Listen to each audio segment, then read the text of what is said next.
Our meeting to order at 9:05.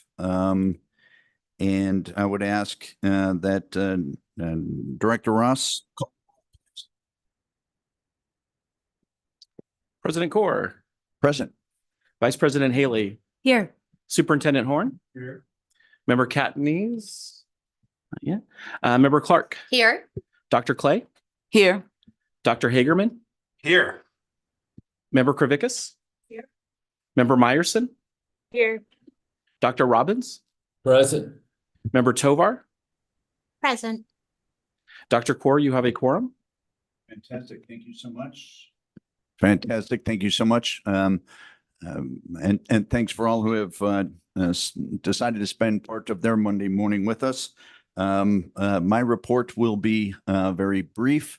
I would like to welcome Bruce DePlanty in his new role, a new role, but not a new face to this room and to serving Arizona's children. So welcome. I've enjoyed working with you the last month or so already and look forward to working with you in the future. So of great relief to Director Ross, I'm certain. So in the interest of time and a very busy agenda, that will conclude my remarks. Superintendent Horn, your report, please. Thank you. I also want to say a word about Bruce. We're missing him very badly. He's had a certification, but what a lot of people don't know is that he won a very prestigious award for excellence in his teaching, which we value very much. So I wanted to briefly talk about two issues about which there'll be more detail in the presentations, but I wanted to cover a couple of salient points. The two issues are Perkins and Title I. With respect to Perkins, last year the districts did not use all the money allocated to them. So the community colleges understandably wanted to have their allocation increased. But I have assurances that this year they are using all the money allocated to them. So we're recommending no change, although we certainly understand the position of the community colleges.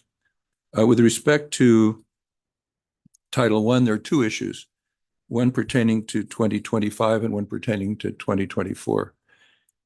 The issue pertaining to 2025 involved a preliminary estimate that we did, and we made it clear to everyone it was preliminary and would be revised as we got information. But as a background for the preliminary estimate that we did, we had received word that Congress may be cutting back on funding for Title I, and we were also told that Arizona's share would decrease because relative to other states, we have less poverty in our state, which is in general good news, but bad news for our Title I allocation. So in the preliminary estimate, we advised the districts to commit 80% of their funds rather than the usual 90%, subject then to the revision as we got more information. That turned out to be a prudent advice because some districts lost 15% of their funding this year compared to last year, and if they had committed 90%, they would have been put in a difficult situation of having committed funds that they didn't have.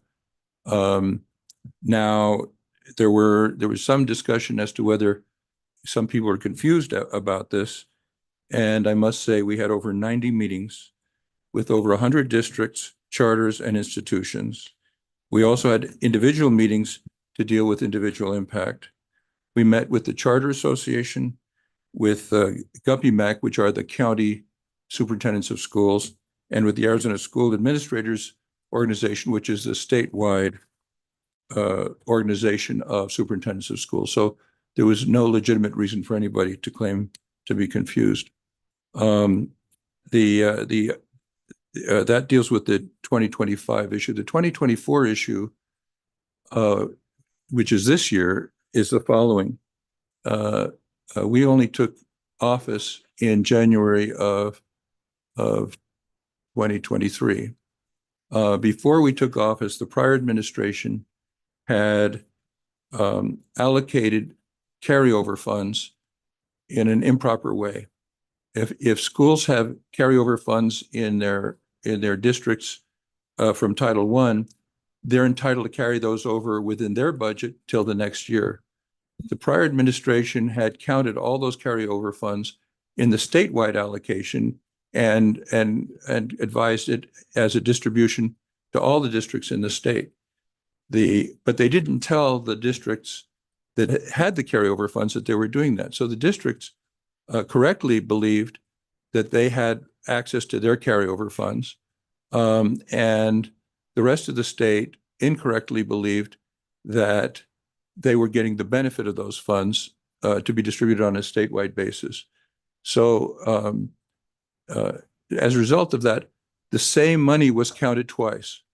When we got information from the federal government that we were going to have to reconcile, which would be meaning cutting allocations to account for the fact that a fairly significant amount of money was counted twice. We made the calculations, and then we contacted the districts and again engaged in quite a lot of meetings and explaining to them what happened. One thing that's important to understand is that the Department of Education does not have the power to withhold funds and does not withhold funds. Other than 0.7% that the federal government allocates for administration, every single penny that the federal government allocates, we distribute to the schools. The idea that we were withholding money is a terrible misconception, and it's very important that we get the word out that we do not have the power to do not and would not ever withhold Title I funds. If it were up to us, the Title I funds would be bigger than they are. But we have to reconcile to the federal rules. And from a previous administration, we had money that was counted twice that we had to allocate for, and we engaged in quite substantial communications efforts to be sure everybody understood the reason for what was happening. That concludes my remarks. Thank you. Thank you, Superintendent Horn. Executive Director's Report. Director Ross. Dr. Kaur, Superintendent Horn, members of the board. As we have done every month for the last few months, we have two students with us today who have been selected as the State Board Students of the Month. Always my favorite part of the meeting. I think for quite a few folks, it's their favorite part of the meeting. I don't know for the kids so much getting up and giving a speech. Yeah, They're all well, they've done all right though. They're amazing. They're amazing. So we have two students with us today. First is going to be Logan Shepard, who is an 11th grade ESA student. Logan has a 4.0 GPA and is the youngest participant in his dual enrollment college courses, where he leads group projects, contributes thoughtfully to class discussions, and models a positive attitude towards learning. He is completing courses towards getting a private pilot's license and becoming an FAA licensed drone pilot. He was promoted quickly within the Civil Air Patrol, and he trains vigorously with the Santan Composite mountain biking team. So Logan, take it away. Thank you for honoring me as Student of the Month. I'm thrilled at this opportunity, and I'm so proud to accept this award. My name is Logan Shepard, and I'm a junior in high school. I am schooled at home with the use of ESA funds. I'm very grateful for my home education because it has enabled me to balance my educational goals with my career goals. It also provides me with the freedom to choose what I want to learn and further study. I've always believed that with hard work and determination that anything is possible. With this belief, I have been successful in dual enrollment courses, despite being the youngest in my classes. I have managed to maintain a 4.0 GPA while also being employed as a self-employed pool cleaning technician. All right.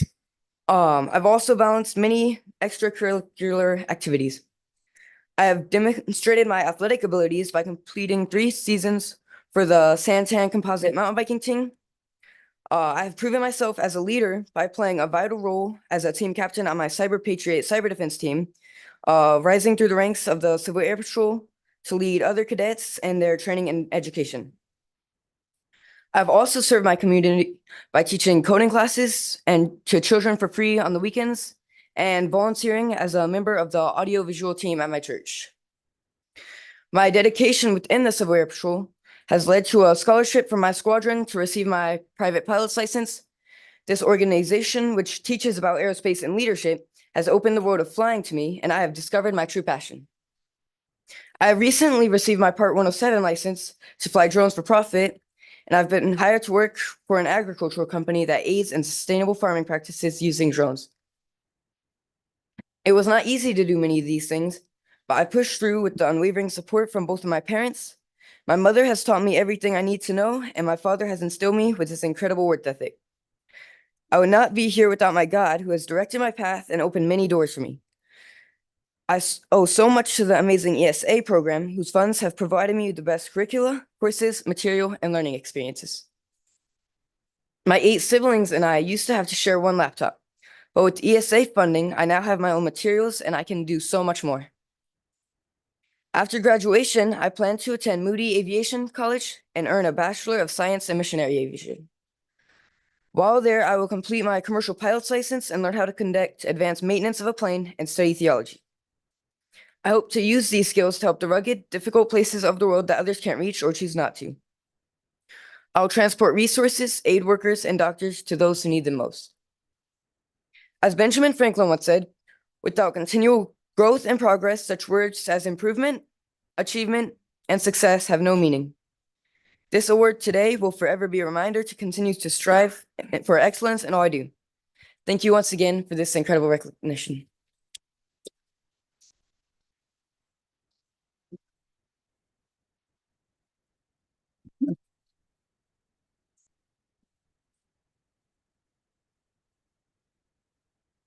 Congratulations. Nicely done. Way to go. Congratulations. I've got a dirty pool in Yuma.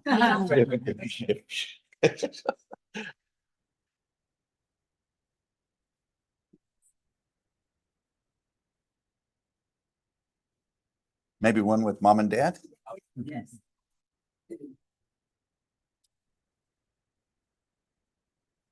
Congratulations. Oh, gosh.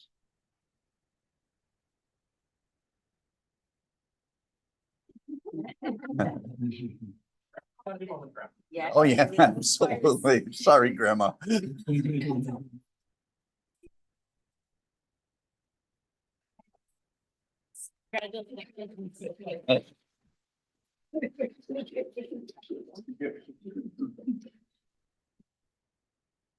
Dr. Kors, Superintendent Horn, members of the board.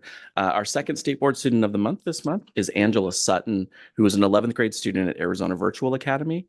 Angela was nominated by Dr. Erica Young Jackson. She has a 4.0 GPA and has earned college credit through dual enrollment. As a sophomore, she joined the Healthcare Occupation Student Organization. She's going to talk about that quite a bit in her speech and has done some amazing work with that group. She's individually received the top prize for the National Geographic Learning Academic Testing Center Occupational Health and Safety Competition and has done amazing work at the Capitol with Treasury. So let's welcome Angela Sutton.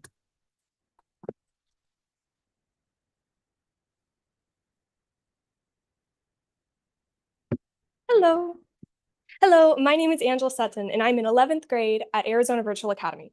My academic journey has been full of confusing twists and turns, starting from elementary school where I loathed going to class due to bullying and having to skip countless days due to chronic migraines. Then to middle school, where I was 100% online. This is when I learned how to take accountability for my time in education. I loved the opportunities Arizona Virtual Academy gave me, from being a part of our online yearbook committee to speaking during our middle school graduation. By high school, I started to yearn for more socialization, and I wanted to do more with my education. So I became a dual enrollment student with Rio Salado Community College. My first college class was in August of 2022. It was a world history class, and I loved it. I loved the responsibility this class gave me. And by January of 2023, I started taking classes with Scottsdale Community College as well. By my sophomore year, I joined HOSA, a career and technical student organization for future health professionals.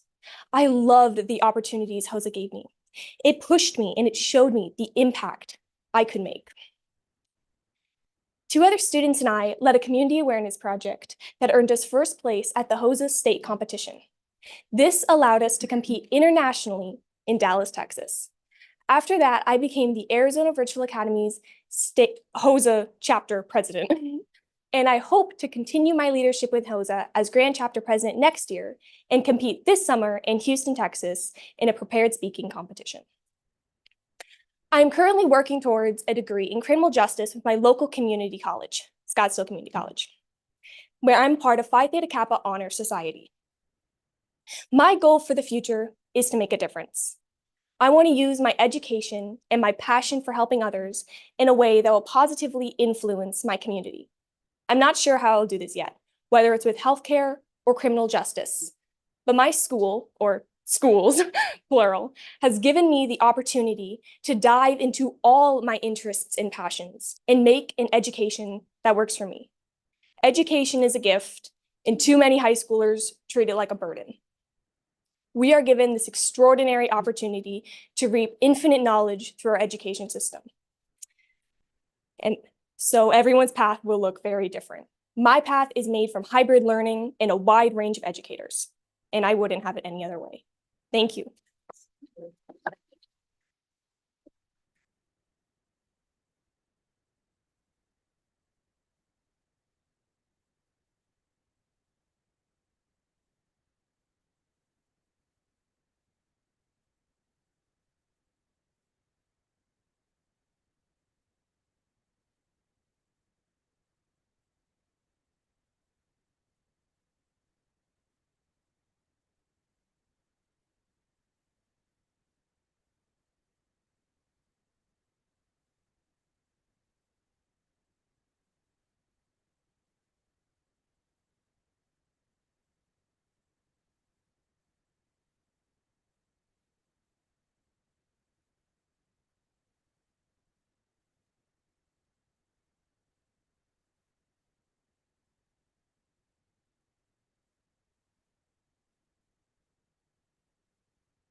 So the secret is that all the board members want to shake their hands because they know we're all going to be working for them one day.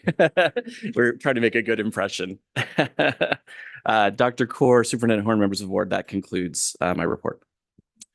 Thank you so much, Director Ross. You steal the show with that every month. Nicely done.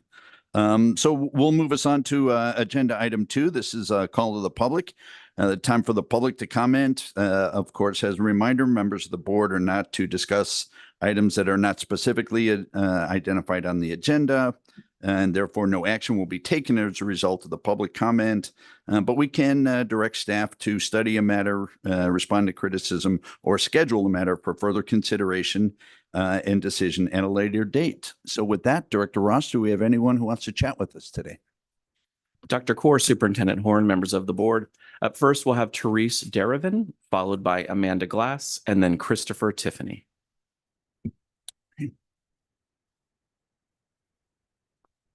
Therese? In that case, Amanda Glass, Christopher Tiffany, and then Sean Rickert.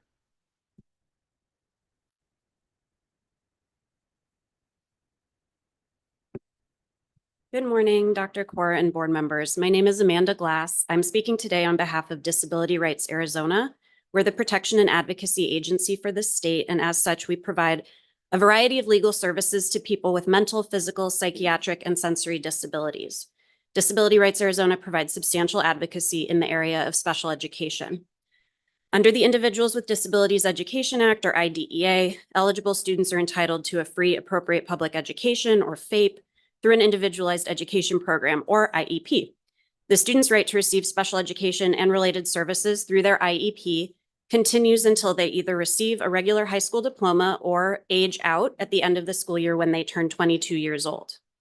Each year, Disability Rights Arizona receives calls from Arizona families with concerns about what we call premature graduation. These are situations where a student or a school is proposing to confer a high school diploma, thereby ending the student's access to special education and related services, but the parent does not agree that the student has earned that diploma or is ready to graduate and would like them to continue to receive FAPE.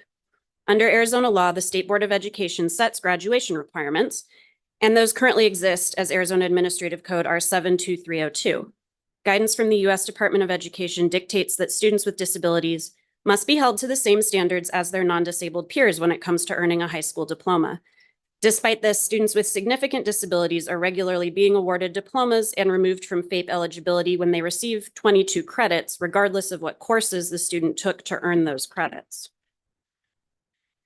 The Arizona Department of Education has said it doesn't have authority to determine whether a student has met graduation requirements, as that determination is left up to each school.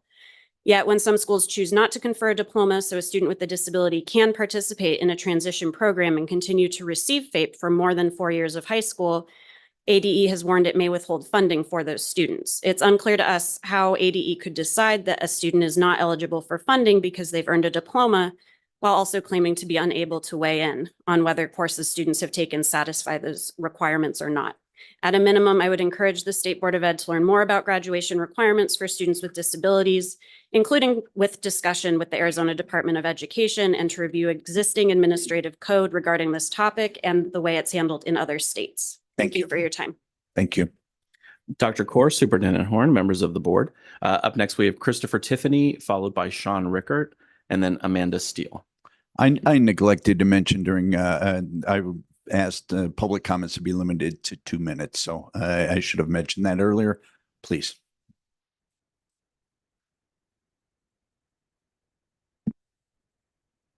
Thank you, Sean.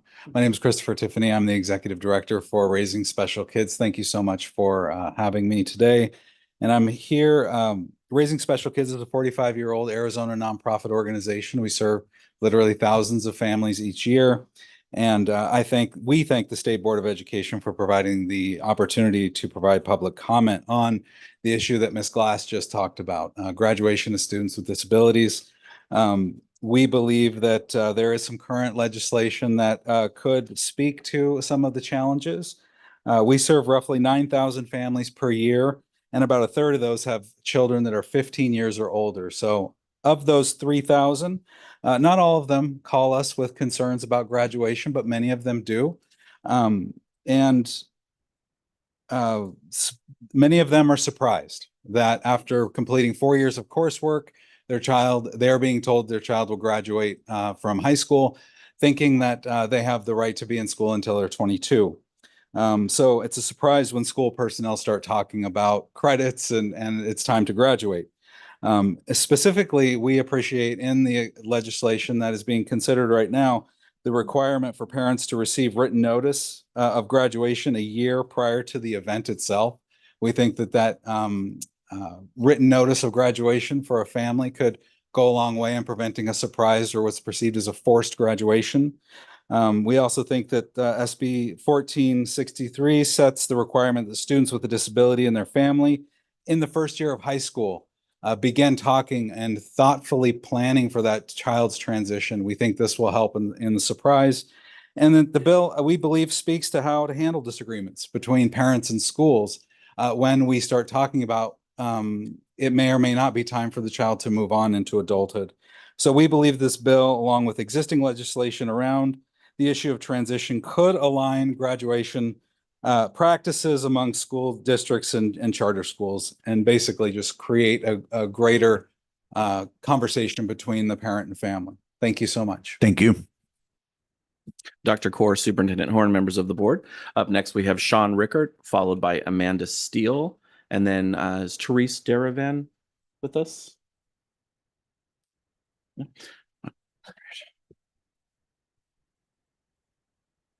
Good morning, President Core, Superintendent Horn, members of the board. My name is Sean Rickert. I'm the superintendent of the Pima Unified School District, which is in Graham County. It's a rural district that I've had the opportunity to lead for the last 12 years. And as I was looking over the agenda and noticed the items on the consent agenda related to consideration to determine noncompliance with USFR and withhold state funds. As the president, I'm also the president of the Arizona Rural Schools Association. I looked at that list and realized these are all rural schools. I wonder why. What do they have in common? And wasn't sure how familiar you were with the conditions that were leading them to be on this list. As I reviewed the areas of noncompliance, what I found was these are all small districts. Well, Kingman's not that small, but they're small districts. They have issues with turnover. It's hard for them to retain people. which leads to mistakes happening. And a lot of the mistakes that are being made are kind of what might be considered petty. And so what happens? It ends up getting reviewed, audits are done, non-compliance is determined. And then after you vote, funds are withheld. What does the district do? Well, the district knows they're going to do a corrective action plan. After that corrective action plan has been completed, the funds will be restored. So they can't not spend the money.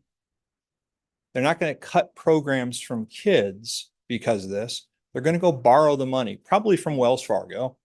They're probably going to pay interest on it. And then eventually they'll get back the funds, but not the interest.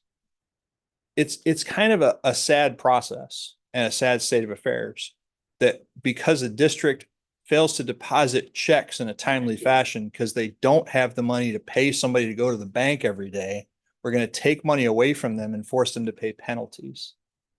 So I just wanted to stand up and kind of speak to that a little bit on behalf of rural districts and make sure that you guys are well aware of what that action inflicts on rural districts. Thank you.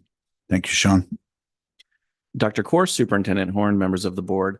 Up next, we have Amanda Steele, followed by Leandra Thomas, and then Paul Benowitz. Good morning, esteemed members of the State Board of Education, fellow advocates and guests. My name is Amanda Steele. I am a school board member, an advocate for educational equity, and a mother of a wonderful son who, with an intellectual disability, navigated our public education system from 3 to 22. Today, I bring to the forefront a pressing issue that affects our students with disabilities across the state: confusion and misunderstandings concerning graduation requirements. Despite laws permitting extended time to meet these requirements, many students and their families encounter a labyrinth of inconsistent policies and information. The legal framework is explicitly clear. Students with disabilities are entitled to additional time to complete their education aimed at providing equitable opportunities. However, the application of these laws varies greatly, creating disparities that not only undermine the legal intent, but also significantly affect the lives and future prospects of our students. In the Tempe Union High School District, we are committed to equity and inclusion. We strive to do right by our students. However, we find ourselves in a challenging situation where guidance shifts due to confusion and varying interpretations of the guidelines.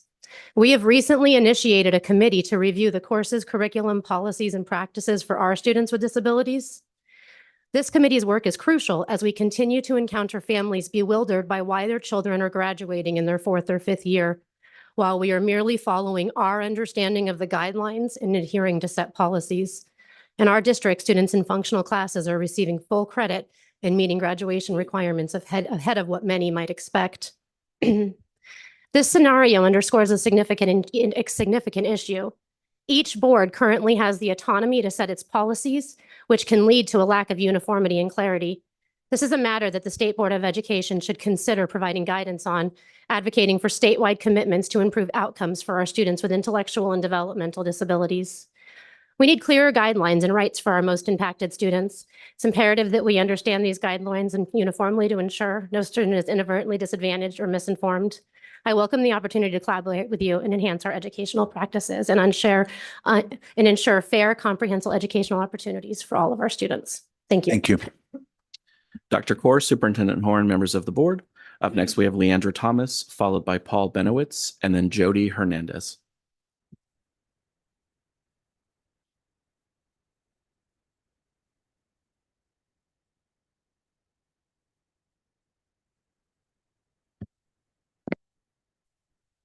Morning, members of the board, Superintendent Horn. I am Leandra Thomas. I'm the superintendent with Ganado Unified School District. We are one of the rural schools on the Navajo Nation. Also, we have our board president here as well. Good morning, everyone. I'm the elected board president for Ganado Unified School District. Just elected in January 2023. In case you're wondering what this is, I was in the military, the 82nd Airborne during Desert Storm. And I got into airborne accidents, so just had surgery on my neck. But I got over 20 years of experience in school finance. And so I am directing the superintendent and the business manager to help them get through all the findings that we have.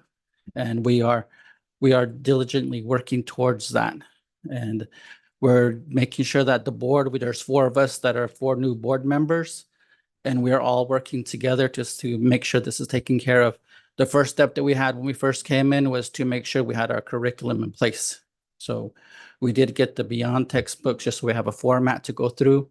Now we're looking at the finances part of it. So I'm just here to show that we are, as a board, that we do support our administrative and we are here to correct the actions, and we have the plan in place.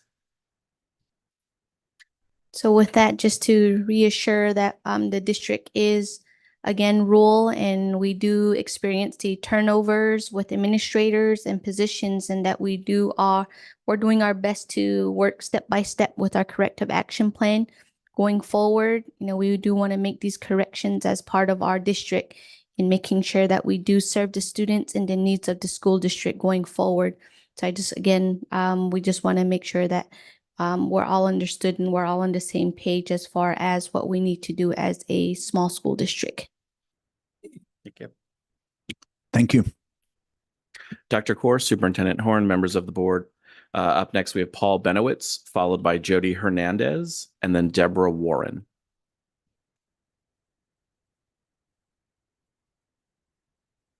Paul?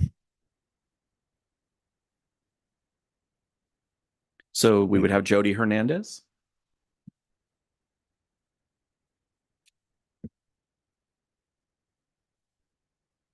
Good morning. My name is Jody Hernandez. I'm a proud National Board Certified Teacher in Arizona, and this is my 30th year of teaching.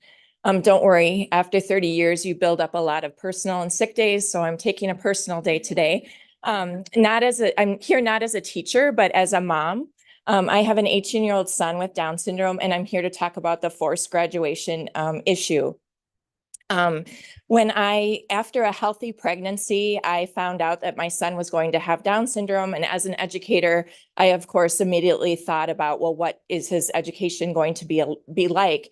And I was assured by the federal law, Individual with Disabilities Act, that he would be able to go to school from preschool until 22 years old. And in addition to just academics, he would be learning life skills, and he would be learning work skills as well. So in December, Tempe Union High School District held a special needs parent meeting. And there we were told that their work program, Success University, was being dismantled. In addition, the district lawyer said that educating students until 22 was a myth. They insist that as soon as students are done with credits, they are done. The district insists that it's not them, they're not the bad guys, that it is the State Department of Education, the Arizona Department of Education.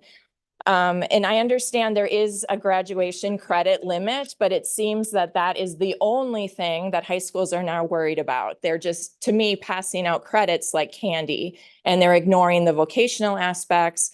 They're ignoring the life skills aspects. So I believe there needs to be some kind of clarification on what is the policy in terms of credits and in terms of the vocational life skills needs that these students have. Thank you very much. Thank you. Dr. Kaur, Superintendent Horn, members of the board. Up next, we have Deborah Warren, followed by John Myers. Deborah Warren has not joined us virtually, but John Myers is. John, you can go ahead.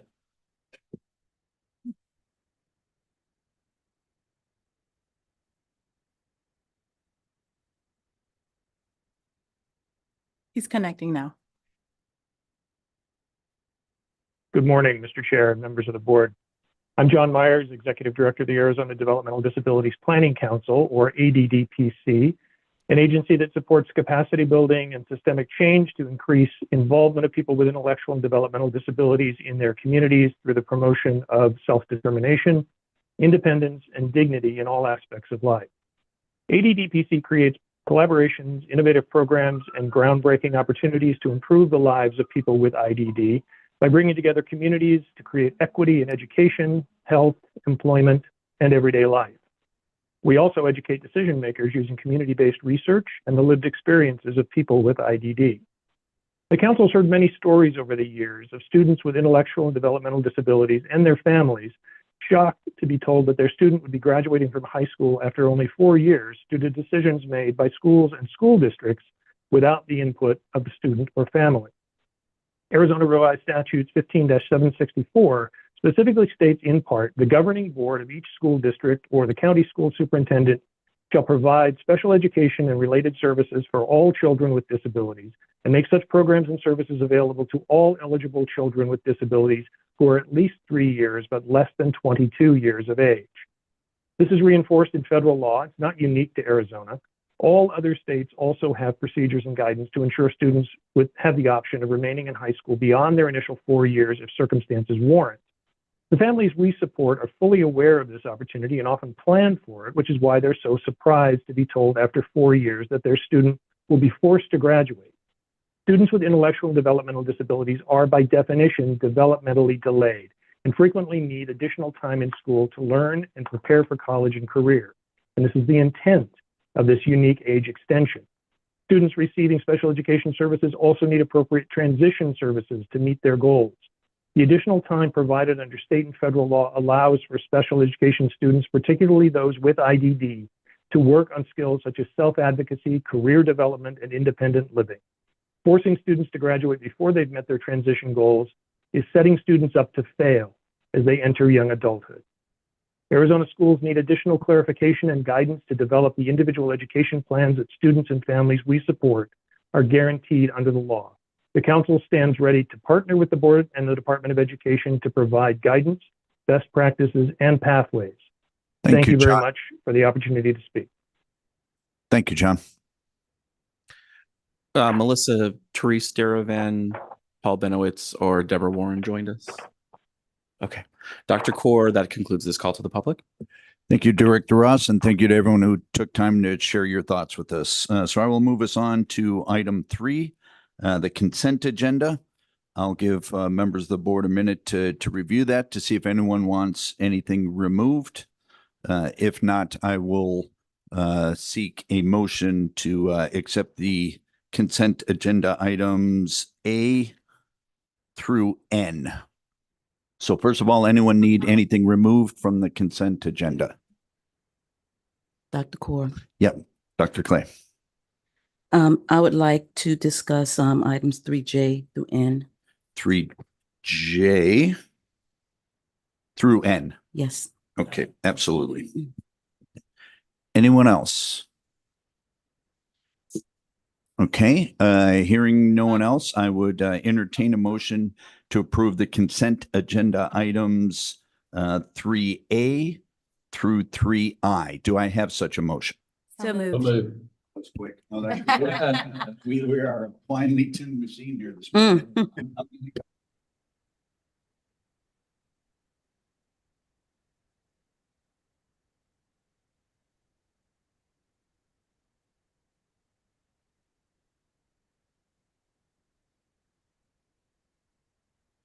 Aye. Any opposed, same sign.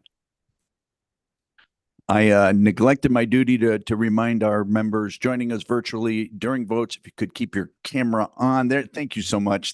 That's on me, Member Tovar. I recorded you as an aye. Is that correct? Yes, that's correct. I couldn't hear while you guys were voting. It was mute for a couple of seconds, but I vote aye. Okay, and he does not get a vote, just you. Yes, Mateo doesn't. Okay, very good.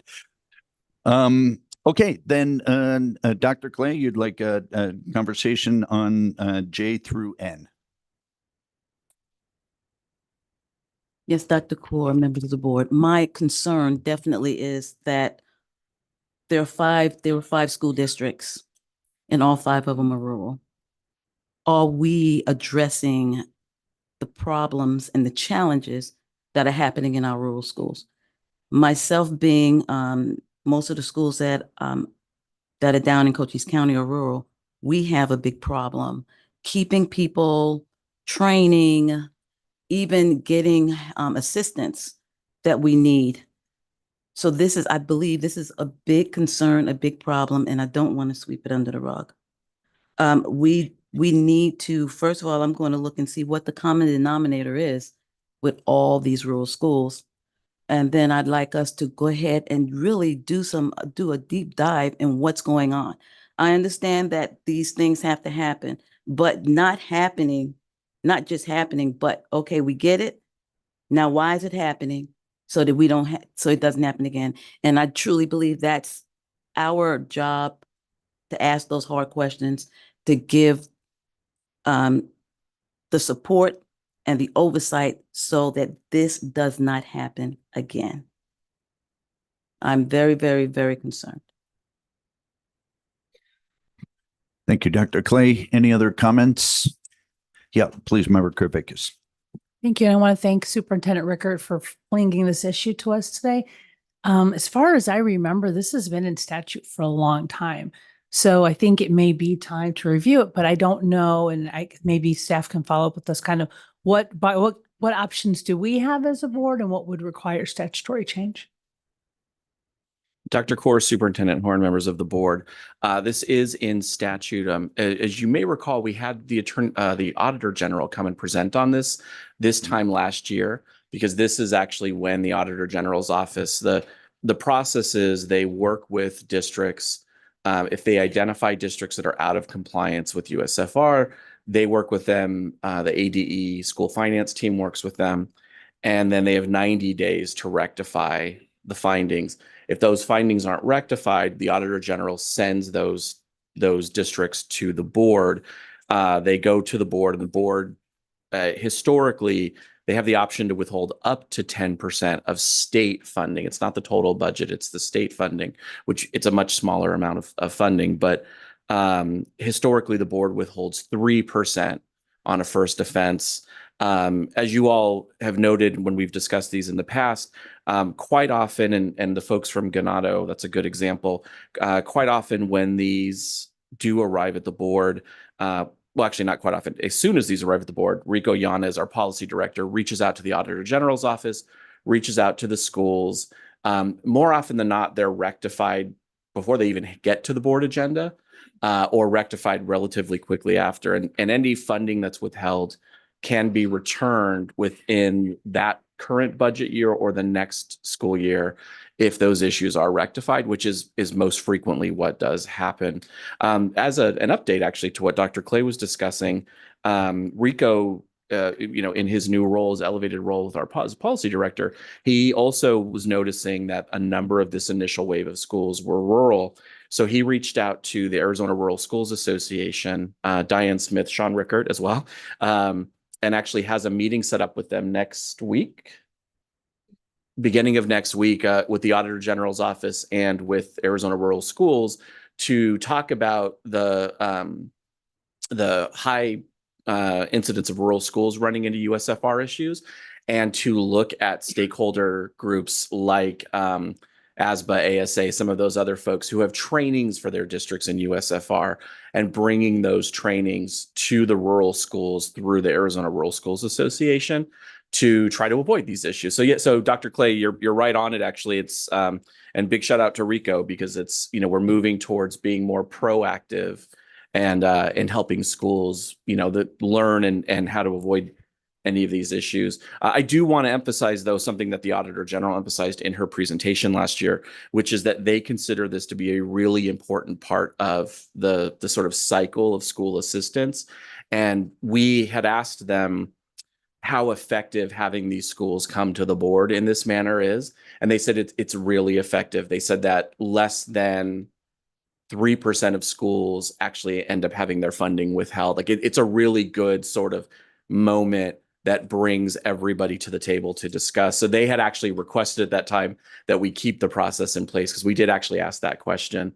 So just kind of speaking for where the Auditor General was at this time last year. But on a brighter note, we are like I said, Dr. Clay, Rico's meeting with Arizona Rural Schools next week, and hopefully we can get some help and some training for our folks in rural schools. Thank you, Director Ross. Any other member, Kate Nace, please. Thank you, President Corr, Superintendent Horn, members of the board. Kind of going off of what Member Clay said, and because that meeting is happening next week, I guess I'm just trying to figure out like our options as well. So is this something that we could push this to next meeting to kind of understand more? Because along with Dr. Clay, I think that there's some different issues that we don't quite understand, that I would like to understand. And I don't know if that's something that we're allowed to do, to push it a month. And then also, I think just along with Member Kravickas, just looking at this and seeing, is it time to review our statute? President Core, Superintendent Horn, members of the board, Member Katniss, this is pretty rooted in statute. So we definitely would need to bring the Auditor General in and the ADE school finance team in if that was a direction the board wanted to go with sort of statute recommendations. Staff felt a probably stronger first step is to do that training piece and try to help schools learn how to, make sure they're in compliance with USFR. That's a more likely positive outcome than trying to change statute that's been in place for this long. But having said that, the board has multiple options in front of them for USFR. You all can hold any from 0 to 10% of funding. So you can approve these at 0% withholding. The recommended is 3%. That's historically what the board has done on the first incident. You can actually table these to a future meeting. In previous iterations of the board, I believe at times they did these maybe twice a year in sort of bigger lump sums. And so we just, in talking to the Auditor General's office, they had asked us to do them sort of as they come in because it helps them with their process as well. So you absolutely can vote to delay these. That's perfectly fine. You can vote to approve them. You can approve them anywhere from 0 to 10% with funding. So you have a number of options in front of you. Yeah, Member Clark, please. Thank you. I just wanted to take a moment to thank the Auditor General's office and our team here for their excellent work. I think it's very, very important that we have financial transparency and accountability in the public school system. And I just want to say as a board member that I really do trust the process, and it's also in statute that's outlined so that we can make sure that we're identifying issues related to financial records in the public school system. Of course, that's what USFR is. It's a uniform system of financial records for Arizona school districts. So when the Auditor General finds a problem with that, they bring it to us. Many of these cases are issues that were addressed in 2023 that we're looking at here that have still not been rectified. I think the public appreciates accurate financial records in the public school system. So I just wanted to thank the Auditor General for their work on this. And of course, our team that's going extra out of the way to try to figure out ways that we can fix and remedy these issues early on for the school districts that need it the most. Thank you, Member Clark. Anyone online with any thoughts or concerns? Anyone else? Okay, then given Director Ross's comments, what I am seeking at this point is either a motion to approve the consent agenda items J through N as presented, or a motion or an alternative motion that would either table them or change the kind of the withholding to some different amount. So I will stick with the agenda to see if that is the will of the group. If not, we can then consider an alternative motion after that. So at this point, to clarify, I am seeking a motion that would approve consent agenda items 3J through N as presented. And we'll see where that goes. Do I have such a motion? So moved. Member Clark, do I have a second? Second. And Superintendent Horn. Any further discussion? I see my colleagues with their cameras on. I appreciate that. So again, the motion on the floor is to accept the items as presented. Do we want to do a roll call? Yeah, thank you, Director Ross.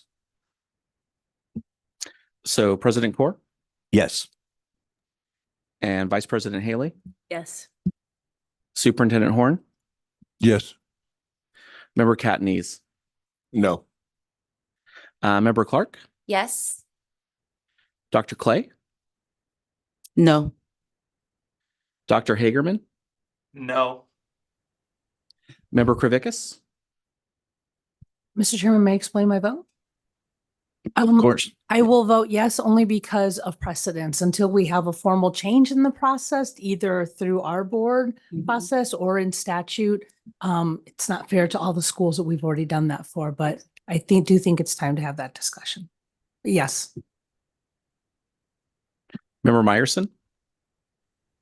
Yes, and just to explain my vote, I'm in agreement with Member Krivickas of wanting to, this has been the precedent that the board has set. I'm absolutely in favor of a deeper discussion to make sure that we're providing all of the supports necessary for schools to meet this requirement.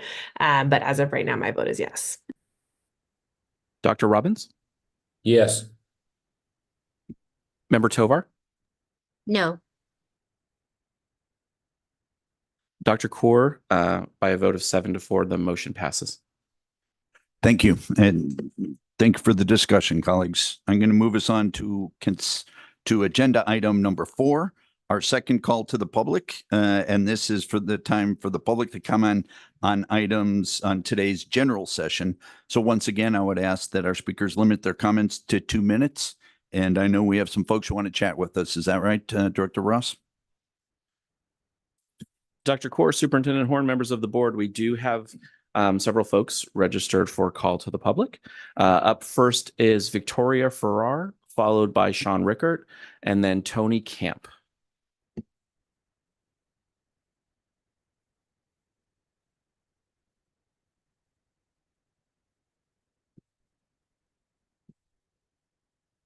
Good evening, Board President, members of the governing board, everyone in attendance in person and online. I am writing to you as a concerned public school district employee and parent to express my disappointment regarding the lack of transparency that has been evident in the operations within the Arizona Department of Education. As someone who believes in the importance of open government and accountability, it is imperative to share current concerns and how it is important to improve transparency for all stakeholders. Transparency is the cornerstone of a healthy government and the right of every citizen to be fully informed about the actions and decisions of their elected officials. However, it seems that there has been a significant lack of communication and openness from ADE regarding allocations of federal funds to school districts. On March 7th, 2024, the ADE provided preliminary allocations to schools that resulted in significant decreases without informing the schools for the reasons for the reduced allocations. District does not receive communication regarding these reduced allocations until April 3rd of 2024.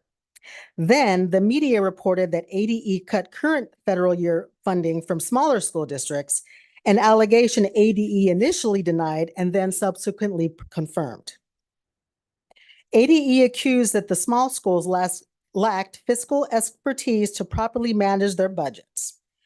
From what we understand so far, ADE withheld current year federal funds in order to create a separate shared pool of funds to address school improvement, again, without prior notification to these schools. We respectfully request ADE take immediate steps to improve the transparency by providing clear and accessible funding updates. Despite these challenges, it is important to express how appreciative and grateful we are that ADE provided schools updated funding amounts on April 16th of 24. We know it must be difficult for ADE and their staff to hear criticisms, but please know this letter is a heartfelt request for improved collaboration and has no ill intention. Thank you. Thank you. Thank you. Dr. Kaur, Superintendent Horn, members of the board.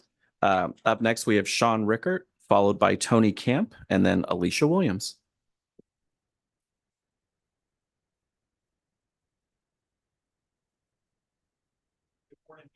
Morning. Need to push the button. There you go. All right, it was pushed before, huh? Good morning, President Kaur, Superintendent Horn, members of the board. Sean Rickert, Superintendent, Pima Unified School District, 12 years. Title I, with all due respect, it's a dumpster fire. And it has been going back to before I was trying to wrestle with it. My first year as superintendent, Pima had an allocation for for its Title I programs that was cut significantly. And so I spent most of my first year trying to get to the bottom of it all by myself, contacting U.S. Census Bureau, figuring out what SIAP is, figuring out what the American Community Survey is, all of these things that happen at the federal level. Eventually, I ended up, again, first year superintendent, suing the state of Arizona to try to get the Title I funding that my district was normally entitled to, but which we hadn't received. And the reason we hadn't received it is because the federal government and the U.S. Census Bureau uses numbers that are inaccurate. They know they're inaccurate. And when you ask them to fix them, which is what usually happens when you get your preliminary allocation and it isn't what you think it should be, you figure out, oh, it's because the census numbers are wrong. So you contact the U.S. Census Bureau and they say, we just create numbers. We don't tell anybody how to use them. If US DOE decided to use them for funding, that's really not on us. So then you contact US DOE or the Department of Education and they say, well, ESSA or ESEA, the Elementary Secondary Education Act, says that states can use the census data, but they don't have to use the census data. So guess who they're passing the blame off to? Quite handily. They push it up and say, oh, that's the state.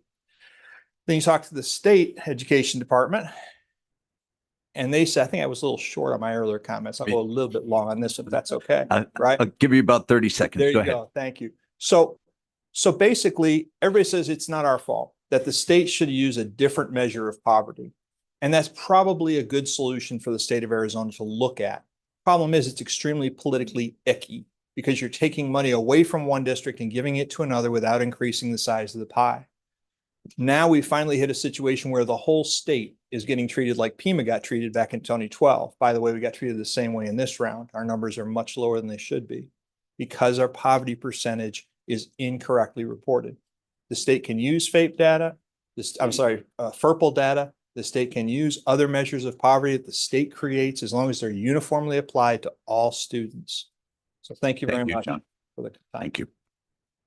Dr. Corr, Superintendent Horn, members of the board. Up next, we have Tony Camp, followed by Alicia Williams, and then Rebecca Beebe.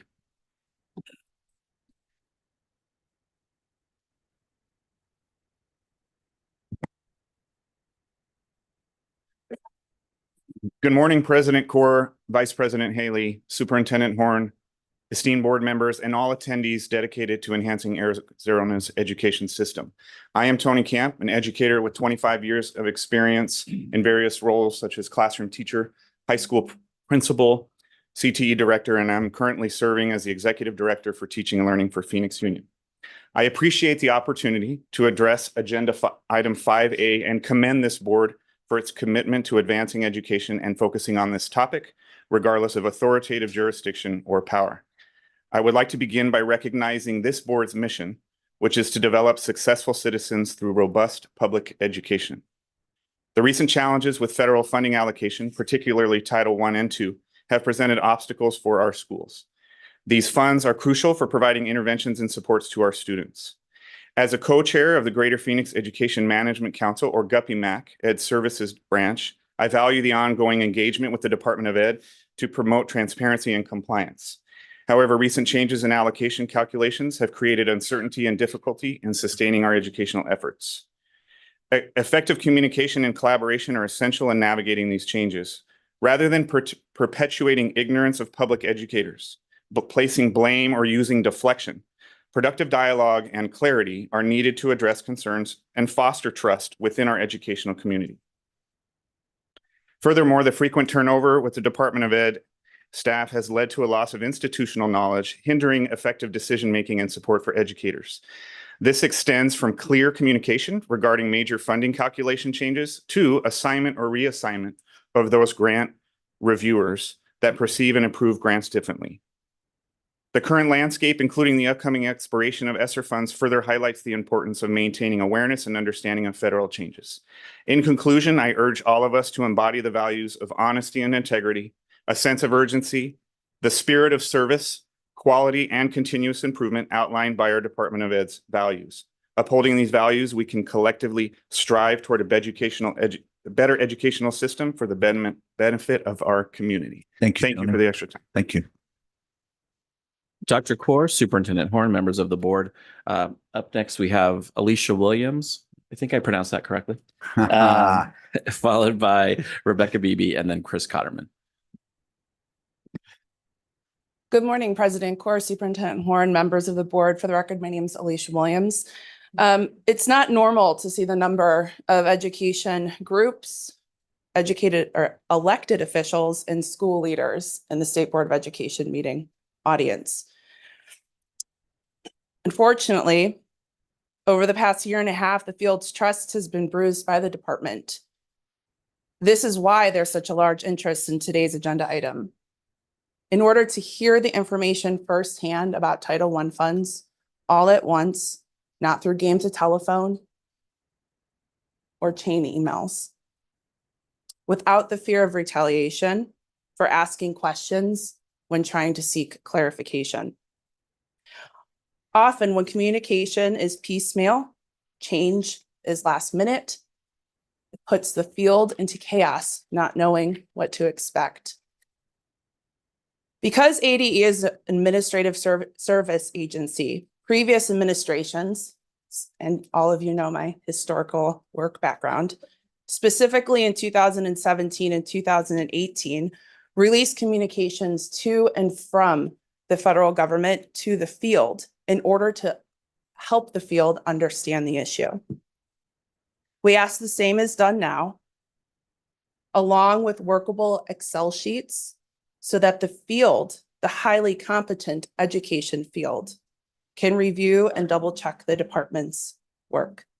You may call this showing the receipts. Thank you. Thank you, Alicia. Dr. Kaur, Superintendent Horn, members of the board. Up next, we have Rebecca Beebe, followed by Chris Cotterman and then Tracy Isalas. Hi, President Kaur, Superintendent Horn, members of the board. My name is Rebecca Beebe. I'm here speaking on behalf of EFRG, the Education Finance Reform Group, a group of several dozen school district administrators, including superintendents and CFOs. We are grateful to see this item up for discussion on the agenda today in front of you. We have concerns over the lack of transparency from the Department of Education surrounding changes to Title I calculations. Sorry, I'm out of breath, as well as several remaining questions. Unfortunately, while there have been various meetings with different school districts and different charters, changes have not been widely communicated to the field, not to school districts and not to charter schools either, nor have the impacts of the new calculation on allocations been clarified. While further information and new numbers were released last week, the CFOs, who are experts in finance and the school funding formula, and many of whom worked in the department previously, these district finance experts still can't produce the same numbers when recreating ADE's calculations. Many questions remain, as I mentioned, including questions about how free and reduced price lunch versus census data is being used in the calculations. Clarity is desperately needed. These changes have very real impacts on school district budgets, leaving districts trying to decide if they need to make budget cuts either in their staffing or in the programming they offer. So we ask you, the state board members, to continue asking questions to the department regarding these Title I allocations to ensure that the department is in compliance with federal law and federal oversight of the calculation and of the allocations. And we ask the state board to continue staying involved to ensure that the department provides transparent and accurate information to the field. Thank you. Thank you. Dr. Kaur, Superintendent Horn, members of the board. Up next, we have Chris Cotterman, followed by Tracy Isalas, and then Dr. Paul Tai. Good afternoon, Mr. President, Superintendent Horn, members of the board. For the record, my name is Chris Cotterman. I'm the Director of Government Relations for the Arizona School Boards Association. Excuse me. I'm going to use some of the same words, but I'm going to be brief. It's imperative that school districts know and understand how and why their funding streams are changing. We understand the department's need to, they felt the need to communicate a note of caution regarding federal funding streams, but the issues that we have had this year stem from two primary issues. One, a lack of communication to the field prior to the release of preliminary allocations of federal title funding. And two, as others have said, a perceived lack of transparency regarding changes in the methodology for allocating title funds relative to previous years. With regard to issue number one, to our knowledge, districts did not receive from ADE notification of their intent to make only 80% of funds available initially until the numbers had already been released. This resulted in some large-scale confusion and frankly, a little bit of panic as districts realized that the allocations, if they came to pass, would require significant changes to programming and personnel, generally right as contracts are coming due. With regard to number two, as others have said, we've had many of our members reach out and say that they're unable to determine the reasoning for their numbers changing because they don't seem to correlate relative to census data and a 20% precautionary reservation. There are other issues they believe at play there. And title funding is admittedly complex, but even those in the field that we know who are steeped in this kind of thing have been unable to recreate those. And so I will spare you the rest of that. Others have said it better than me. I will say that ASBA does appreciate the fact that the department is here voluntarily to make a presentation to the state board regarding title allocations. And we do look forward to increased collaboration with the department and grants management as we move through this issue. And I thank you very much for your time. Thank you. Dr. Kaur, Superintendent Horn, members of the board. Up next, we have Tracy Isalas, followed by Dr. Paul Ty, and then Sherry Rosalick. Good morning, Mr. President, Superintendent Horn, and members of the board. I'm Tracy Islas. I'm the Assistant Superintendent of Teaching and Learning in Mesa Public Schools, and I'm here to also address the Title I allocations, but mostly the lack of communication and transparency from the Department of Education regarding both our fiscal year 24 and fiscal year 25 funds, which have resulted in several negative impacts to our most vulnerable students in our communities. We appreciate the informational session this morning, but we want to share that impact and receive answers as to why we've never received communication that our fiscal year 24 funds, which traditionally were set around 80% for initial allocations, were funded at 98% this year. It wasn't until February that my grants director learned of this when she attended an optional session at the ESSA conference. Our district, the largest in Arizona, does not currently have an ADE specialist assigned, and so we've had to rely on our Arizona district networks to seek information and ask our former specialist when he was able. This message of 98% allocation has left many districts, including ours, to scramble to cover or reduce this summer's programming and salaries for staff for the remainder of the year due to no communication from the Arizona Department of Ed about this change. We later learned that an ADE director communicated specifically with Tucson about their allocation after this message was learned and why the state was withholding additional allocation. However, that was not shared district-wide or statewide to all of the LEAs. Then on March 6th, we did receive an email courtesy of our former specialist because we continued to ask that he noticed fiscal year 25 consolidated grant had been loaded into GME, and he would see if he could get further information on the final allocations for 24. Our fiscal year 25 initial allocation of just over 18 million provided in March was a decrease in 21% from previous years. Although the drastic reduction, late notice, and no information, we had to act quickly to readjust budgets and prioritize needs. We currently have 52 Title I schools with 60 coming on board next year. We have had to reduce staff, reduce hours. Contracts had already been sent out. We had to delete or reduce supplemental programming and intervention resources and additional professional learning. I'll skip to the end. In the future, we would appreciate more timely and consistent statewide communications, webinars, or regional meetings to seek input and clarify questions from the local LEAs. It is imperative that our school improvement process and planning for our most vulnerable students stay at the local level, as it needs to be authentic and contextual, and we need time to plan and appropriately align resources. Thank you. Thank you. Dr. Kaur, Superintendent Horn, members of the board. Up next, we have Dr. Paul Ty, followed by Sherry Rosalick. Good morning, President Kaur, Superintendent Horn, members of the State Board, and Mr. Ross. I appreciate the opportunity to speak with you this morning on item 5A on your agenda regarding the Title I funding allocations for fiscal year 25. I'm Dr. Paul Ty, Executive Director, Arizona School Administrators, representing over 1,600 school administrators from across the state. Since 1971, ASA has had a long history of working collaboratively with the Department of Ed and to help support its mission of helping all students achieve academic success. We appreciate the work of ADE and stand ready to assist ADE with current and future challenges and endeavors. While the State Board does not have a direct oversight of the administration of federal grants by ADE, we're very appreciative of the board's interest in these matters. And as you've heard, other people obviously have great interest too across the state. I have submitted a letter to the board with further information and potentially some areas that might be of further information requested by the state board just to look into further with the federal grants administration. And certainly our goal is to help support, be compliant, and make sure that we are adhering to federal guidance. To that end, we're certainly here to be a resource and to help, and certainly help the education field understand decisions that were made and the data behind the allocations. As you've heard before me speaking, there's obviously same things I've been hearing from administrators across the state are just some questions and certainly requests for increased transparency, improved communication, collaboration, and of course, all of that helps build trust, which is essential. And once more, we stand ready to help with this. And I certainly appreciate the work of the State Board and of the Department of Ed. Thank you. Thank you. Dr. Core, Superintendent Horn, members of the board. Our final speaker for this call to the public is Sherry Rosalick. Good morning. My name is Sherry Rosalick, and I'm the superintendent of the Palominas School District in Hereford, Arizona.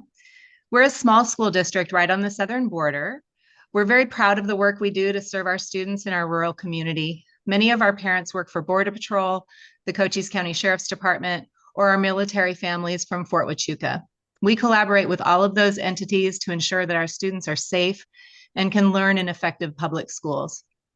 Rural and small school districts like ours play a vital role in the education of Arizona's youth and serve their small communities where there are often few resources available for families. I give you this background to demonstrate how important effective partnerships are to our district. Our partnership with the Arizona Department of Education has always been an important part of our success. We have benefited greatly from programs like the School Safety Officer Grant and other initiatives. However, these recent issues regarding our Title I funding have shaken our faith in the department's support of our work in serving some of our most academically vulnerable students. The ADE's values statement includes honesty and integrity. These values were not evident when our Title I funds were cut in March with no explanation. These values were further eroded when we all experienced what felt like gaslighting by the department, being told that there were errors potentially on our part when the department later admitted to taking those funds. The recent article in the Arizona Republic, which quoted Tom Horn blaming small school districts for accounting errors and going so far as to state that small districts, quote, don't have competent leadership, is really a slap in the face to all of those dedicated, hardworking, and highly effective administrators working in small districts in rural areas across our state. This broad brush statement is incredibly demeaning and demoralizing to all of the people who work diligently in service of our small communities. We have earned more respect than this from the leadership at the ADE. We are supposed to be working together toward the common goal of providing high quality education for all Arizona students. I know that there are plenty of people in the ADE who value the work we do and are continuing to try to support us. Thank you, When the Sherry. leader of the department shows such public disdain for all of us, it makes us question whether they will be able to continue to provide that support. Thank you. Dr. Thank Core, you. Superintendent Horn, members of the board, that concludes this call to the public. Thank you, Director Ross. Then without any further ado, let's move into the general session with agenda item 5. This is the presentation discussion on Title I funding allocations for FY25. So Director Ross. Dr. Core, Superintendent Horn, members of the board, with us today to present on Title I funding allocations for FY25 is Chris Brown, the Assistant Director of Special Education at the department. Chris. Thank you, Sean. Dr. Core, Vice President Haley, Superintendent, and members of the board and members of the board virtually and public at large. If you haven't met me before, my name is Chris Brown. I'm the Business Officer for Educational Programs, but I've also been the Assistant State Director for Special Ed for about five years. So a little bit of background. When I came into special ed, I was resolving a financial audit that we had with the Office of Special Education Programs. And I used to work in Title I prior to that. And today I'm going to be presenting on Title I funding because my involvement has come back around within the department to reconcile and work on this item. Next slide, please. So today I'm going to talk about how the funding formula works to the states from the federal government.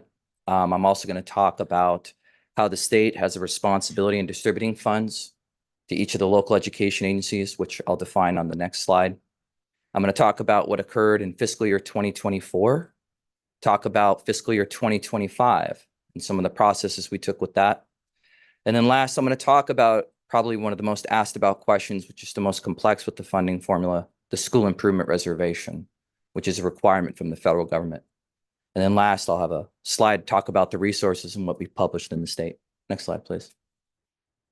So just for context, formulas for our state, and just as a precursor to what I'm going to talk about when I say the term LEA, that includes school districts, charters, and the Arizona State Schools for the Deaf and the Blind. And they're all referred to as local education agencies for purposes of this discussion today. The Arizona State Schools for the Deaf and Blind, with the legislative change a couple of years back, is now an LEA who can receive Title I funding. And just for clarity, the United States Department of Education allocates funds to LEAs only with geographic boundaries, with data, as you heard from Mr. Rickert, from the United States Census Bureau. So this is primarily how cash comes into our state. The federal government specifically outlines for school districts primarily what federal funding they will be entitled to. And it comes from, you kind of heard the acronym earlier, the Small Area Income and Poverty Estimates, or SAIPE, which uses data from the following: county estimates of counts, federal tax information, and a multi-year survey. It's a complex estimated model, which quite frankly, the Census Bureau has a big packet of methodology. But as Mr. Rickert explained, it is an estimate. So is one of the most common things that is heard about is the census is once every 10 years. This is like the annual update they do in between those 10 years. Next slide, please. So as a visual representation, the Census Bureau provides poverty and population estimates.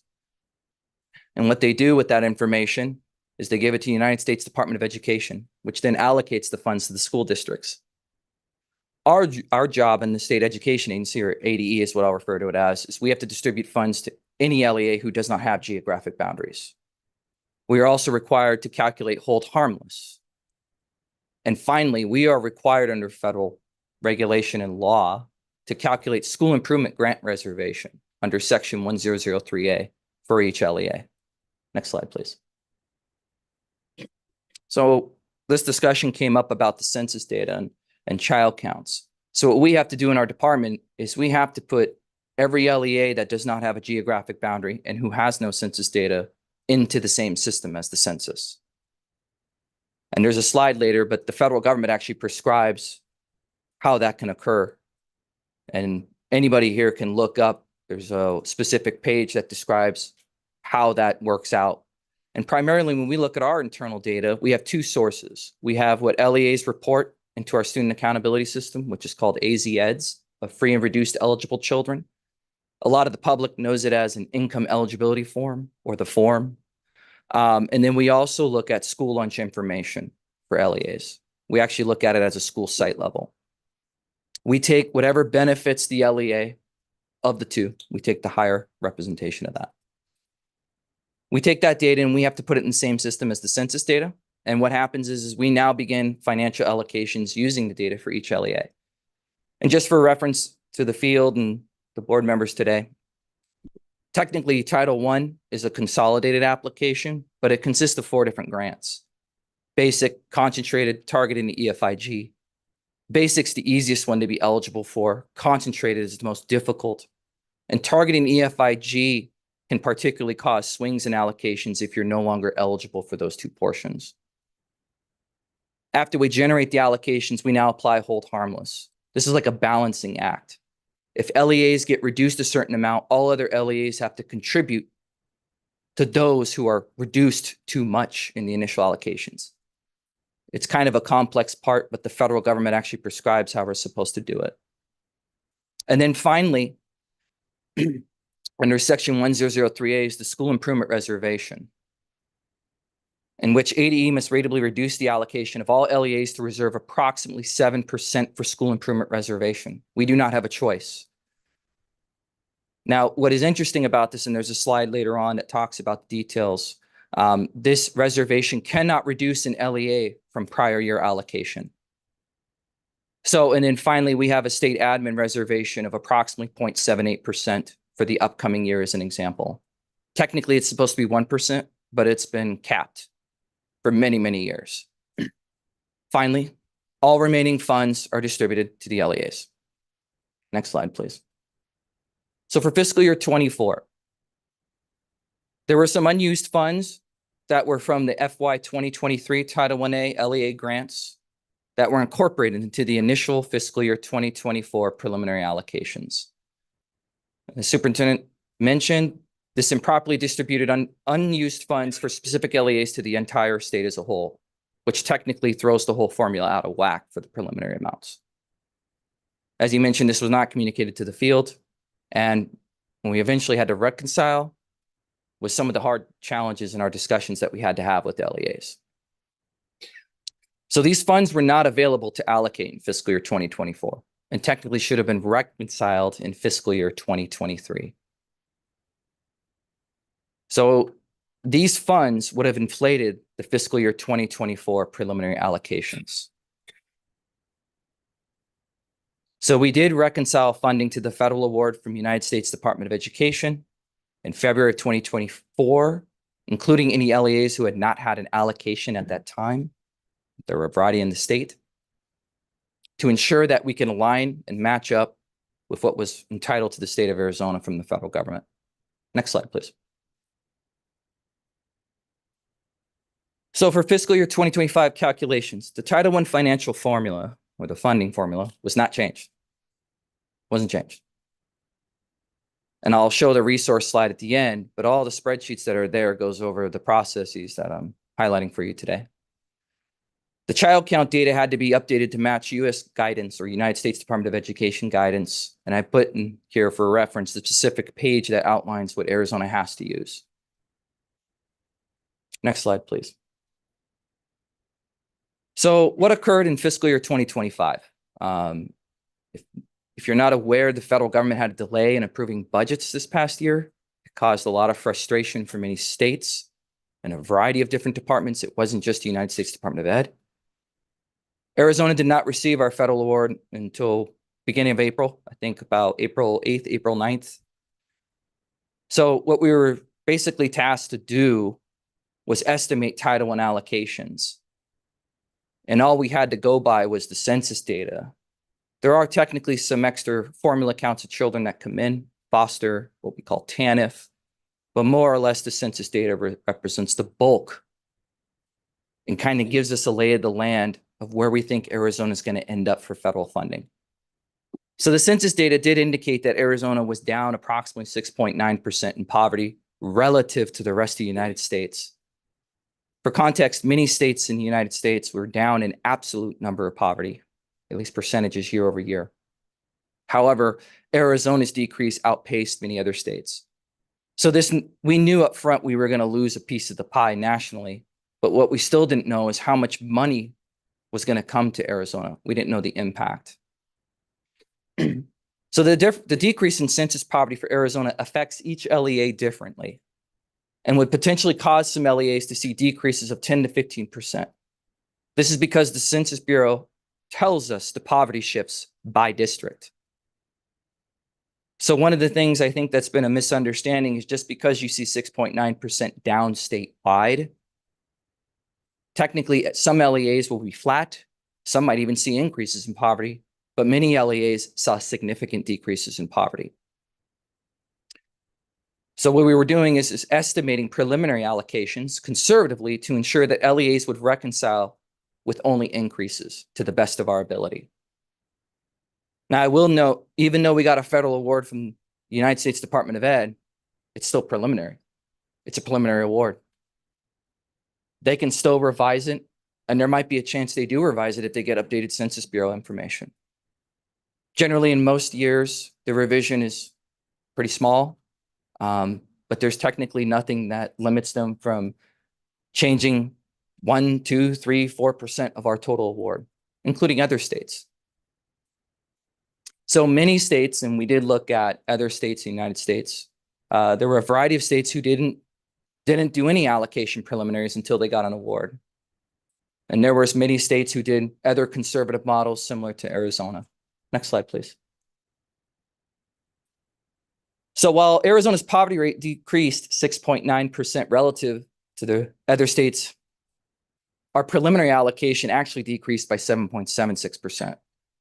And that's because the United States Department of Education has their own formula they have to abide by when distributing funds to every state. And just for absolute numbers, Arizona went down from approximately 356 million to 328 million for the impact. The allocations in the funding formula with hold harmless and school improvement reservation is extremely difficult to estimate. We need to know that dollar amount from the United States Department of Ed to have a real confident understanding of where every district will end up. Since we had no allocation amount for fiscal year 2025, we estimated allocations using the $356 million because we didn't have any idea what the award was going to be for for Arizona. Then we multiplied it by 80% at the end of the process. And the reason for that is that hold harmless has 3 tiers where you can generally reduce LEAs: 95%, 90%, and 85%. It's dependent upon the free and reduced rate of what we call in that census system. It's not the free and reduced rate by the internal data for school lunch and what's reported in AZ Eds. Earlier, I mentioned in the presentation, we have to use the system of the census, and that is where the free and reduced rate gets transformed. Next Chris, slide, please. sorry, Chris, if I could interrupt just a moment, could you just define hold harmless? It's a term you've used a bunch. I just want to make sure the Sure. board's familiar with it. So hold harmless states that based on the free and reduced rate of the Census Bureau, or in the system that I mentioned earlier, it limits how much a specific LEA can decrease from prior allocation. And it's not just once, it's done each for basic, concentrated, targeted, and EFIG, the 4 grants. However, with the exception of concentrated, if you lose eligibility, and I'll use an example of target and EFIG, hold harmless does not apply. So generally, if school districts walk into a brand new school year, if they look at their free and reduced rate as, like if you're a school district and you look at the Census Bureau, what they say your free and reduced rate, you would have a general understanding of where you might decrease in years that it's down. And the United States Department of Ed actually tells Arizona if they are eligible under what grant. What we don't know is what charters and technically ASDB, what their hold harmless rate is. We have to do all that work. Basically, a piece of the pie goes to those charters and Arizona State School for the Deaf and Blind.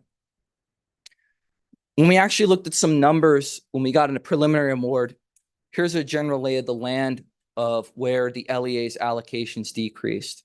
So we had 217 LEA's allocation decrease greater than the 7%. I throw the 7% metric up there because that was what the Census Bureau told us at the time. Of that number, 70 LEA's allocation decreased by greater than 10%, and many decreased to that 15% hold harmless that I mentioned. Of that, 23 LEA's allocations decreased more than 15% due to losing eligibility in portions of the grant. Concentrated, targeted, and EFIG. Now, there is a special rule with concentrated, which I'll ignore, but it doesn't operate on you get it or lose it. It has a grandfather provision, just to be technically accurate. So we do value conservative and proven estimations to be financially responsible. It's generally easier to go to an LEA and talk about a plan A and a plan B, a significant decrease and where the dominoes, the cards may fall. But we really don't know. We can just use the best information we have at the time, which is poverty data. And technically, when the federal budget was still being finalized, all sorts of advocacy groups and the political TA groups were guessing where everything may go. In the future, and this year particularly, we will be doing final reconciliation in January of 2025. We have to wait until October 1. It's a common date in Arizona, and to make sure that we can incorporate new and expanding charters. And then we do a final reconciliation to make sure that we match our federal award. Next slide, please. So some of the takeaways, as I mentioned, USED delayed awards to state. We generally get it much sooner. I know with experience under the IDEA, we would get it sometimes between December in really good years and sometimes as late as January, maybe February. It's kind of up to the federal government. For reference, we still haven't gotten an award from OSEP or the Office of Special Education Programs at this time. So it seems that the United States Department of Ed has given Title I allocations to each state, but we haven't gotten an award from our special ed.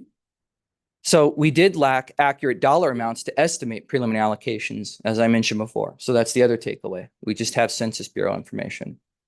And as such, we conservatively estimated LEA's allocation based on Arizona's census poverty rate, which we did know decreased significantly. A 7% decrease relative to the rest of the United States is not common. Next slide, please.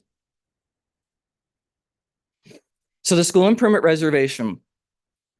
This is an interesting part applied towards near the very end of the funding formula. Every state has a requirement to fund approximately 7%. There's a dual criteria that's a little complex, but I'm going to use fiscal year 2025 as an example. Once all the allocations are done and the hold harmless has been applied, we must ratably reduce allocations of all LEAs to reserve up to the prescribed amount from the United States Department of Ed. This is for school improvement grants. However, there's a special rule. LEAs cannot be reduced below their prior allocations. So the takeaway here is that in most years, most LEAs will not receive an increase to Title I allocations due to this. It requires a significant increase at the federal, at the state level of the federal award. And just for context, for fiscal year 24, that reservation was about $24 million. And 21 million was all that could be contributed to it. And this upcoming year, it's about $23 million. And so far, it's only about 13 million. It is usually not fully funded in most states across the United States. And it is one of the most frustrating parts of Title I allocations. Next slide, please. So some final information is an effort to from feedback to the field, given time constraints and the resources we have available. Myself and a few others have worked to get all of the allocations published. There are a couple of redactions in there for FERPA, but what we have there is we have all the census information. We have the internal data, whether it was school lunch or AZ Ed's counts. And similar to that left to right graphic I showed you, it's top to bottom here. We make formula counts using data. Then we start applying to dollars, allocations, and hold harmless, basic, concentrated, targeted, EFIG, and then we have a summary. And then last, we have the set aside and the loaded allocations. Loaded being what you're going to see in the grant system when an LEA applies for the grant. The set aside particularly deals with the school improvement reservation and the state admin. And then for reference, there was a preliminary initial Title II allocation on there also. Thank you.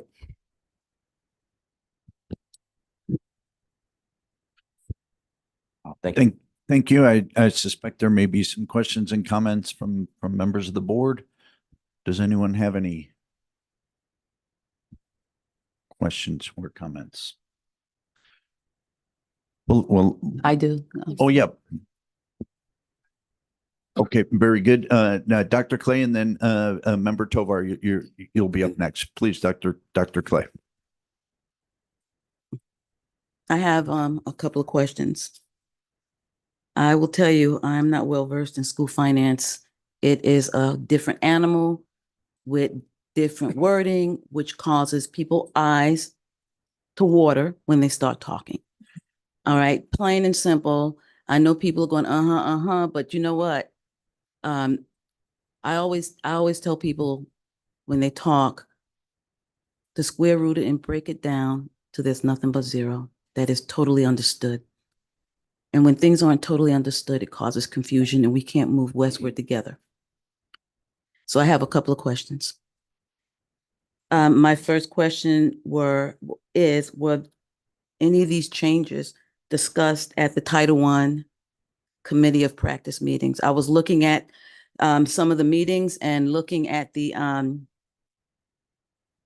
agendas, I didn't see anything. So could you please explain that to me? And again, I'm just asking questions right now. Mhm. So could you explain that one to me? Certainly. Thank you, Dr. Clay. I know there were discussions occurring. I know this is going to sound really strange. I've had so many meetings in the past 2 months. I remember speaking at a variety of stakeholders. I don't know if I actually had finished the presentation with the COP at that time. I know one was planned, but Okay, so here you go. Big concern. This is the Title I Committee of Practice. This committee should be highly respected. This committee is basically the field. This committee, they're the stakeholders. and actually, Right. can I correct myself? Actually, I did present on the same day that one of our other associates presented on school improvement. Was it in the agenda item? Because I went through all the way to October and I didn't see anything. I'd have to So you defer. could, I don't follow the agenda for it. okay. My thing is, I'm just going by what's posted. Mhm. All right. It was brought to my attention. I went and looked and I didn't see anything. So that's a big concern. I may not know everything about finance, but those people who do know, I trust them and I trust your office to collaborate, put everything on the table and try to figure out what's the best way moving forward. So it appears, I said appears and perceived, that decisions were made without the stakeholders and really digging into the Title I Committee of Practice. That is supposed to happen. Okay, you can say we don't have to, but things are put in place for a reason. We have the spirit of the law and the letter of the law. You can go by the letter of the law and say, well, you know what, I'm the boss. I don't have to do it. Okay. But what that does is stop us from moving forward westward. So that's a very big concern of mine. And with that, I started digging a little bit more. And I have a lot of other questions. And I do not think that we have the time for you to answer them. So I'm just going to put them out for you to think about for later. Why are there 22 for-profit charter LEAs included in the calculation file? Okay, that's just a question. We need to get together and talk about that. You don't have to say it. I'm just going to list the questions, okay? And then you can answer what you want, okay? Okay, for-profit charters are prohibited from receiving federal title funds. There does not appear to be a negative impact in their inclusion because there are no poverty data associated with them. But if they were, it would impact the calculation of the new census equating factor. That's one. Dr. Clay, Mhm. I want you to run through all these. I just want, for clarification, I'm going to ask that all of these questions be captured and then responded to with information sent to everyone on the board. So Okay. please go ahead. Dr. Core, would I just say each one and then we'll go? Absolutely, please Okay. do. Yes. Okay. Why has the final allocation for the 30 LEAs been swept away in their entirety for school improvement reservation? Okay. Okay. Okay, and the other one, 19 of these LEAs show that they received funds in the prior year based on 4 sub-grant calculation files. However, their reported prior year allocations on the preliminary set aside and landed allocations file is 0. Okay, why? I just want to go through them really quick. These LEAs include 2 school districts, Apache and Cochise County Elementary Districts, which are part of Cochise County. So yes, I went ahead and looked at some of the school districts. Mhm. And there's some, again, questions, Mhm. okay, that I don't understand. And the final one is, I was looking at the total allocation for all the LEAs, which there's one column.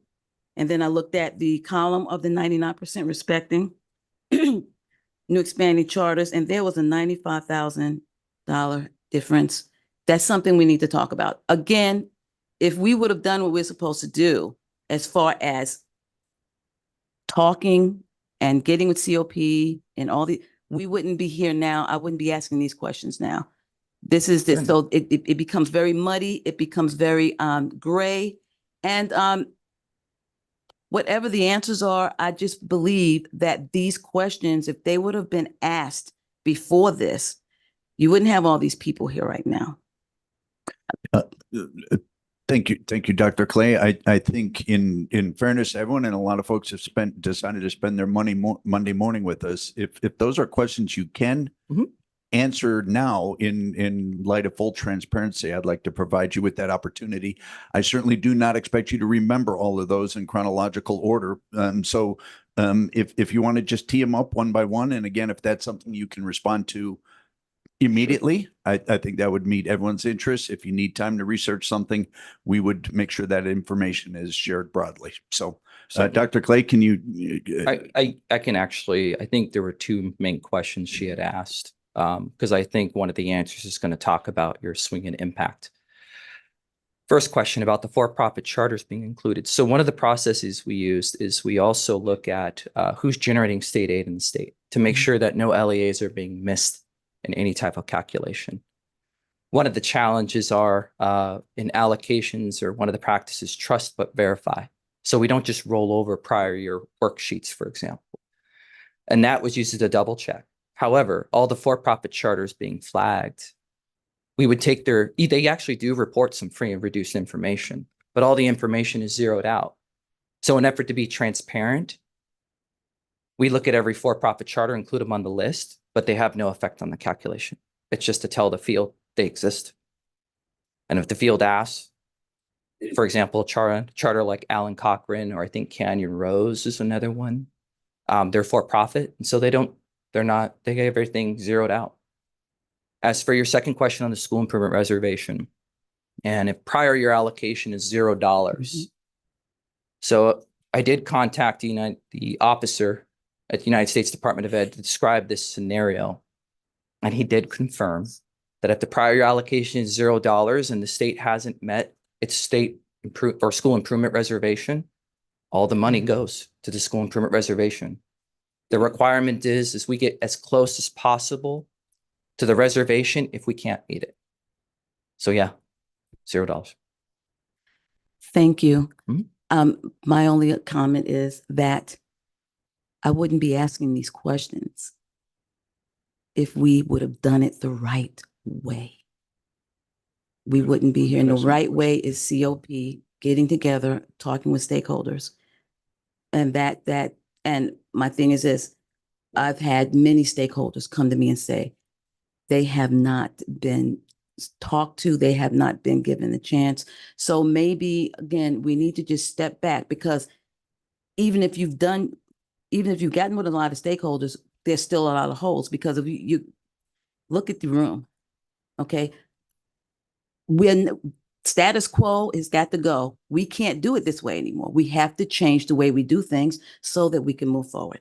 Those questions, thank you for answering some of them. But again, I wouldn't have asked those questions if there was a forum where stakeholders could ask those and get together.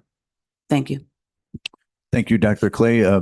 Member Tovar, and then followed by Superintendent Horn.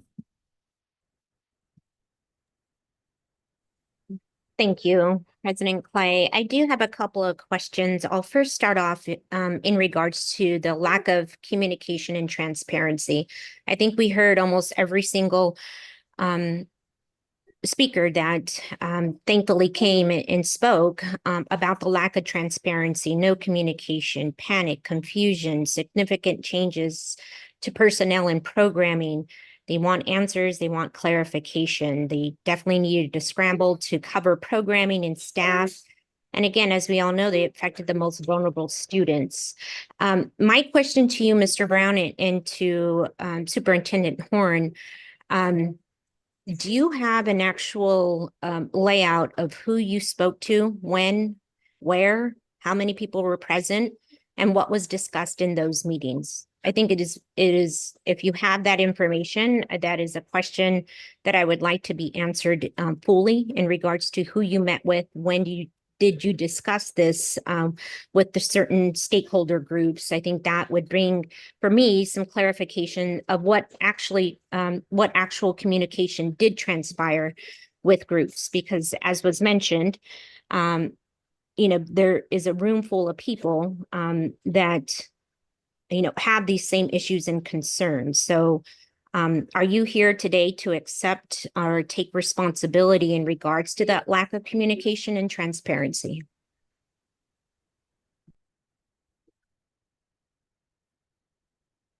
Push the button.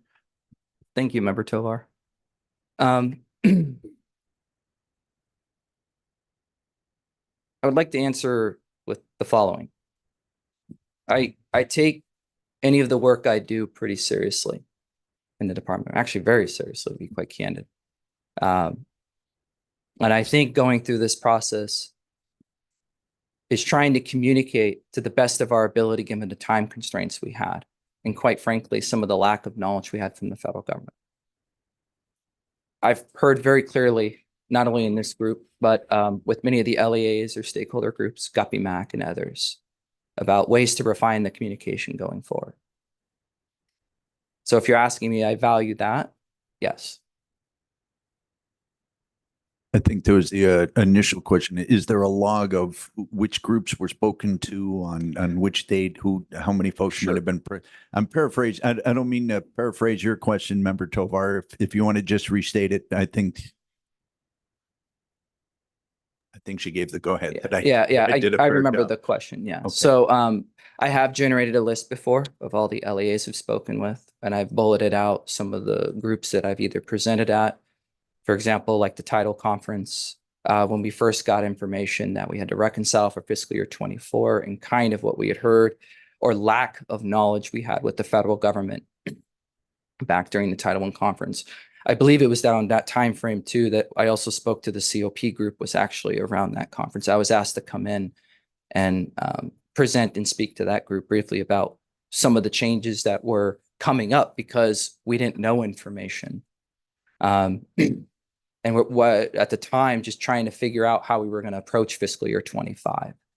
So, but if given time, I can go back and reproduce that list, especially including some of the LEAs and groups that I've talked to in the past probably 3 weeks when that list was first generated. That would be great. Thank you. Superintendent Horn? Do you know about how many presentations you made to the field? I think in the past 4 months, I've probably presented a dozen times formally, like with a presentation in groups. And then I've met with probably over 90 individuals who represent probably over 160 LEAs. Some of them would do charter networks, for example, like BASIS and others. So, one person can represent multiple LEAs.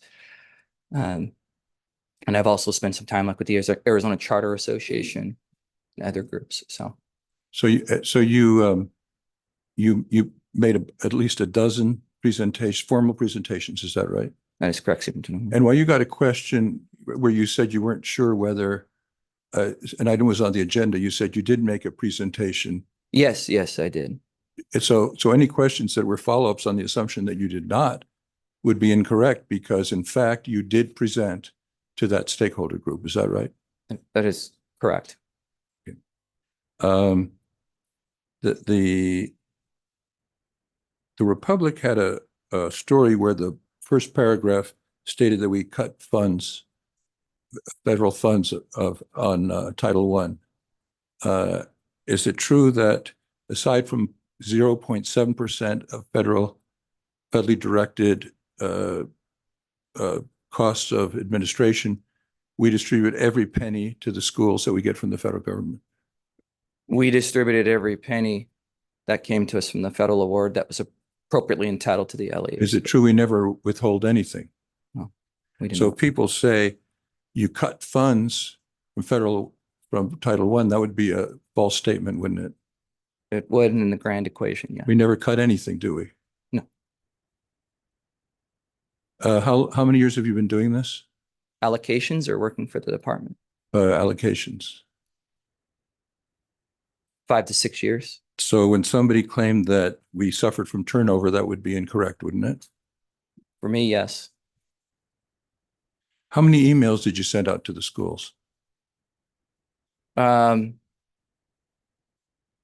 this matter with allocations, probably over 200. 200 emails. Yeah. Did those go to everyone? I'm sorry? How many went to everyone? Oh, my apologies. That's okay. I'd have to defer on that because Dr. White has the full record of that, but I'm aware of at least probably 8 or 9. 8 or 9 emails that went to everybody. Yes. And you're being accused of a lack of transparency. You sent 8 or 9 emails to every LEA in the state, every school district, every charter school, explaining what was going on. Is that right? As we were encountering knowledge or as we were encountering things to determine our process, yes. So if someone said they were confused and they didn't know what was happening, it meant they didn't read their emails. Is that right? There is a potential for that. In the emails too, we had encouraged the field that they had questions to reach out and schedule time with Dr. White and I.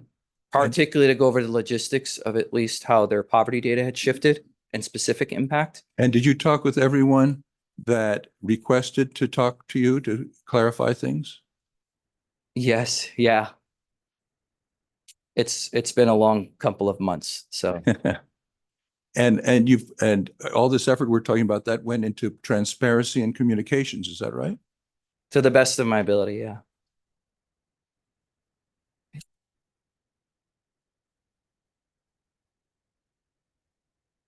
Anything else, Superintendent? Yeah, I'm checking my notes. Thank Okay. you.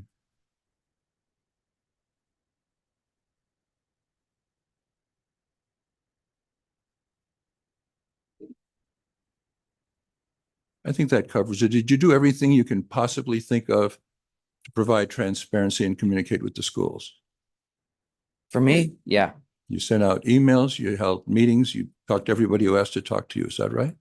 Yeah, and for those who don't know my presentation style, I tend to be very just straightforward and blunt with the impact. I don't really sugarcoat much, but I also do try to find solutions.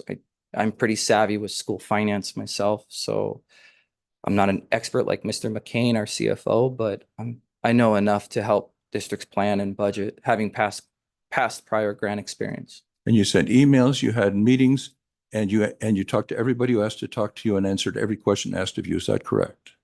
Correct, for the logistical side of things. That's all I have. Thank you. Thank you, Superintendent. Member Clark? Thank you so much. Thank you for presenting. For everyone viewing in, you probably can't feel the weight of the room right now. And I also just want to say that I'm very, very grateful always for everyone that comes and not only presents, but comes to give public comment. So I also just want to clarify a few things. So the Department of Education did not cut funds to Arizona schools. Is that correct?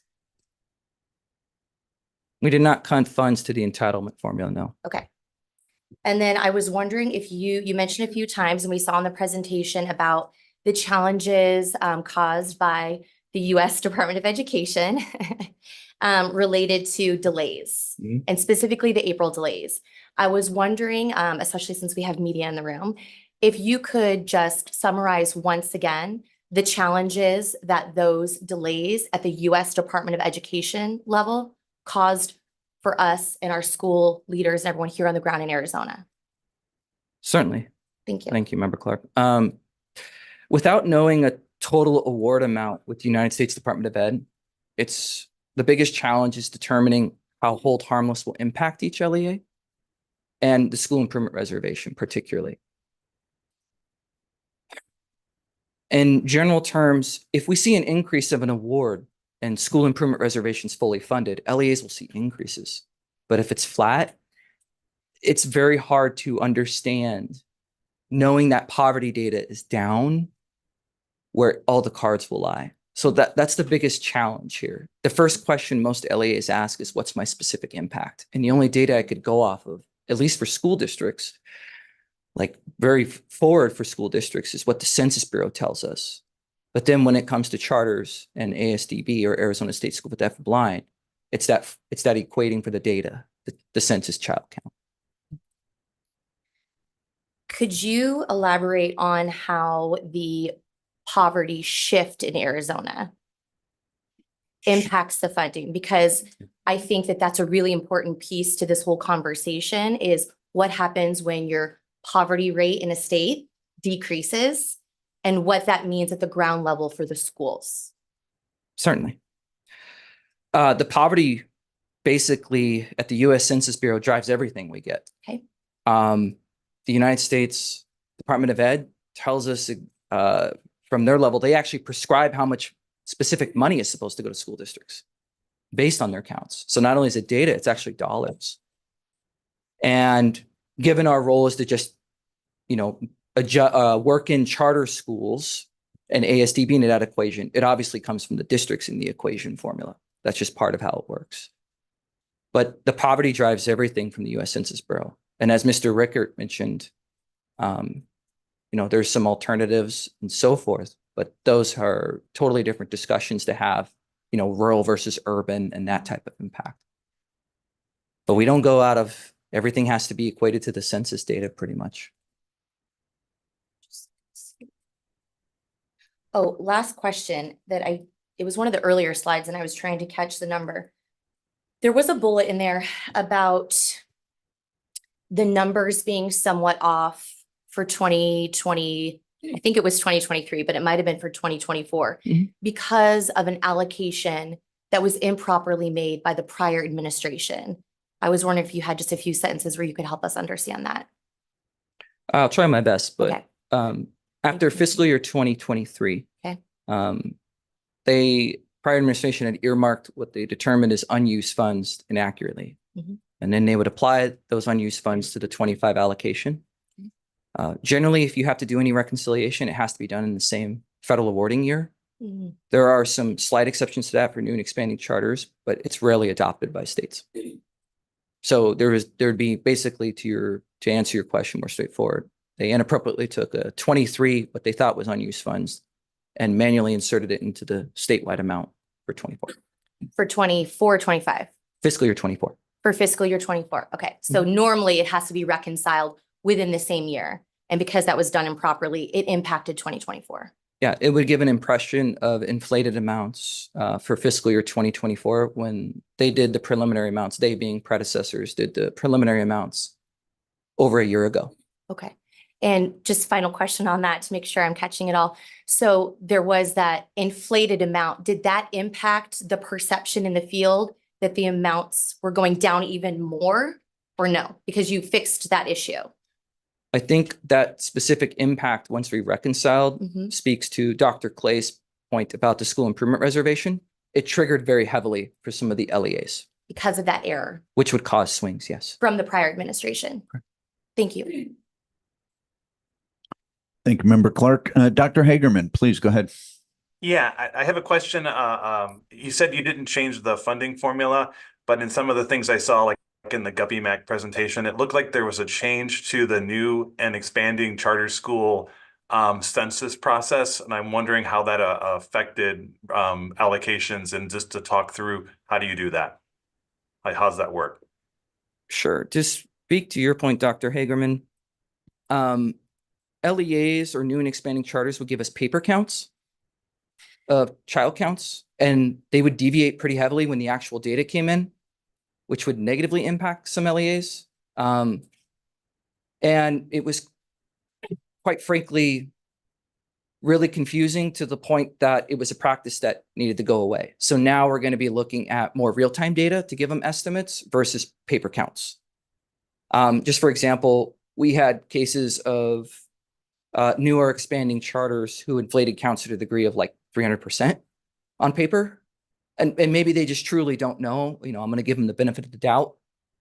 But when an actual allocation is generated, that would be a massive swing. And so I think it would confuse the charter in that case. It might even confuse the field, depending upon when you reconcile data, et cetera. So one other question, just or a suggestion. I'm wondering if a webinar out to all the letter groups and maybe the charter board, as opposed to trying to do multiple meetings site by site might be a better way to kind of get the same information to everyone at the same time. So just maybe now, but also in the future as a way to kind of get in front of this so you don't have to chase the information after the fact. Certainly. Thank you, Dr. Hickman. One comment to that. I've already started discussions with some of the stakeholder groups to slot times. So I'm gonna just call out Guppy Mac is actually my first one, and they're gonna do a virtual one where I'm actually gonna present on Title I, II, 3, and 4 permitting. It's just given time constraints, and I'm trying to train others, so I'm not the single bottleneck in this process. So, but thank you. Edit, Dr. Hagerman? Yes. Sure. Member Ketnese, followed by a member Meyerson. Oh, sure. Yeah. Oh, please. Go ahead then, Julia. Member Meyerson, please go ahead. Thank you, Member Ketnese. Oh, sorry, Jason. So just a couple questions on mine. Thanks, Mr. Brown, for being here. I think two primary questions on my end. I think the first is, I think I'd just like to understand a little bit more about the conversations that are currently being had with the folks in the federal government. I mean, I would imagine other states have experienced some form of reduction in their poverty levels, and wanting to understand, is there any opportunity for proactive conversations with our contacts there around to ensure that schools are not, that there's some sort of leeway period where we don't have to have a school that sees such a dramatic reduction in Title I funding, so that schools have time to plan. Is there an opportunity to, despite the planned reduction in funds, have that not occur this year or over a period of time so that we could have a more thoughtful and prepared conversation with our schools, and so that this doesn't feel more dramatic? Just sort of curious for your thought on that. Certainly. So thank you, Member Meyerson. I would say that we're kind of at the behest of the federal government in this case. We didn't get a preliminary amount until so late. And with the conservative estimate up front, it was kind of to take that more dire route up front. There is no real flexibility if the federal government doesn't do some type of change with regulation. And this is respective of federal program, where they can, have you leeway a reduction or anything like that over multiple years, barring they write some specific guidance or letter as an exception to do that. The effort is to talk about giving the field the most recent information. I think the main point that we're taking back from this group, or at least I am personally, is the communication. So I hear it loud and clear.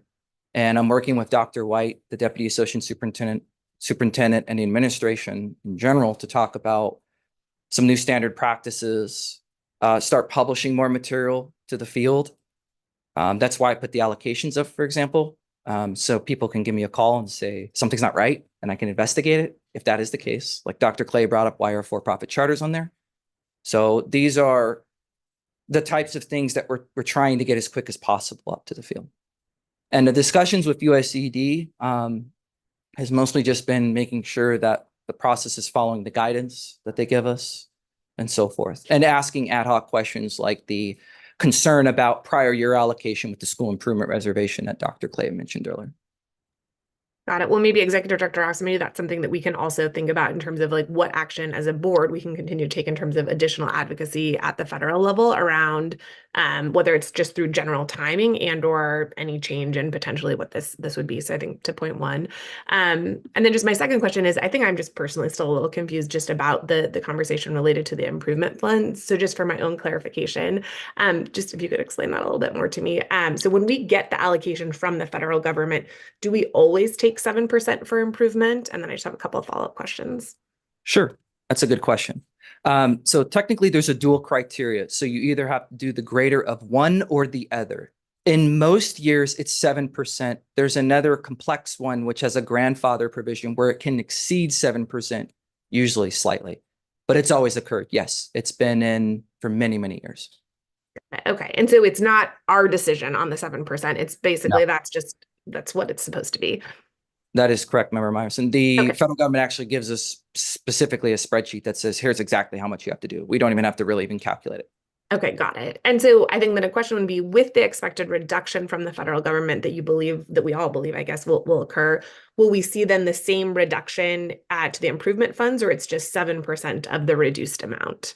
That's a really good question. So when we reconcile fiscal year 24, the school improvement grant set aside that we're talking about today was funded to the tune of about 21 million of approximately 24 million that was required for the 7%.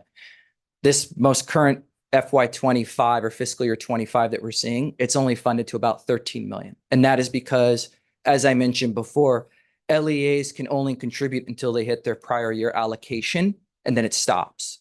And since most LEAs in this current or this upcoming fiscal year are seeing decreases, that fund is now, you could say, reserved to a smaller degree.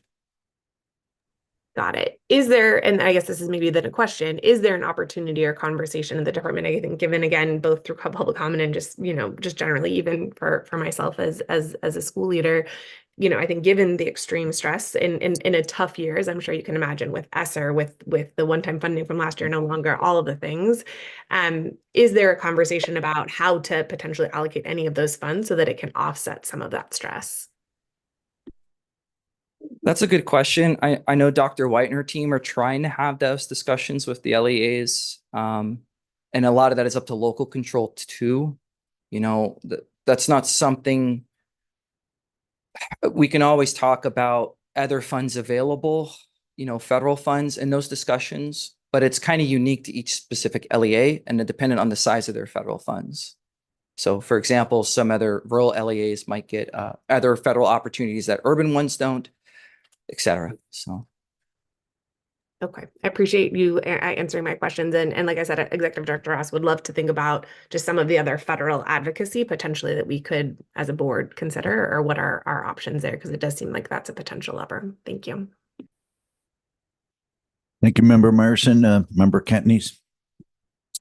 Thank you, President Kaur, Vice President Haley, Superintendent Horn, members of the board. Thank you, Mr. Brown. So first and foremost, I have the distinct pleasure of being the teacher member of our board. And not only am I a proud educator in a public school, but I actually work in a Title I school.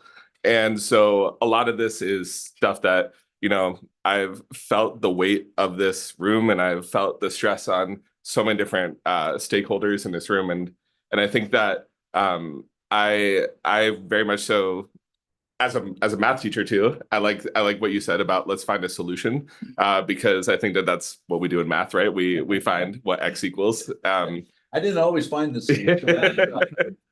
But I think too often we hear about the negatives in public education here, especially in Arizona. And I was always taught, my mom was a public school teacher. She was a first grade teacher for many years. I was always taught through opportunity, you can achieve anything. And I see it in my students. I see it in my students that where almost 100% of our school qualifies for free reduced lunch. And they have some of the best math results of anyone in the state. They can go head to head with anyone in algebra, geometry. We'll pick a time and place and we'll do it. But I think every single person in this room wants to do right for kids, especially kids growing up in poverty. What was really inspiring today is seeing this room full of teachers and superintendents and parents and school board members and elected officials, all of whom are champions, heroes, advocates. And if we really look past, sort of these differences that a lot of us have, and we work together, because it's not because it's the right thing to do, it's because our most vulnerable students need us to do that. And so Title I funding gives access to opportunities for all students. And what worries me is that when we have a decrease in funds, what does that mean for our kids? It's decreases in their academic coaches. It's decreases in math and reading interventionists. It's decreasing in reading programs in kindergarten. It's decreases in summer school. It's decreases in teachers and other staff members. And I can feel that one so hard. I've been a teacher for 13 years, and I've worked with over 1,000 different teachers in my school. And you just see how transient Title I schools can be. And we have to focus on that. We have to focus on stability, because stability allows our kids to thrive. And this is essential for all kids in poverty is stability. And I think what is devastating is that so many of our Title I students understand when their teachers and their coaches and their paraprofessionals and their school leaders leave. They understand when they don't get the best educational opportunities. They understand when they can't afford the same curriculum and summer school programs and other things that a 13-year-old or a 6-year-old or an 8-year-old shouldn't have to understand. They shouldn't have to understand. And so I think our job, and I guess my comment is, we got to figure out, whoever's listening, whether it's our federal Congress, our state legislature, the governor, ADE, anyone, let's work together to figure out where we can find funding for this, because that is a huge gap. 80% funding is a huge gap. And I think that there's other ways that we can sort of look at this. And so that's where I want to be proactive and sort of think about that, because we have to be there for our most vulnerable kids. And so I'm worried about this. That's why I'm speaking up. And it's something that is, I can see the kids that we could affect by this. And, a former student of mine had a math interventionist funded by Title I years ago, and she's now a student at Harvard. And, math, yeah, we can clap for that. That's good. That's good. Math tutoring funded by Title I is a major reason why former students of mine were able to not only come on grade level, they were behind originally, but get ahead in math, and why they're at Northwestern and ASU and Notre Dame and Yale right now. Another former student of mine attended a reading program funded by Title I, and she is now a 4th grade teacher in a Title I school. And so the reason why I'm bringing all this up is that I think we heard very loud and clear that like a lot of this is out of the hands of what we're capable of doing. However, there's got to be other ways. There's got to be other ways to find funding. And, I don't know how we can help, but I like the idea of, the State Board of Education trying to contribute and finding solutions to this, because our most vulnerable students deserve the same opportunities. So thank you. Thank you, Member Cantnice. I hope I pronounced that correctly. I just have one comment related to trying our best to find any funding. We are exploring, at least me particularly, to look at taking unused funds in this case and making sure we recognize or reconcile in the same year. So for example, any LEAs who didn't use all the money or waived funds or forfeited funds, this does occur in the state, to appropriately redistribute, because we want to make sure that we award all the money that we can. So we are looking at that in the next few months for fiscal year 24. And particularly, we will be very proactive in 25 to have the LEAs notify us sooner than later. And that way we can redistribute funds by January quicker. There are, as the superintendent mentioned, there are LEAs who don't take federal funds in some cases, whether they don't apply, whether they don't get approved, whether all sorts of cases. And so we are really looking at that. Yeah, so just want to let you know that. Mm-hmm. Member Tovar, and then Vice President Haley. Thank you, Mr. President. I wasn't finished with my questions, but I understand others, and I'm thankful that you went to others so I can circle back with the remaining of my questions. Please do. Thank you. Just seeing that I'm going back to the communication issue, and I know that you mentioned that, that's something that you're taking away from it. In regards to your division, your department, how many people work with you? Me personally? Yes. That covered Title I funding, I should say. Sure. Thank you. Because yeah, I work in special ed still technically. I believe approximately 12 to 15 individuals, of which probably a core was about 3 to 4. I'm also working with some folks outside of the title unit too, like health and nutrition, for example, and some of our finance individuals in the department. Thank you. Thank you for that. Who was the person, I would say, responsible for communicating with LEAs. I think I heard Superintendent Horn ask you questions in regards to how many emails you sent. Was that just you specifically communicating with LEAs, or were there other people as well? No, ma'am, that was primarily the title unit.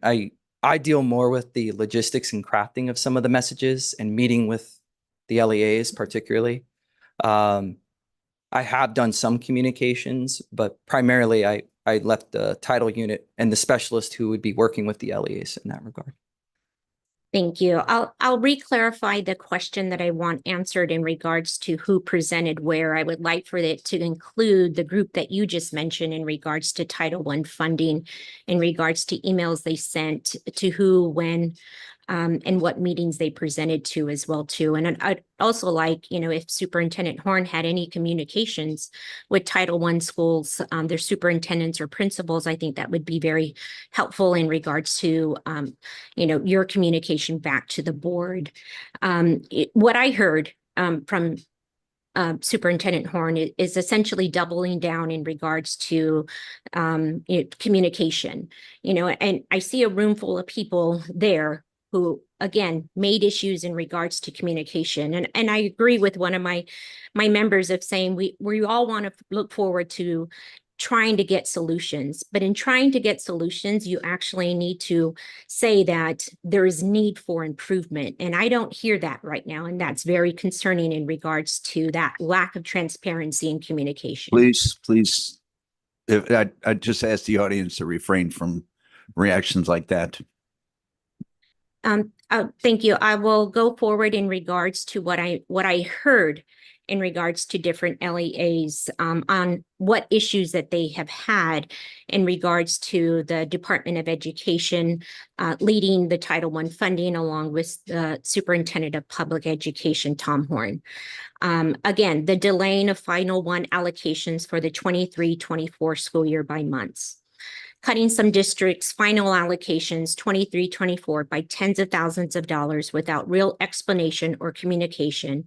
And in doing so in the spring, the money had already been spent and the personnel and programming. And you heard that from a lot of speakers today in regards to the money that now they are having to make cuts to programming, to staff.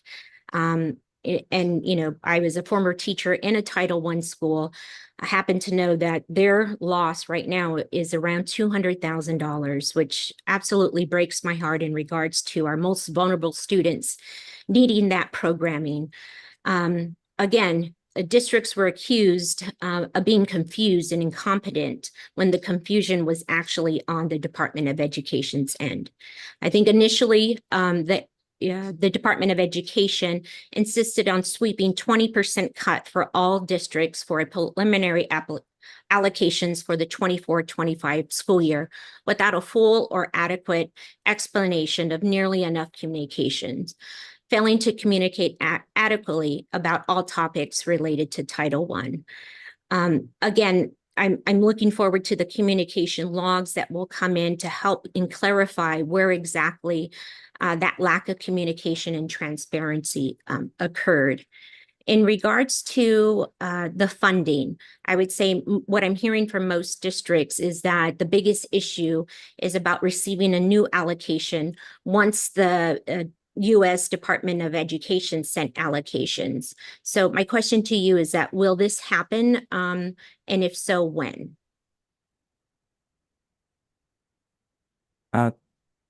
Thank you, Member Tovar. The amounts have been published based on the award that we got from USED, and I believe we're working with our vendor and grants management so it can get loaded with the LEAs. So I'm working to make sure we double check so we load the right amounts. That way there's no transposing or anything. Sometimes those mistakes happen with the vendor, and I'm trying to minimize that to the best of the ability, or best of my ability, excuse me. Thank you. So would you categorize it as them being issued new allocations, or there will be some changes in regards to what's been published? Since technically the federal government's only given us a preliminary award, I can't give a disclaimer that they're final until we get a final award from the feds. And even then they can still technically revise. Thank you for mentioning that again. I think that's an important issue. In regards to the team of Title I funding, a lot has been said in regards to the U.S. Department of Education. I would also like to know and be presented to all members a full accounting in regards to all communication that has transpired with the Department of Education. Much has been said about, there's timing issues that, that you have no control over in regards to the Arizona Department of Education.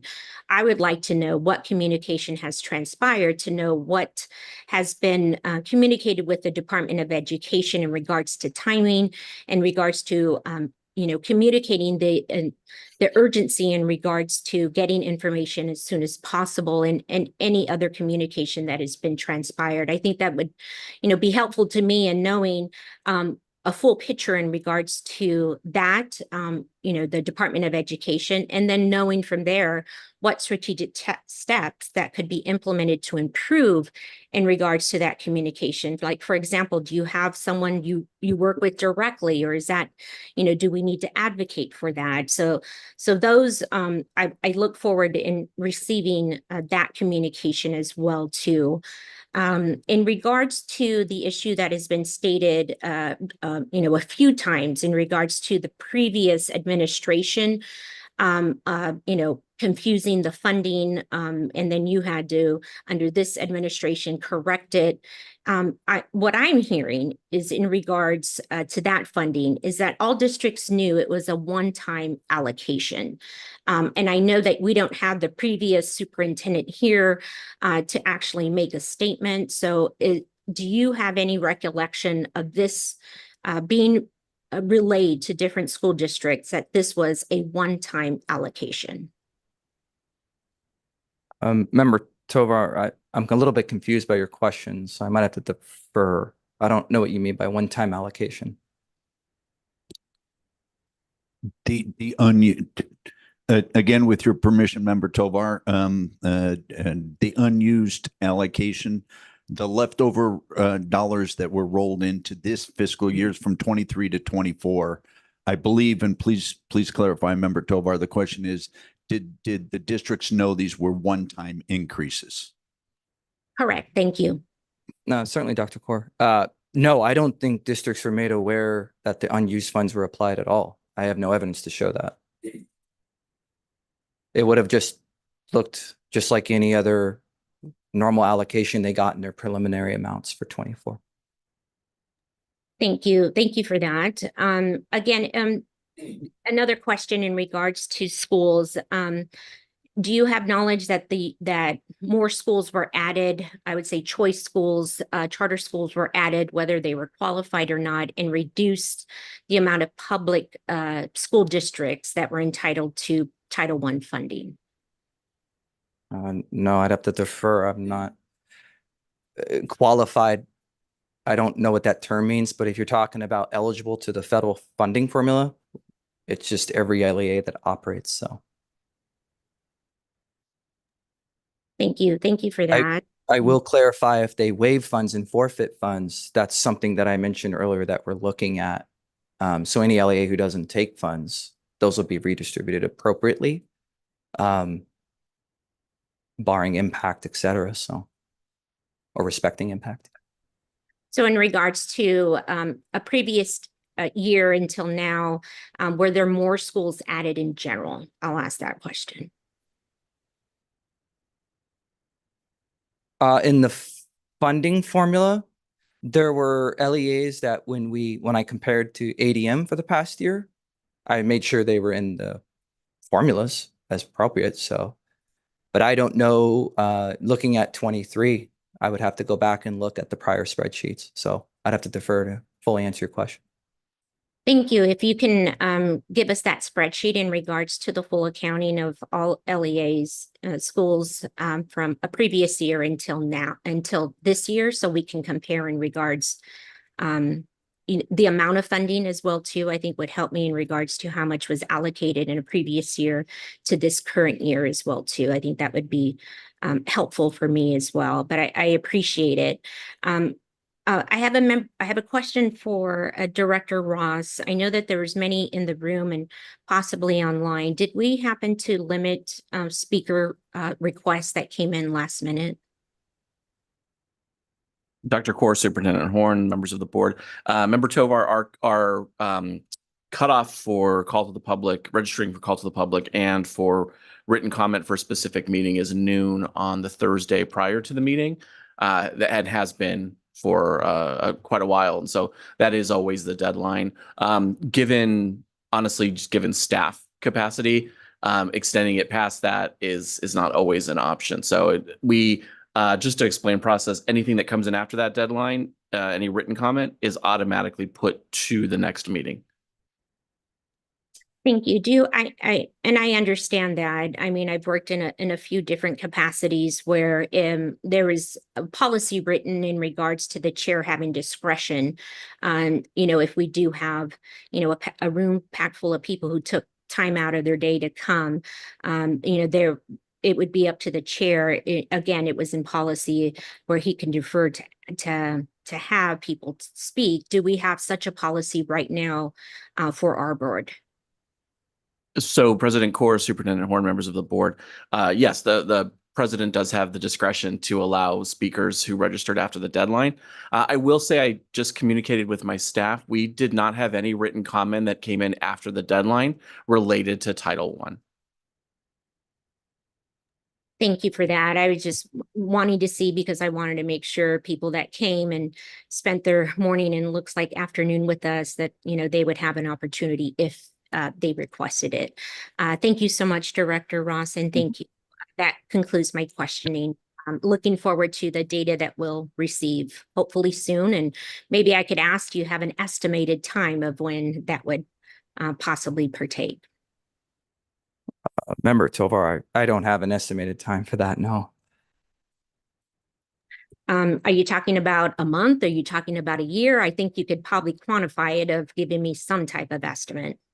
I'd have to defer. We would need a write-up of specifically what's to be produced, just like any other data request we have at the department. So, Dr. Core, Superintendent, members of the board, Member Tovar, Deputy DePlanty and I will put in a formal data request after the meeting, and we'll work with Amanda Risky and the data team over at ADE to see if we can get a timeline.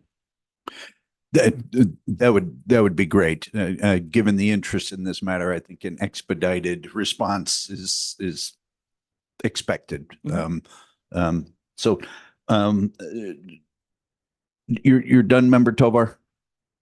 Yes, thank you so much. You're very welcome. Vice President Haley? Just a quick question for clarification. I think we've covered it multiple times, so we thank you so much for the time you've spent with us today and for the many individuals that have testified and submitted comments. Just to clarify, so the census poverty allocation for Arizona is reduced by 6.9%. That is the estimate, right? In addition to that, there's the question of the funds from the federal government, the funds from federal government, in addition to our general allocation, did the federal government receive a decrease from Congress? Okay, so yeah, that's a good question. And because that also impacts how much we get. so, to my memory, it was more or less flat or slightly funded. up nationally. Arizona's award is what decreased about 7.7%.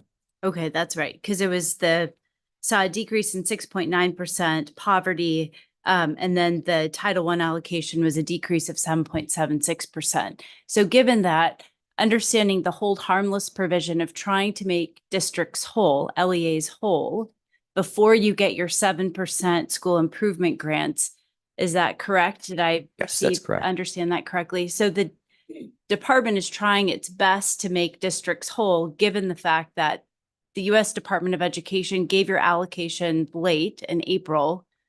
You wanted to provide districts some information for planning purposes, which resulted in an 80% of the prior year allocation. Is that correct? That's so correct. again, for planning purposes, the goal from now going forward is to make sure that in the revision or reallocation of unused funds, you want to try to make individuals as whole as possible, but you cannot take FY '24 dollars and apply it to 2025. Is that correct? That is correct. We can't modify the funding formula that way. So, But if individuals have found that either because of a prior reduction or there are other funds to be reallocated, your hope before the new fiscal year starts, which, correct me if I'm wrong, does that start July 1?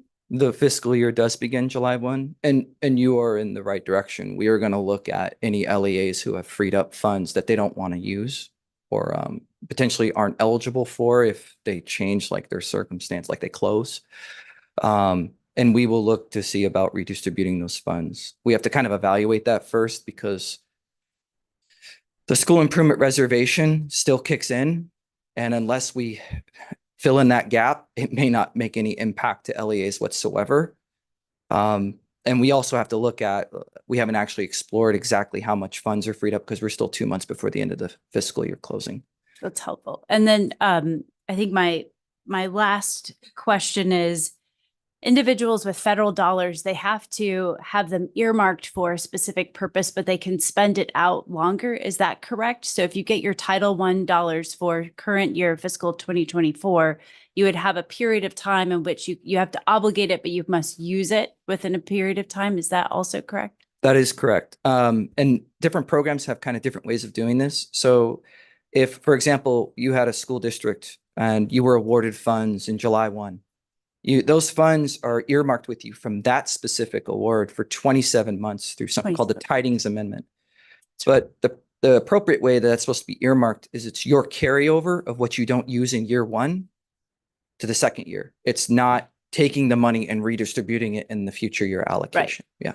Which then goes back to why, in theory, you can't reallocate or add it on top of a new allocation because it's already been, in theory, obligated in the current fiscal year. And if you don't use it, you can either return it or the department can reallocate it in the current fiscal year. That is correct. And that way you can make sure that you account and match up to the federal award and you don't have any discrepancies. Like, for example, if we were given $328 million and at the end of the year it shows we distributed $330 million, we will probably get some questions from the Department of Education.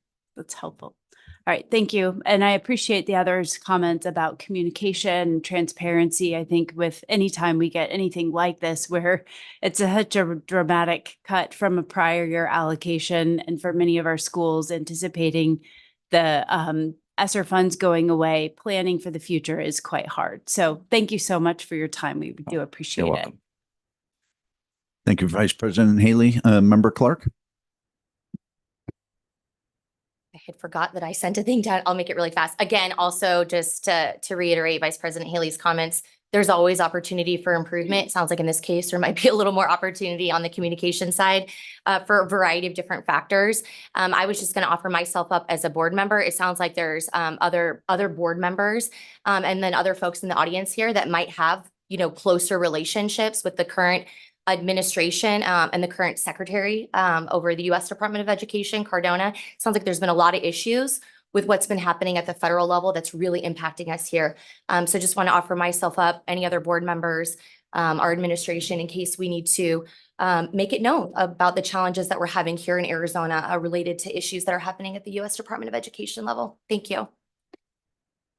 Thank you, Member Clark. Dr. Clay. First of all, thank you so much. You are one of the most bravest people. You're amazing. So thank you for I that. usually am the one who delivers the news. So thank you so much. I just wanted to also offer some strategies so that this wouldn't happen again. As far as myself and my county, no, we didn't get anything. And I have 21 school districts down there. I've talked to all the superintendents and I don't know what the disconnect is, but it doesn't matter right now. But my suggestion is when things happen like this, could you please, your first go-to should be the county superintendents, because the county superintendents have a wider perspective of what's going on in their county and start from there. I mean, we have all the other organizations too, but please include them in the conversation. I got all of this from newspaper and hearsay. You see, so I didn't get the memo either. All right. And I want to be part of the solution. All of us do. I don't want to see you ever have to go through this again. All right. So we're here for you.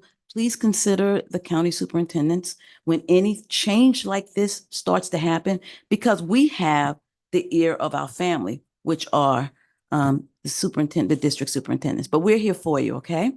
Thank you. Okay. Thank you. I just want to say that Chris worked as hard as any individual could possibly work communicating on this issue. Member Meyerson? Thank you. Just real quick, as I was listening, continue to listen to the comments, do you happen to know, Mr. Brown, did every state receive this sort of last minute communication to the federal government, or was it just Arizona? Thank you, Member Myerson. To our understanding, all the awards went out approximately towards the end of the first week of April or beginning of second week. So I was not aware of any other states who got it significantly before Arizona. So. Got it. So also potentially, as we think about just like federal advocacy, we could presumably talk to other states to see how they're responding to this. And then I think my second question is, do we know of any other state that is seeing a reduction, or is it we're just still anticipating that? Is any other state planning this type of dramatic reduction in Title I funds from your knowledge? I believe USED has published the awards now, but what was one of the items we looked at was relative differences of Census Bureau data for states. There were a handful of states or regions technically who had more significant decreases in poverty relative to the rest of the US. So I think there are a variety of LEAs across the state who are seeing similar impact. And just for awareness to the larger states in the United States has a much more significant impact, of course, than smaller states. For example, if like a state like Texas increases like 3%, the pie is coming from all other states. So just keep that in mind. It sometimes that gets a little bit lost in the translation. Okay, but we don't know right now. We could see there's data that shows other states had the same or more of a decrease in potential poverty according to the census data, but we don't know yet if their title funds have been impacted. I would be surprised if their title funds were not impacted. However, I believe Arizona's relative decrease in poverty was definitely in the top. Top, I don't remember exactly how many, but it was like I said, it's uncommon. We haven't seen something like this in a while. So. Thank you. Mm-hmm. Thank you, Member Meyerson. Any other questions? Okay, on behalf of the entire board, I'd like to thank you for your time and efforts and patience responding to all these questions. Obviously, an issue of tremendous importance and interest to us all. So I thank you for your presentation and response to our questions. With that, I think I will. I see Mateo needs a nap, and I need to visit the restroom. So I think we'll take a break right now. I'm showing at 11:42. So let's try to keep it to about 10 minutes, and we'll come back and rejoin the agenda.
Tom's talking to media, maybe. All right, I'm going to call us back into session.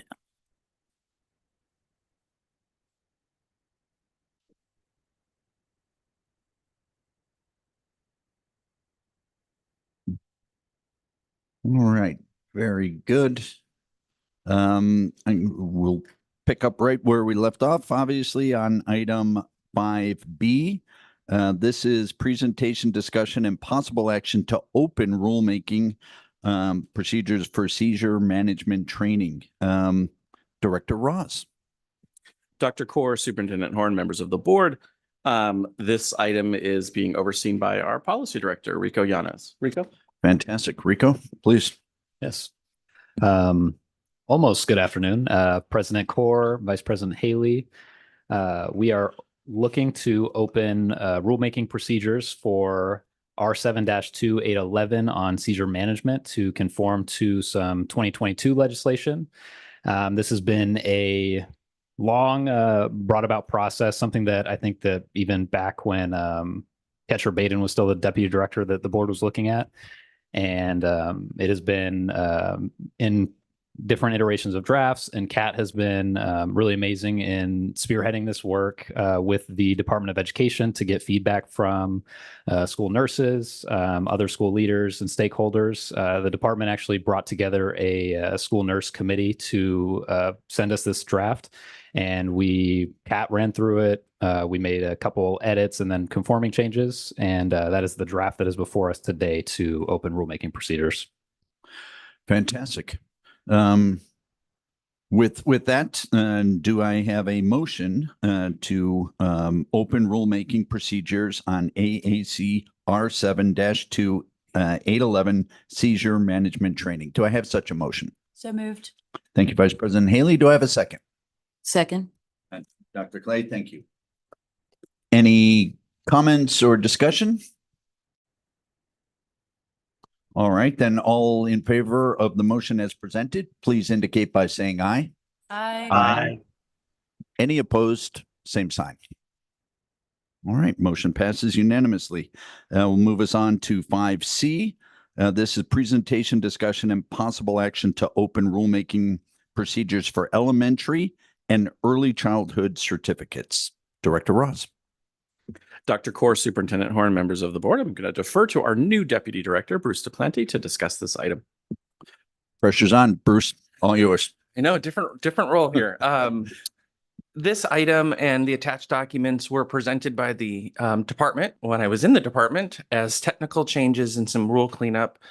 Went through the certification advisory committee in which they recommended to open rulemaking for the changes. And the highlight of this is the elementary certificate. It's some technical changes in regards to removing some grandfather language and then aligning the coursework requirements to the Senate Bill 1572, which is the literacy endorsement coursework, as well as correcting the rule language around the subject knowledge assessment.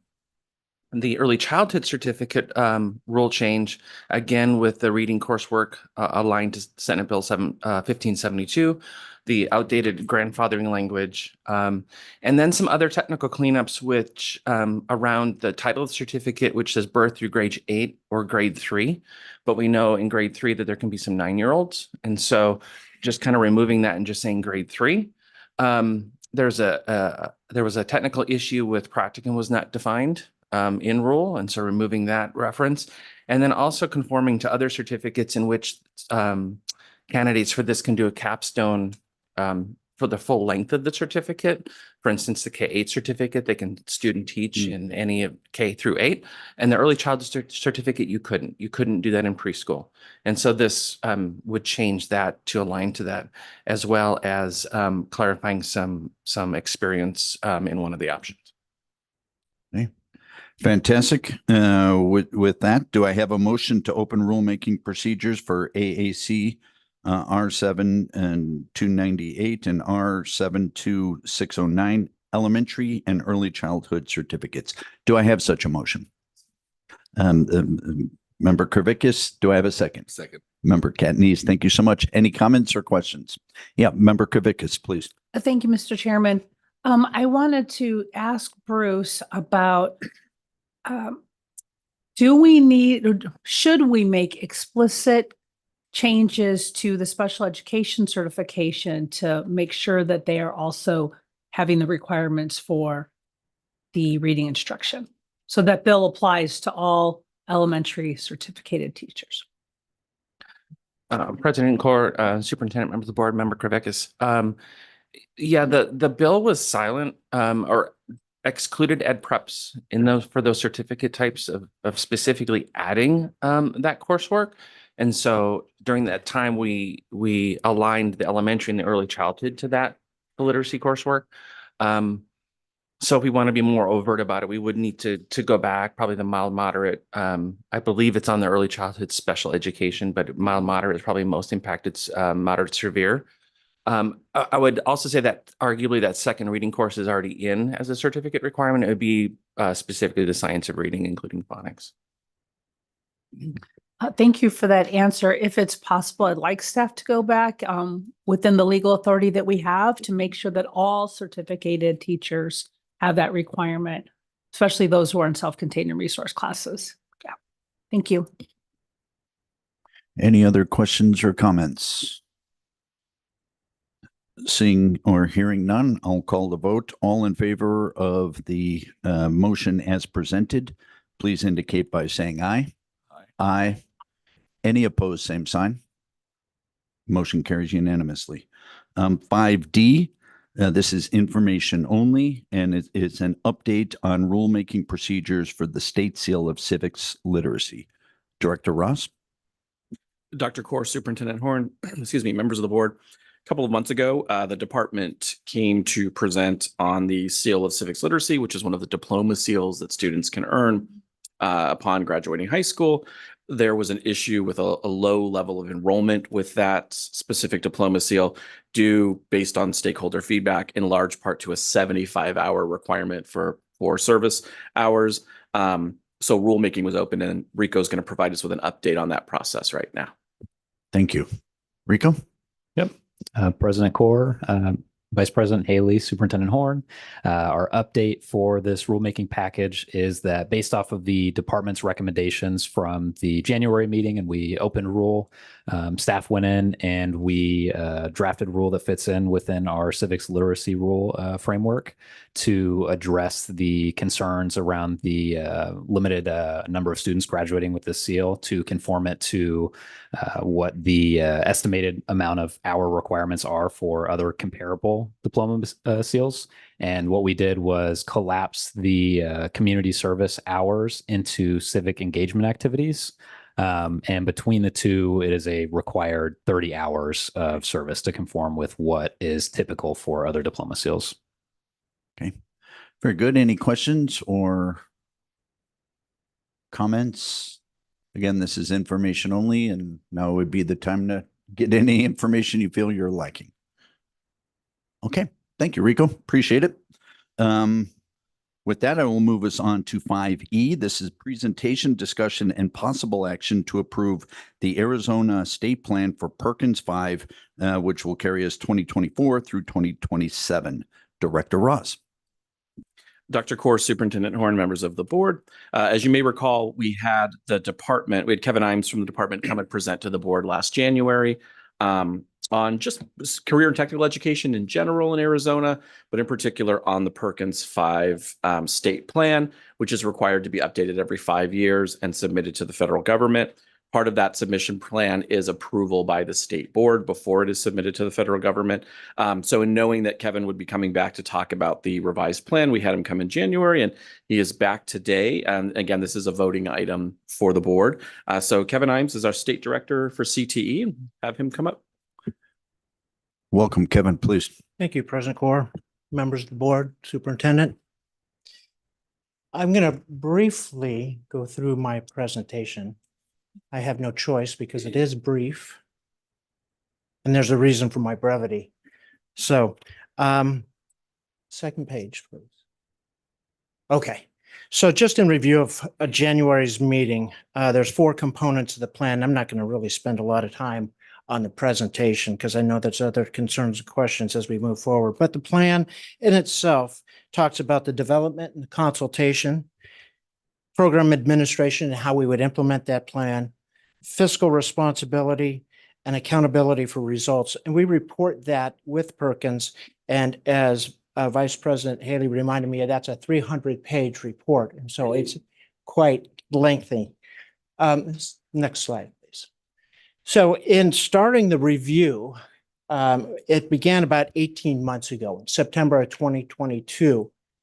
We reviewed the current plan and administered a stakeholder survey with all the CTE administrators in the state, public, industry leaders, business, community colleges, and then went on to develop a mission and develop a vision for the plan. You'll see in November 23, January 24, we started to conduct some virtual and in-person sessions. And then February started our public comment period, and that was open for 60 days. And then within April 12th, public comments ended. And then we're here today to submit the plan for your review and recommend hopefully for your approval. And then that goes on to, provided it's approved, the governor and then to the U.S. Department of Education. So the crux of the presentation today will center around the public comments. And actually with, even though that I say on the slide, there's 3 areas, there's actually 5 areas for which we received public feedback. As mentioned, it was open for 60 days. 48 members of the community submitted public comments in writing. And these fell within 5 areas. Those 3 that you see, the elements of an approved program, post-secondary and secondary funding proportion, the state-determined levels of performance, as well as those performance indicators, so where the performance is set, and then requirements for the post-secondary recipients to be an approved program to be able to receive post-secondary funding related to the Higher Learning Commission. And then there's another one that seems to be lingering, but the programs with that are requiring 3 courses for a course sequence. Overall, I'm going to read you our response for which we are going to provide to the government, just so that I am thorough, but there are no changes to the plan overall. So number 1, related to the elements of an approved program. This is how a CTE program becomes approved through the Department of Educators. The commentators express concern over a list of items considered for program approval and funding. First, the commenters express concerns that removal of the requirement to offer an applicable career and technical student organization from the list of elements of an approved program diminishes the importance of the state investment in CTSOs. Commenters requested that CTSOs be added to the list of elements what constitute an approvable program. That was in the previous plan. In our draft, we removed it, but since we had such feedback from the field, we put it back in. So ADE's response was, we appreciate the comments and has included the CTSO's list of elements of an approved program. So if an approved program is to be approved by the State Department of Education, it has to include a CTSO. The following phrase was added to the list of what qualifies an approved program. Offers a career and technical student organization appropriate to the programs that has been vetted through the NCC CTSO and been approved by the Arizona Department of Career and Technical Education. Second, commenters expressed a concern that the requirements to meet all Perkins V performance measures was not appropriate in determining program approval or funding. Those are 2 different things, approval and funding. So the ADE's response was the phrase, once established, a program meets the Perkins V state definition of size, scope, and quality. It has been added to the list of items considered for Perkins eligibility. We did also include 3 other additional points that would make a student or make a program approvable. And those following criteria were added were to ensure the LEA offers or will offer at least one program for a minimum of 1 year using their own funding sources. That's a program, that's a Perkins requirement that meets program requirements. 2 is to ensure professional skills, academic integration, and work-based learning are embedded into the programs. And then the third one we added into that was to make sure that ensure all academic standards are embedded into the programs. Second topic, secondary and post-secondary funding proportion. Commenters expressed concern over the proportion of funding between secondary and post-secondary institutions, eligible recipients. Under the previous Perkins state plan, secondary recipients received 82% of the funding, and post-secondary recipients received 18% of the funding. A majority of the comments related to the proportion between secondary and post-secondary requested was to keep the current 82-18 percentage split, while some commenters requested an increase to post-secondary recipients' share of assistance funding. Support for keeping the current proportion revolved around how decreased funding would harm rural districts and how an increased demands on the CTE programs requires additional funding. Support for increasing post-secondary recipients' share of assistance funding revolved around how college offers dual enrollment programs to high school students and how many community colleges are unable to meet the growing industry demand with their current Perkins funding. Several of the comments proposed post-secondary fundings to increase that proportion from 25 to 30% of the total assistance funding. ADE's response. The department appreciates the comments, but no changes have been made. ADE believes that reducing funding to small and rural secondary school districts would significantly harm that district's ability to offer a quality CTE programs, and that the proposed increase of funding for post-secondary institutions would not adequately offset the negative impact on secondary schools.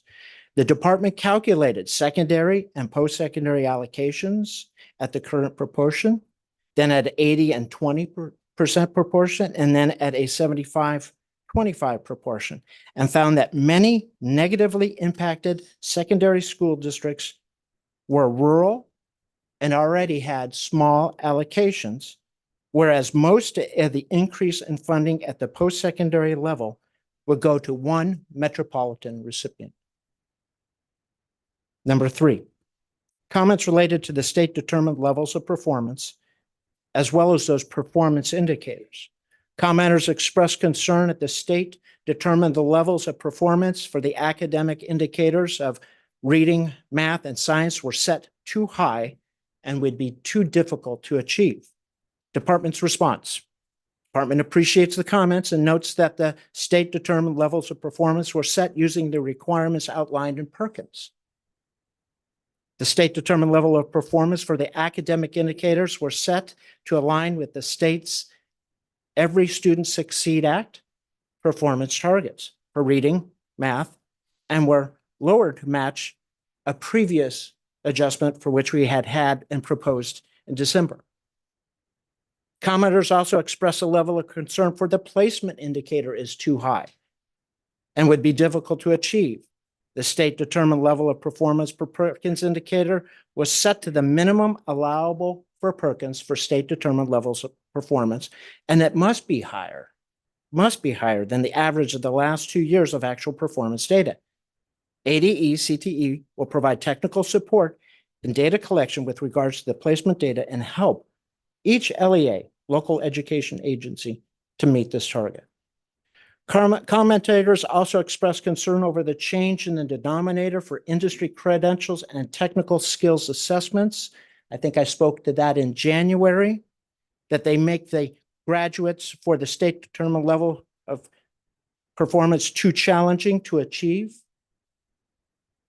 ADE's response. The denominator for the industry credential will be updated to include all graduating CTE concentrators rather than only those graduating concentrators that took the exam. The reason for the change is to better measure how many high school students graduate with an industry credential, which is a requirement of Perkins, and the department would like to note that the state-determined level of performance has dropped significantly to accommodate the shift in measurement that changes and reflects the state's priority that CTE concentrators graduate with an industry credential. That's the intent.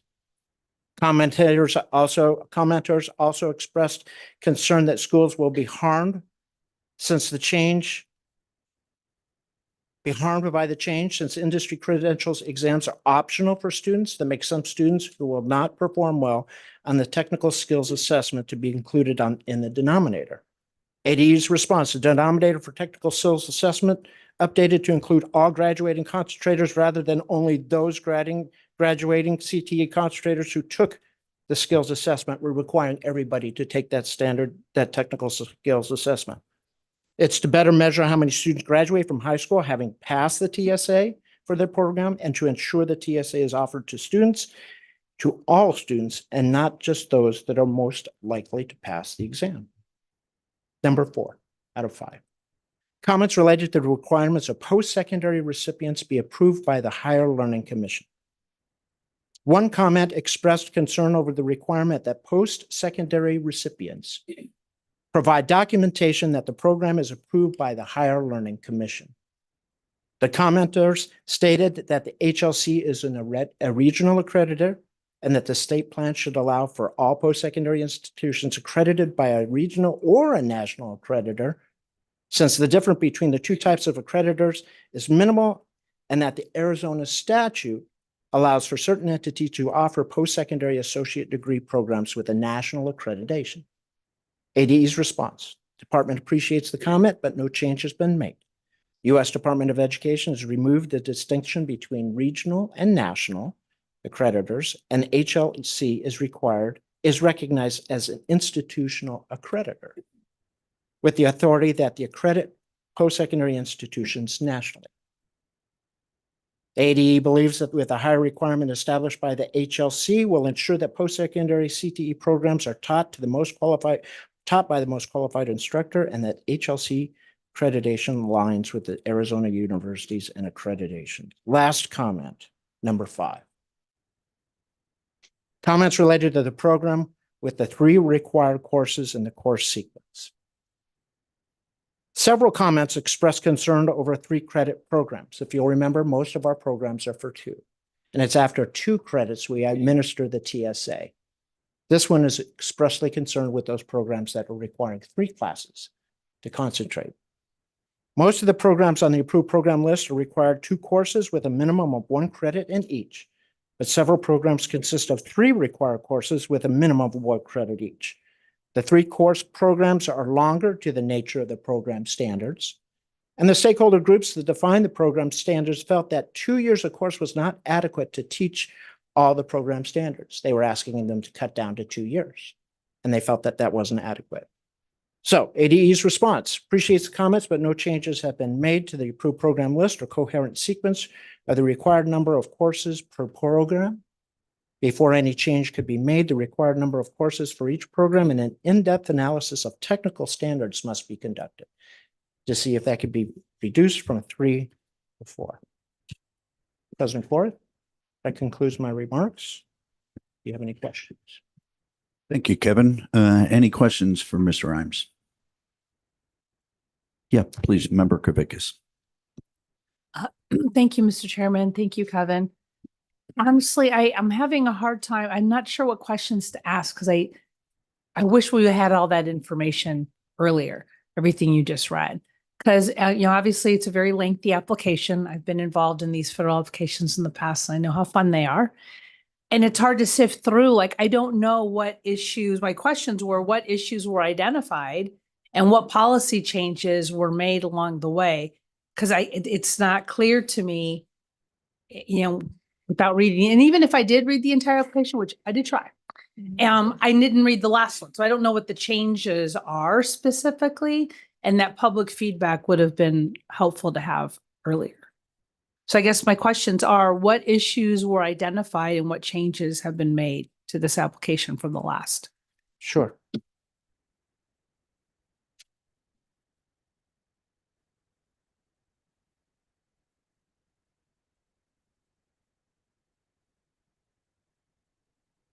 The issues were identified were those 5 main areas, for which two I just spoke to. Elements of approved program. The secondary and post-secondary funding proportion is split to 1882. The state determined levels of performance, in which we reviewed in January. Requirements that the post-secondary recipients be approved by a higher learning commission in order for them to receive post-secondary funding. And the programs that require 3 courses for the course sequence. No changes were made. I guess my question is not so much what changes were based on the comments that were made in the proposal submitted in February, but what was changed from the prior Perkins V application. So what changes were we making from the one that's currently law, or the current program that's been approved by the Department of Education, of which we're receiving Perkins V funds? Yes. To what you are proposing to do now? Sure. Is it those 5 things that are the changes, or have you made other substantive changes prior to the prior plan, the one that we're currently operating in? President Corr, Vice President Haley. With regard to the last plan, and you're asking for the changes that were made to this one, no changes were made.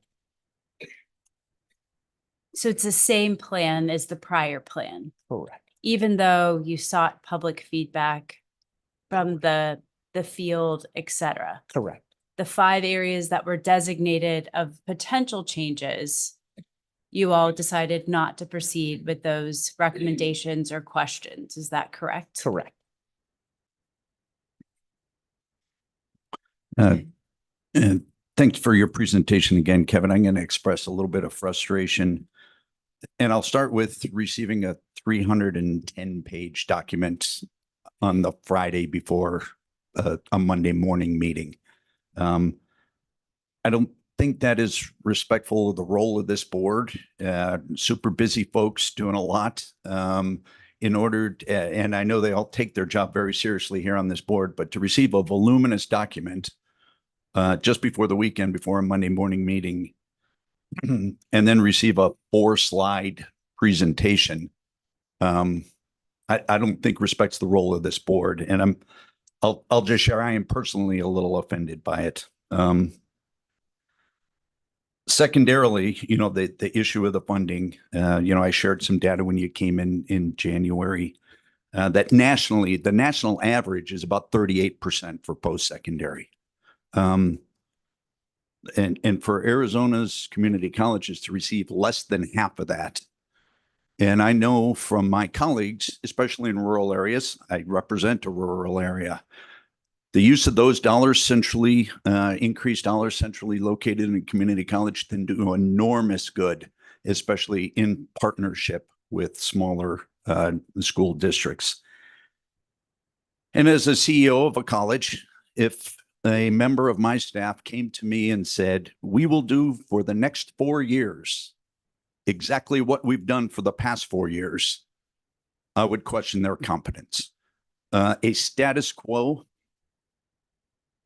keep everything the same, no new innovation, no new changes, nothing. Arizona needs better. Arizona deserves better. My intent is to vote no. Any other comments?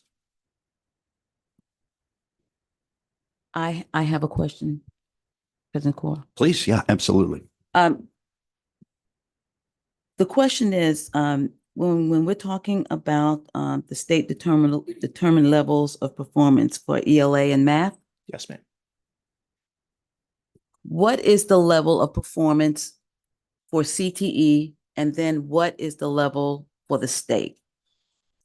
Where's the state at right now, and then what is the level given to CTE? So the state determined level of performance is actually a little bit different than the actual performance. So I'm just for seeking clarification, you're actually looking for the actual performance of math non-CTE students versus the math actual performance of math CTE students. Yes. Okay. I'm looking for a correlation. Yes. Without getting the specific data, because I don't have that with me, the performance of CTE concentrators in math is about 6% higher than non-CTE concentrators.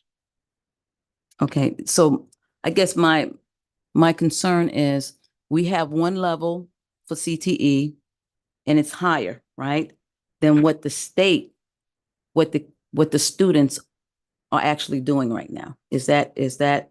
We actually have the performance of those that are higher. Now, our projected performance level for which we project is that's two different numbers. What we project our performance to be and our actual performance. So our actual performance is higher than those students that are non-CTE concentrators, as well as our level of performance for which we expect them, those performance indicators, is higher as well. So with ELA and math in the state, what is the number? What is the performance level for non-CTE students in the state? It would be for this year, it would be in the 20%. Okay. I don't have that off my top. That's okay. Yeah. So you're going to say it's around 20, right? Yeah. But CTE students,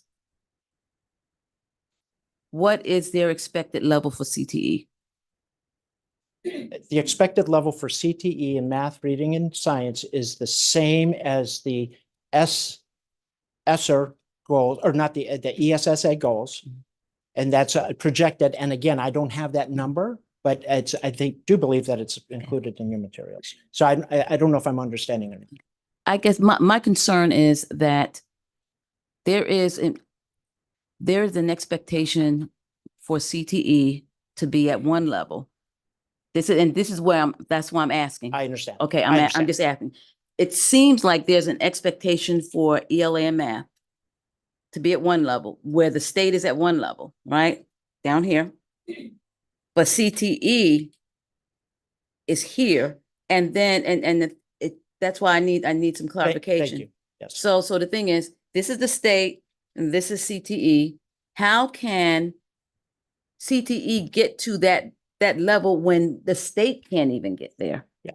So we have the state, we have the same expected level of performance that are outlined in ESSA. Okay, so we have projected, and as a CTE concentrator, you're expected to reach that performance level, same level as a non-CTE. We do not have a different elevated performance level target. Yes. But what is the actual target in our state right now? That was my concern.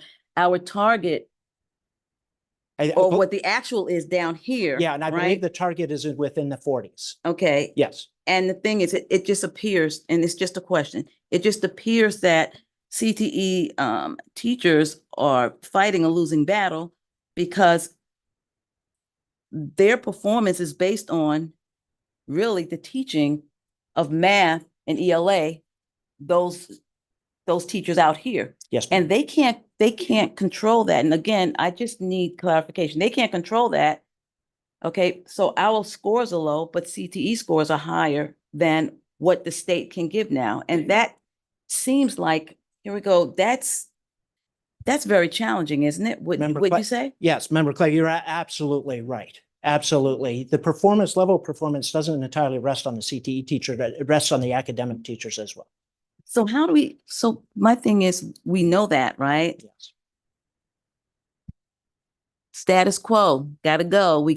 This is an issue. Can we get together and try to figure out how to make that equitable? Because we're putting already a lot on CTE teachers, and we're not requiring, ELA and math to align, not really, even though I know that that's what we're supposed to do. And it's just disheartening for CTE teachers, that standard to be put up there when the state can't even reach that standard. So that I just we need to look into that. So my job really is to look into things, fill in the gaps, and ask questions. And I think that you think that that's a question that is, that needs to be answered or need to be looked into? Member Clay, yes, I absolutely do. And as one of the directives that I've been given by Superintendent Horn is to make sure that academic integration is within our programs and help the whole performance level rise. He's very concerned of that. He understands how CTE contributes into the rise and is looking to see how we can make all boats rise together. Thank you. So I am going to offer the same assistance that other young gentleman who was amazing, who did the last briefing. Still can't get over him, okay? But we need to do things together and not siloed. Make decisions together and not siloed. I know that out in the field, you ask those questions and the questions were asked, you answered them. Basically, you said, thank you, but we're not changing. Okay, that's a sore thing, that's hard to swallow, out in the field. And the other thing is use us. I'm constantly trying to get into CTE, get on committees, and that door is constantly not open. And I think that CTE needs to be more open, more accountable, especially for people who were ex-CTE directors like I was. All right, so that you can get a bigger perspective. Making decisions and forming strategies on 270 degrees of information where you need 360 degrees for it to work. If it's anything less than that, it's going to be flawed. The strategy is going to be flawed. So for us to move forward as a state, we have to talk to each other, and you need to look at the landscape and see who's out there who has the experience and the knowledge and the skill and also the passion to maybe say things that you don't want to hear, because that's how we move forward. Not being yes, yes, yes, but hey, this is how we see it down here. And you'll say, well, I didn't know that. How can we fix it? How can we make it better? That's how the conversation should be. And that's how I'd like it to be in the future, because I love this state. And it hurts me and it's disheartening for what's going on right now. We're running in sand. Okay. We're not moving forward. And I love Arizona. And I think that if all of us, if we start talking to each other more and providing those venues for conversation and aligning ourselves, I think we're going to be amazing. And I look forward to our renewed collaboration. I look forward to emails and phone calls from you. And I would really love you to collaborate with our county superintendents, because they have the landscape that you need to make good decisions, so that those decisions are 360 degrees. Thank you. Thank you, Dr. Clay. Superintendent Horn? Yes, I just want to make the point that 90% of my time and effort and that of the department is dedicated to helping the schools improve academic performance for all students. That's what we're all about. Everything else is very secondary. Now, if the same goal has been set for CT students and non-CT students, it means the non-CT students have further to go to reach it than the CT students have. We combined the CTE standards and the academic standards the last time I was superintendent, because to be a auto mechanic, you have to know a lot of math. And we're very proud of our CTE program, that they're doing better than the other students. We think part of the reason for that is they're motivated. They know what job they're aiming at. They know what's required for that job. And we think the motivation helps them quite a bit. But we're very proud of our program. We think the fact that they're outperforming the other students, I want to get the other students up too. But I think the fact they're outperforming the students reflects very well on the CTE program. Dr. Cor, oh, sorry, Superintendent Horn, members of the board, Dr. Clay, if you'd like, I do have the ESSA state plan pulled up, so I can just email you the numbers if that, okay, I'll do that. Director Ross, if you would just email the entire board, if you could, thank you. Vice President Haley and then Member Kervikis. Awesome. Thank you. And thank you so much for your presentation. And as has already been said, stated, I too was quite frustrated that we received this on Friday. I understand the timeline. I understand that you needed opportunities for feedback.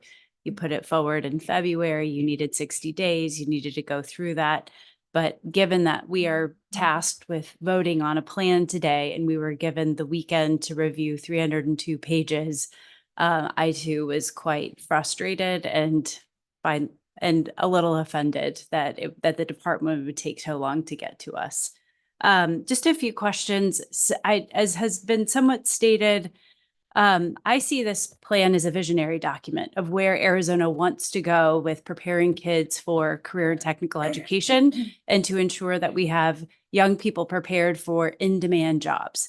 I wasn't knowing that this is a plan that is essentially regurgitated from the FY 2020 to 2023 plan or 2023 to 2024 plan. That makes sense. I think there are so many different, let me back up a little bit because I didn't write down my questions or my remarks. Couple things. Arizona has dramatically increased the number of different types of jobs and industries, including semiconductor, manufacturing, and other like high intensity job opportunities.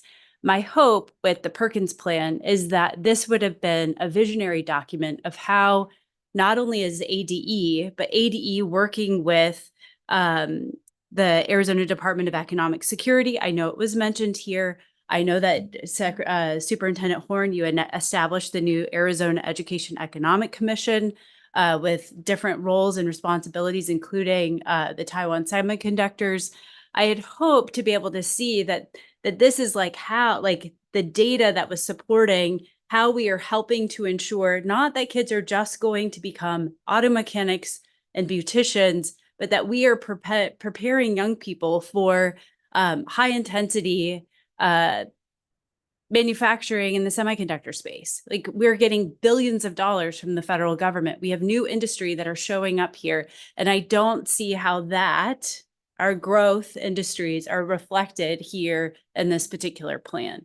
So it's less about questions and more about disappointment, because I really see Arizona as being a visionary for what could happen, given what's happening in our community colleges, given what's happened in our four-year and higher ed institutions, given the different innovations that are happening, certainly within Maricopa County, but I've also seen it in Yuma. Given sort of the leadership that we're beginning to see at NAU, complementing what's already happening at ASU.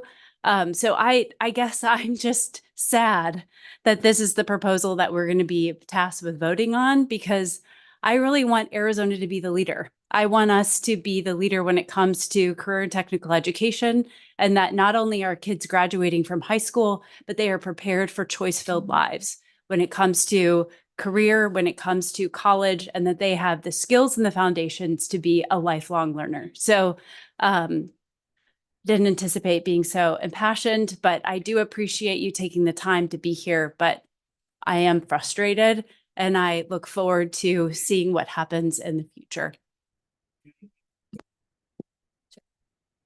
Of course, yeah, please. First of all, this plan is written for Perkins and it is a visionary plan. There is CTE is extremely complicated. And if we were to outline the vision and the strategies and the processes and principles for which we do in CTE, this document would probably be over 1,000 pages. And so we are submitting to the federal government the requirements for which we are to do and what they're asking for. So it's a very much a visionary. The other thing I'd like to address, and I think that it would be negligent if I didn't address the fact that the naive comment that maybe one of our board members said that this was a status quo plan. It's quite the opposite. And I'll go through my public comments and my comments again because, and they're written for you to be able to see. The first one, elements of an approved program, CTSOs. That was in the original plan. In the draft, it was taken back. We've added it back in, no change. So it's not a status quo. We're continuing because of the feedback that we received from the field. And it's not that we said we're not going to take any suggestions. We made that suggestion and put that back into the original plan because of the comments from our field. It's not status quo. Second one, funding.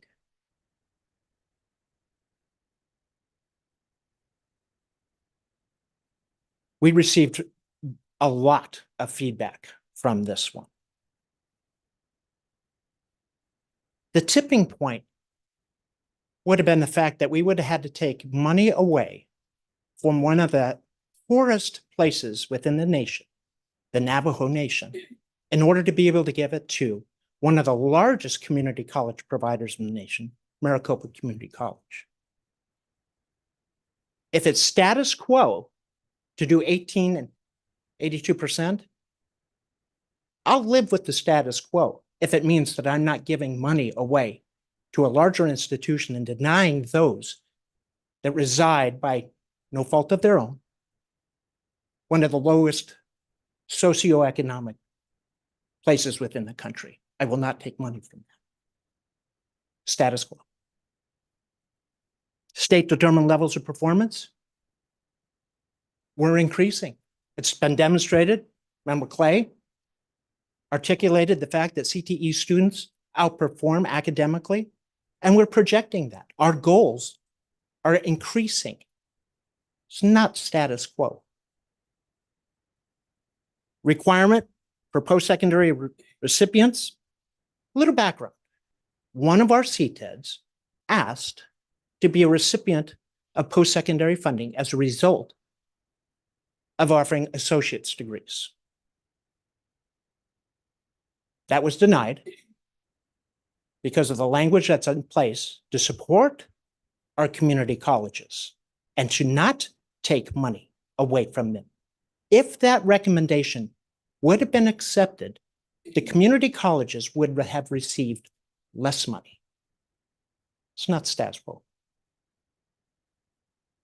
Third, brutally honest, those programs that offer 3 years in order to be able to meet the standards, we could not find justification to be able to have those programs taught within 2 years.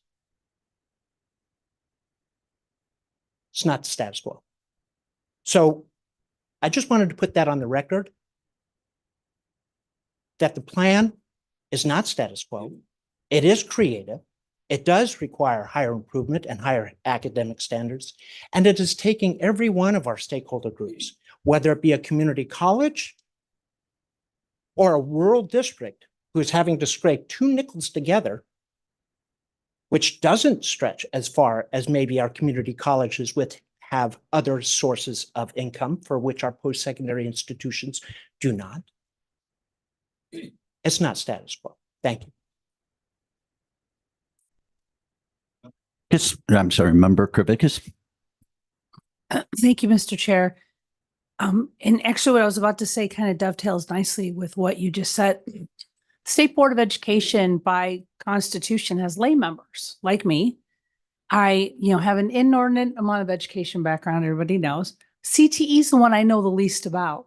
And so my disappointment was this is an opportunity to educate us. Half of the acronyms you've used, I don't know what they are. I don't know what a CTSSO is. I would love to learn more about the comprehensive local needs assessment, see some of the data. And so that's my frustration is because this only happens once every 4 years. This was a really cool opportunity to educate all of us on CTE. And I think, and I was going to ask this question, I still will. And it's because you said there were no changes. But I think we all know nationally, Arizona is unfortunately not unique in this. There's a huge gap, or there's a participation gap with special needs populations. And so that's why my question was going to be coming in today is what changes what are we going to do different to try to close that gap? Because I did read that section of the application and it's a lot of professional development, which I always say, I love professional development. We need it and we need more, but that's not always the solution to the problem because it's not really reducing. But then again, I don't know. I'd love to see that data. Has it been closing over years? Maybe I'm wrong, but so is there any changes to that section? Are we going to do anything different to try to close those gaps?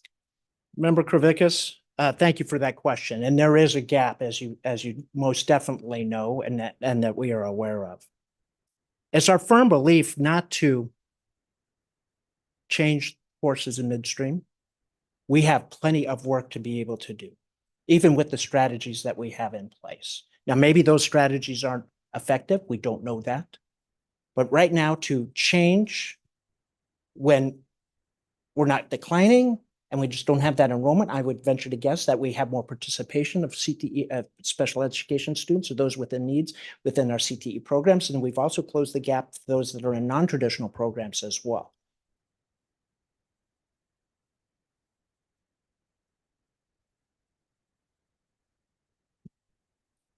Any questions from members Hagerman or Tovar? No? Oh, there you go. Yeah. Member Tovar, please go ahead. Thank you, President. Director Imes, I echo comments of my colleagues in regards to the disappointment in regards to getting the 310 pages on a Friday late afternoon as well too. So I know you haven't spoke to that. You spoke to many of the zingers that to another member's status quo when you could have educated us and had the opportunity to educate us on different items. But again, you chose to go a different route with that. But your explanation in regards to why did you submit it late on Friday for us? Thank you, Member Tovar. Yes, we wanted to, we have to have the plan posted for 60 days. And so that took us up to April 12th. It took us 4 more days to be able to provide a plan based off of those comments.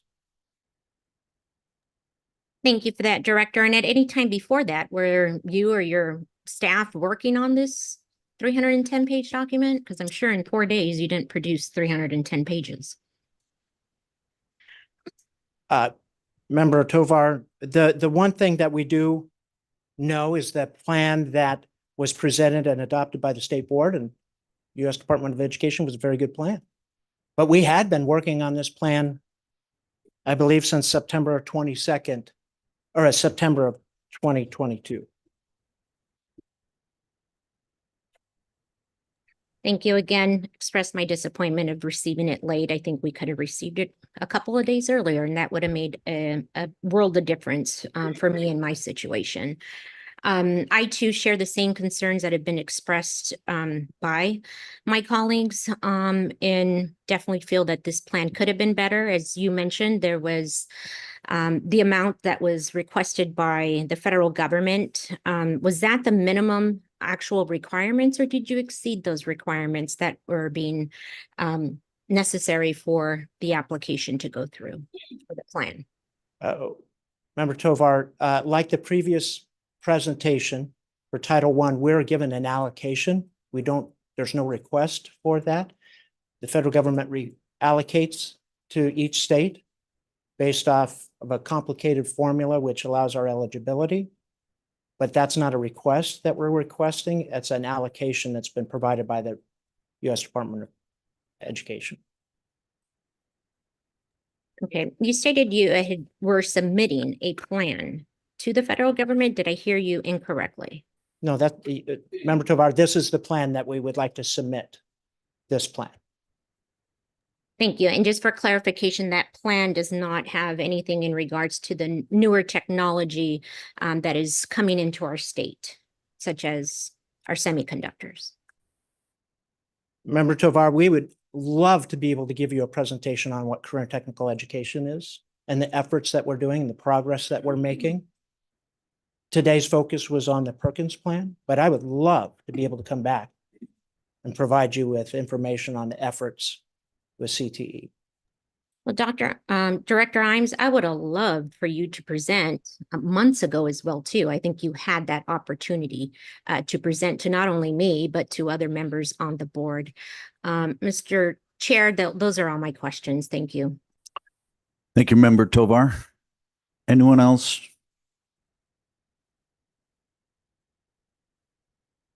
Okay. Thank you again, Kevin. Director Ross, I think perhaps a roll call vote is probably in order if you would handle that for us.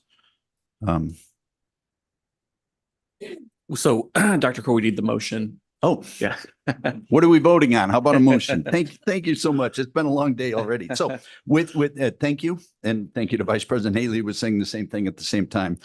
Do I have a motion to approve the Arizona Perkins V state plan for 2024 to 2027? Do I have such a motion? So moved. Superintendent Horn, do I have a second?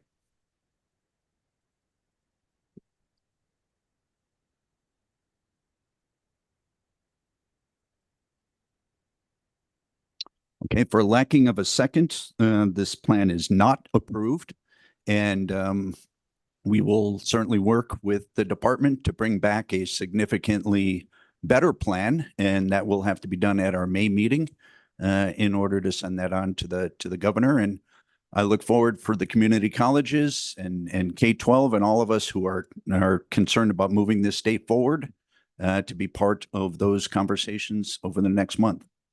So with that, I will move us on to our next item, which is 5F, presentation and discussion of the state board approved process for revision of academic standards and an overview of Arizona's history and social science standards.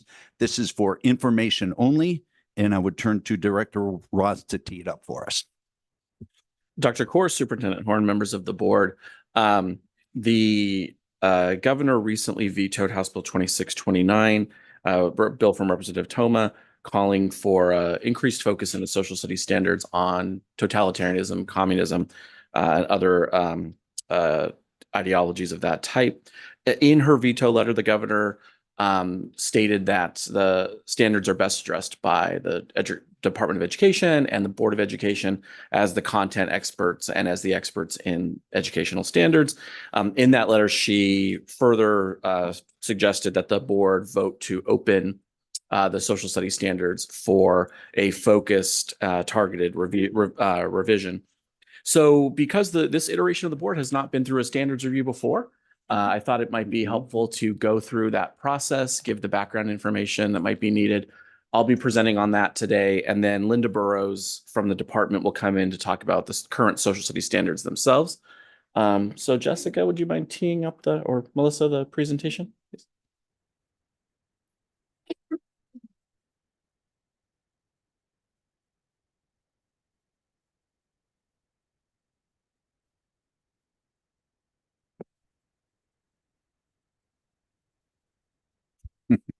It's been a while since I've done this. Oh, it's actually the other one, Melissa.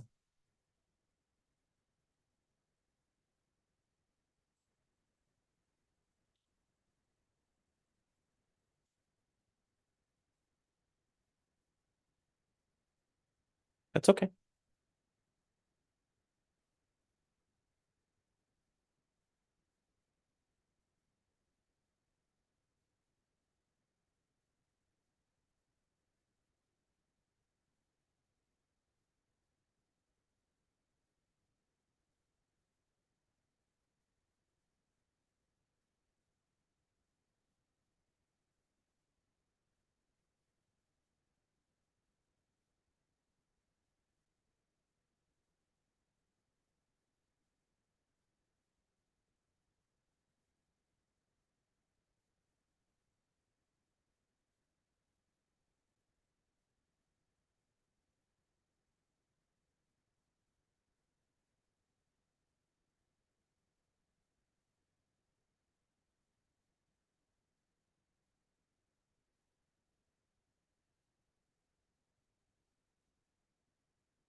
Director Ross, would it make sense to jump ahead to G to give you a little time? I feel as though all eyes are on you. We could chat about turn it to Rico and backtrack if needed. Yeah. Okay. Then with the indulgences of my colleagues, I'll move us on to 5G. This is presentation and discussion of legislative affairs. The board, of course, may take action to support, oppose, or remain neutral on specific legislative proposals. I suspect this is going to be you, Rico. Okay, so then I'll turn it right over to you and please. All right. Thank you, President Corr, Vice President Haley, Superintendent Horn, members of the board. Rico with State Board of Education. I'm here to give a quick legislative update as to board staff's work, and then just provide information as to some legislation that touches on the board scope of authority. So to start, we've crossed the 100 days of session threshold last week. That in the past, I am told, was a signal that the end of session was coming, although that has not been the case for the recent past, and will likely continue through this year as well.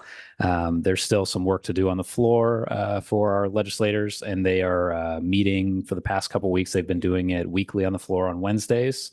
As well as this week that will continue. As of right now, for bills that have been chaptered that board staff and board members should be aware of, is the first of which is House Bill 2645, which is a foster care high school transfer bill.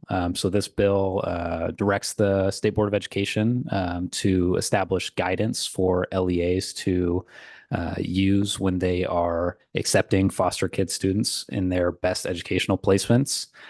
So that's something that we will be working towards right now with stakeholders towards the general effective date. There's also SB 1560, which was the board proposed bill for non-certificated personnel discipline.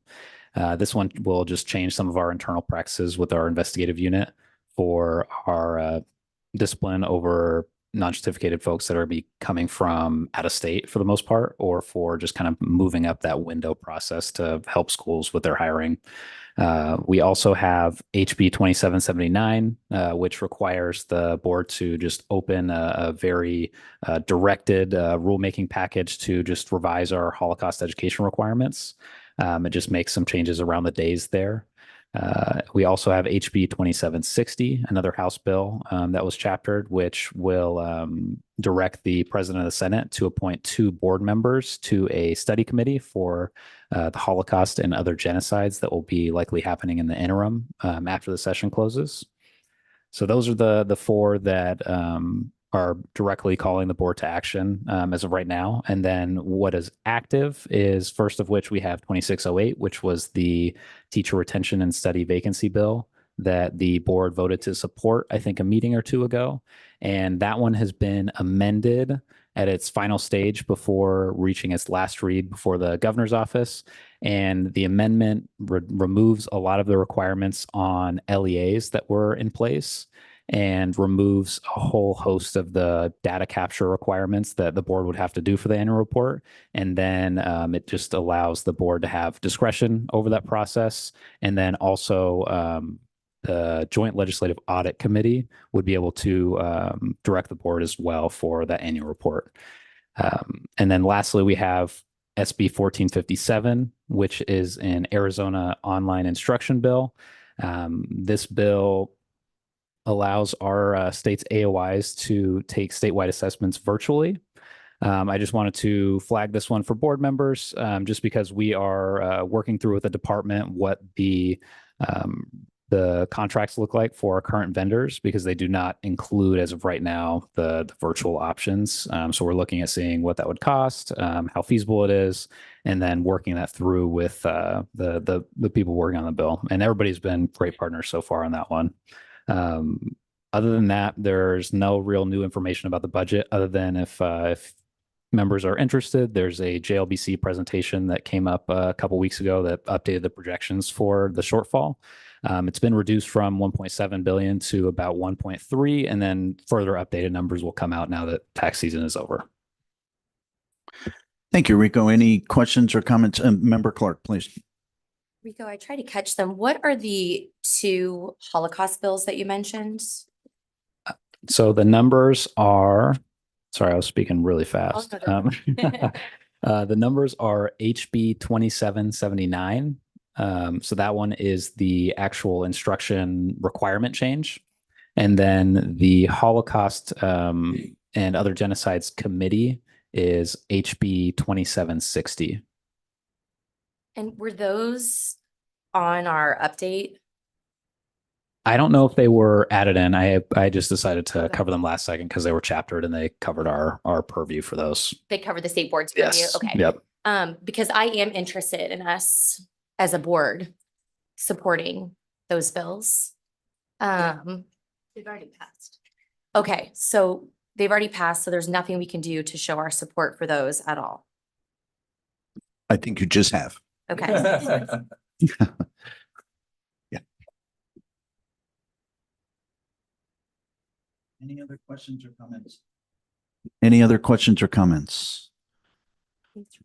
Rico, I appreciate your efforts. I know we're kind of in a quiet waiting phase, but there'll be a flurry of activity at some point, and I know you'll be in the mix of it. So thank you. Oh, yeah, Superintendent. I was in the legislature in the 90s for 4 years, and we never came anywhere close to ending in 100 days. We always went months and months over it.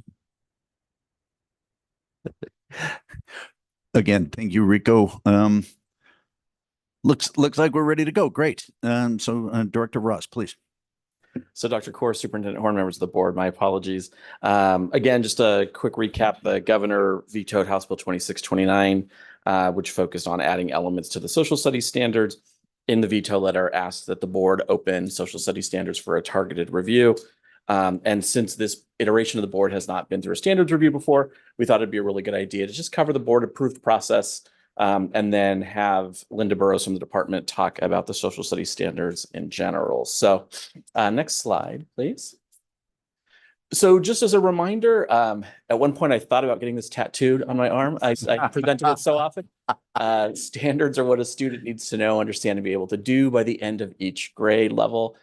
They build across grade levels at a progression of increasing understanding and through a range of cognitive demand levels, and they're adopted at the state level by the State Board of Education. So it's really important to understand standards are what kids make, do, and can demonstrate they know at different points in a grade level, but in particular at the end of a grade level. So those are the broader concepts. They're the what, actually. So next slide. And next slide. And it's important to explain the difference between standards, curriculum, and instruction.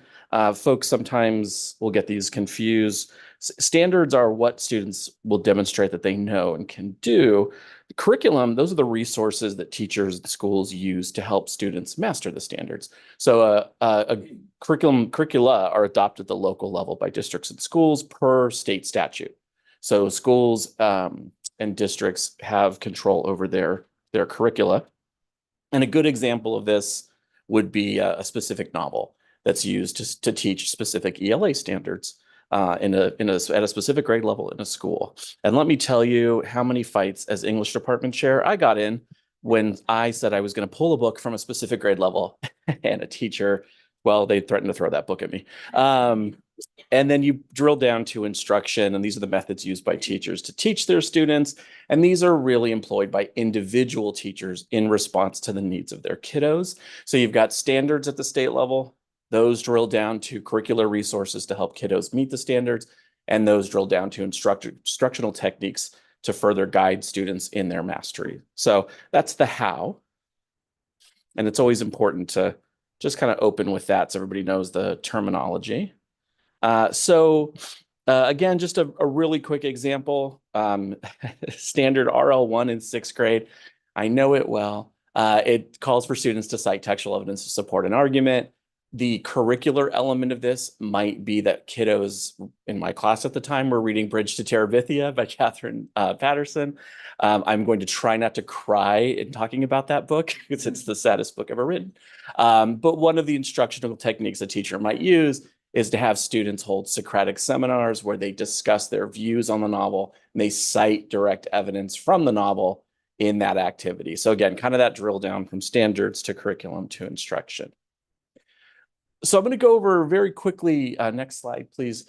The standards review process. Now, this has been adopted by the board twice, actually, in the last 10 years. It was sort of put forward and adopted in 2015, and then again in 2017. And it has a couple of dominant phases. So phase one is the board will vote to open the standards review process. That's a required phase for any standards revision. And then ADE will kick into high gear. This is the team I ran at ADE for about 10 years. They solicit feedback on the current standards to understand what it is folks in the field like or don't like on the current sets of standards. And then they start building what are called working groups. And these are made up of educators at every grade level in that content area from across the state. So the goal of those working groups is to have representation, robust representation from every county, every grade level, and really every model of education. So in particular, you are looking for people who are experts in teaching students with disabilities, English language learners. You're looking for folks, from Yavapai to Graham all across the state. And so working groups tend to be rather large. For a large content area like social studies, you'd be looking at 100 to 200 educators throughout the entirety of the process. So it's really driven by educators. And the mantra of what was adopted by the board is really Arizona standards for Arizona students. So these working groups review the current standards, they review the feedback that came in on those current standards, and they review current research in that content area. And over the course of, this could take well over a year, they build a draft of the revised standards. Once that draft is ready, they bring it to the board. And in between that time, they do come to the board for periodic updates and to receive feedback. But most formally, they come to the board reviews the draft. And if the board so approves, the draft is put forward for 45 days of public review. That's required by law. Next slide. In phase two, the folks at ADE will gather all of that public feedback. I still have a little bit of the shakes from the Common Core Wars. We had 20,000 unique public comments that we sifted through at the time. And so anyway, ADE will go through the public comments. They'll also do what's called expert review. So they'll identify state and national experts in these areas, and they'll send the draft standards to those folks for review as well. They'll bring all of that together. Working groups come back together. They work over a decent course of time and they build a final draft. Final draft is then presented to the board, hopefully for approval. And then honestly, the real big work for ADE kicks in that it's now time to help schools implement. So they design professional learning opportunities, resource guidance, and they go out and hit the field and train them in the revised standards so that they can best implement those in their classroom. Next slide. So this is the timeline for a robust standards review, for a really comprehensive standards review. So when the science standards were done last, social studies, English, math, this is the general timeline.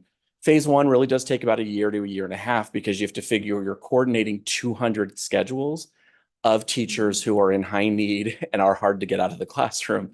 And you're building these standards. Once the draft goes before public feedback, that's already a month and a half because it's 45 days.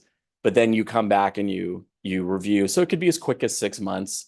But then implementation, the board has historically always voted to give districts at least 18 months to implement. So, adoption of standards will sometimes fall, let's say, in December. Well, you don't want to say, hey, by that next year, read them, know them, have curricula be ready to go. That's a kind of an impossible ask. So they'll almost always give that extra year as a buffer. And that gives ADE more time to implement their guidance, their resources, and their professional learning. So the average time for a big, a robust overview or rewrite is about 3 years. Now, what's interesting is this particular revision would be in response to numerous pieces of legislation that have come in the last few years, this year, and will probably continue coming over the next few years, in which groups are calling for specific ideologies or specific histories to be added to the social studies standards. In addition to Holocaust education, And you saw Representative Toma's, a bigger focus on totalitarianism and communism, but also there was a bill this year from the AAPI advocacy group, the Asian American Pacific Islander group, who wanted that group to have more of a presence in the standards. And we kind of tend to see that every year. And so, what this particular targeted revision could be, instead of being something quite that robust, could be an opening of the standards in which it's a response to sort of the calls from the stakeholder communities for specific topics to be addressed in the standards more coherently or with greater emphasis. And that would truncate the timeline quite a bit, because you'd have the existing standards and you'd be going in to make targeted and focused changes, especially in response to legislation. What that could also do is give the department the ability to build in a mechanism by which those bills, because they come every year, as they come, they can make some changes without it necessarily needing to be an entire, standards review sort of operation. So, so there's a couple sort of things on the table here. Before I have Linda come up and talk about the social studies standards, are there any questions on standards review processes? Anyone? Yeah, please. So just to be clear, we don't currently have a mechanism to do, say, an amendment or to update, but perhaps we could begin that process? Vice President Haley, Dr. Core, members of the board. So currently an opening of the standards sort of opens them, but there's sort of 3 tiers. There's a full writing of standards when standards don't exist for a content area.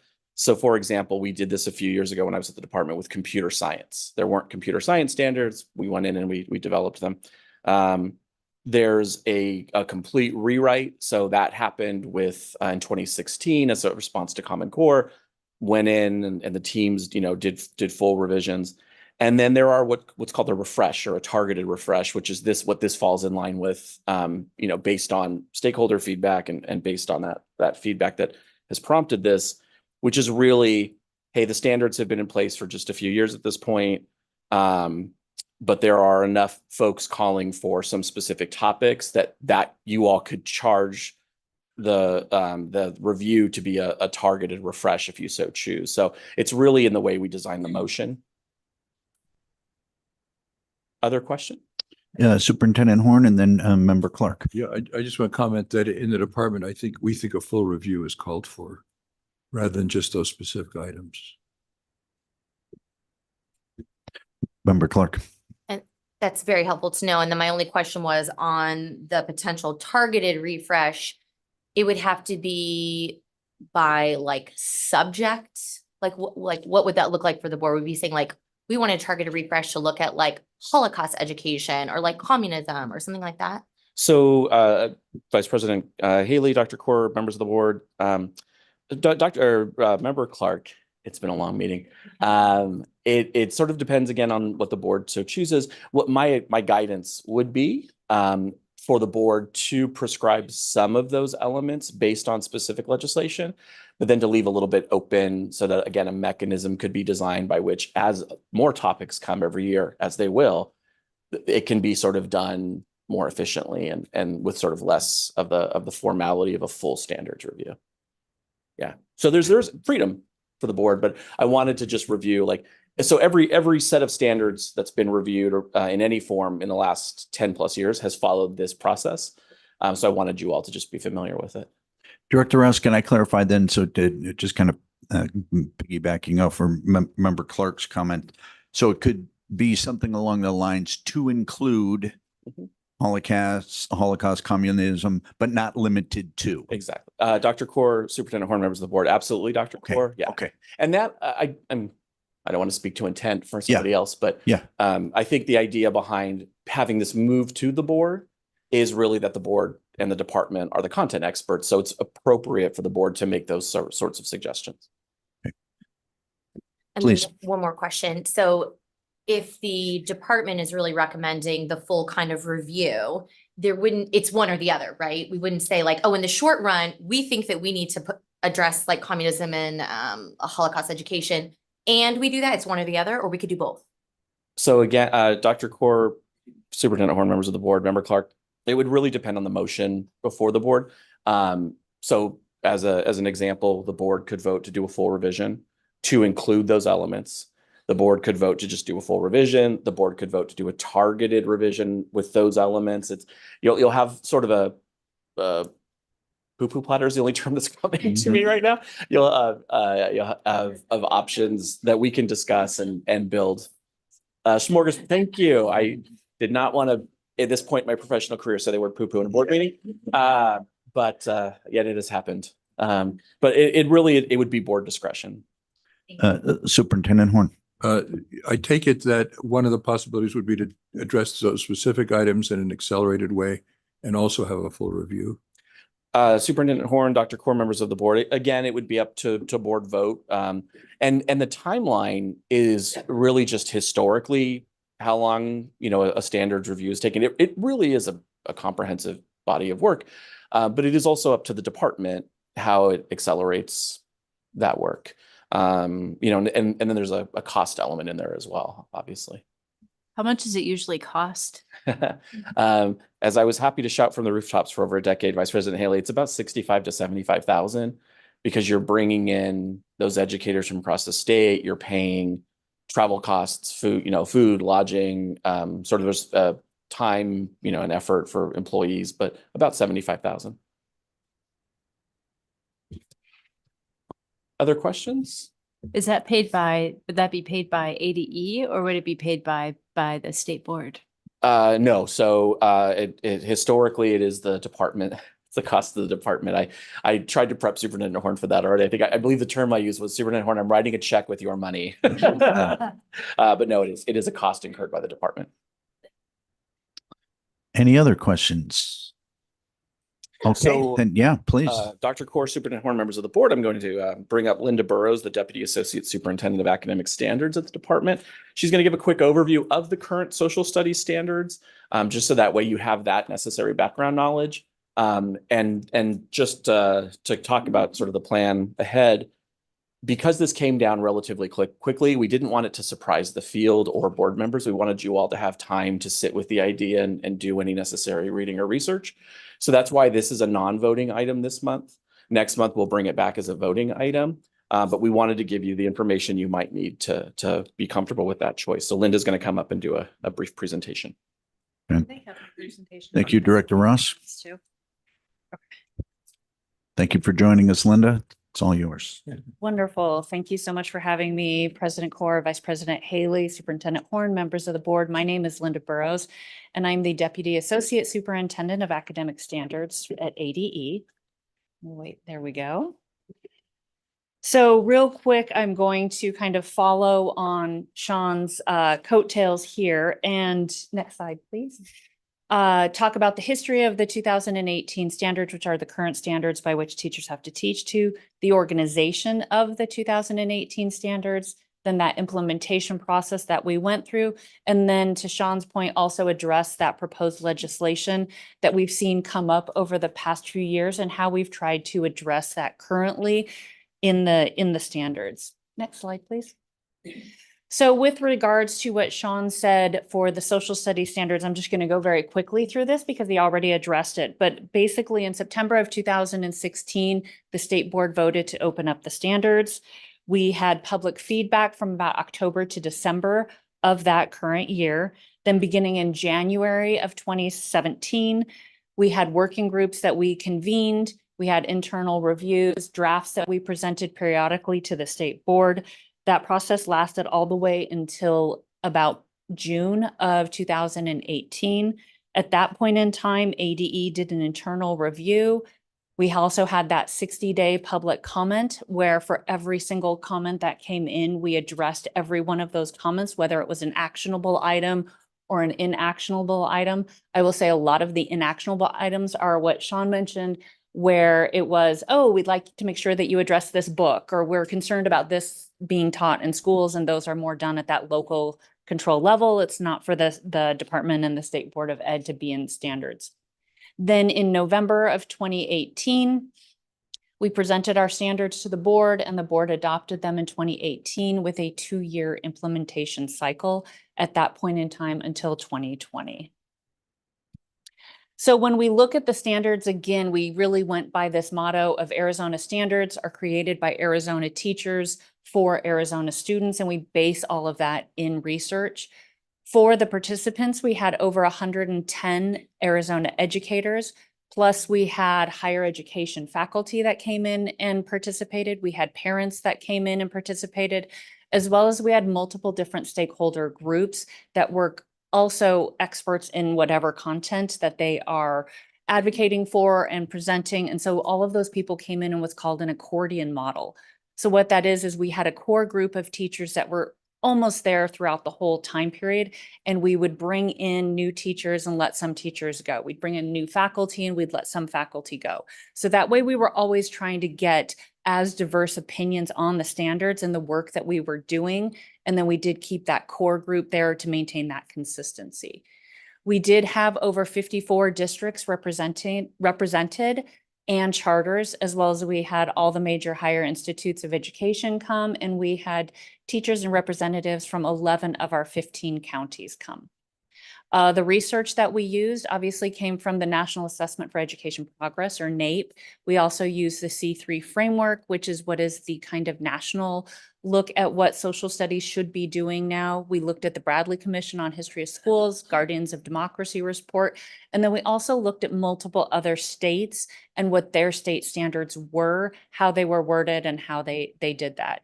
We also reached out to different content organizations, such as the National Standards for Financial Literacy, Economics, Geographic Learning, in general, social studies standards, especially for like early elementary, and then civics and government standards as well. Next slide, please. So with the organization of the standards, and I know a lot of the legislation does hit in high school, but one of the things that we found that was lacking from the previous standards, which we did use as a base and foundation to build the 2018 standards, was that there was no real progression of standards as a child grows and develops in their lives. So that was one of the big fundamental shifts in the elementary, the K-8 setting, was we start with little kiddos in kindergarten as they know who they are and they get to know what a classroom is. And then as they grow and build surround them. So in third grade, we start with Arizona standards. And then as the child gets bigger, we get to the region of the Americas. And then we get to a more focused US history in fifth grade, and then on into world history in sixth grade. And so the idea was, as the student is able to comprehend a larger world around them, they should then comprehend that social studies content as well. Next slide, please. We also did our foundation, which was a big shift from the way the standards were before, in a couple of different ways. One, and just first and foremost, we very specifically tied our standards to the ELA standards, recognizing that, as I like to say often, and I know Sean's heard me say this before, social studies and ELA are like peanut butter and jelly, right? They go together. And knowing that you can use social studies standards to teach those literacy skills, building that content background, which research now has proven is the best way to kind of increase that literacy. So that was really a driving force in those standards, in the 2018 standards. And so we did that with inquiry. And inquiry in social studies is very similar to inquiry in other subjects and content areas, but it's really about exploring the standards. So as educators say, you know, what kind of standards drive my instruction, right? They look at things like, how do I engage my kiddos? How do I get them to come into it? And then we develop questions. And again, it's all about questioning, right? We want students to be little geographers. We want them to be little mathematicians. We want them to be little historians doing the work, not just kind of regurgitating those facts in kind of a find and forget method, right? And so that's why we always develop questions, gathering sources with this emphasis on both primary and secondary sources, right? So we have in the standards, you'll see the term multiple perspectives all over the place. And that's really what that is supposed to be for, right? We want to hear from US history, right? What did our founding fathers say? But we also want to know, what did free people say? What did enslaved people say? What did women say about the American Revolution? And so that's where we want to bring in those multiple perspectives.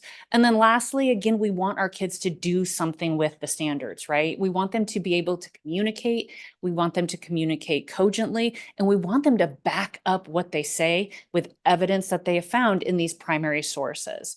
And so we have some big ideas that you see in the standards. And first of this is our disciplinary skills and processes, right? We want kids to think chronologically, to show change and continuity. We want to make comparisons, not just what's similar, but what's also different. And then why do we see some of those similarities and differences?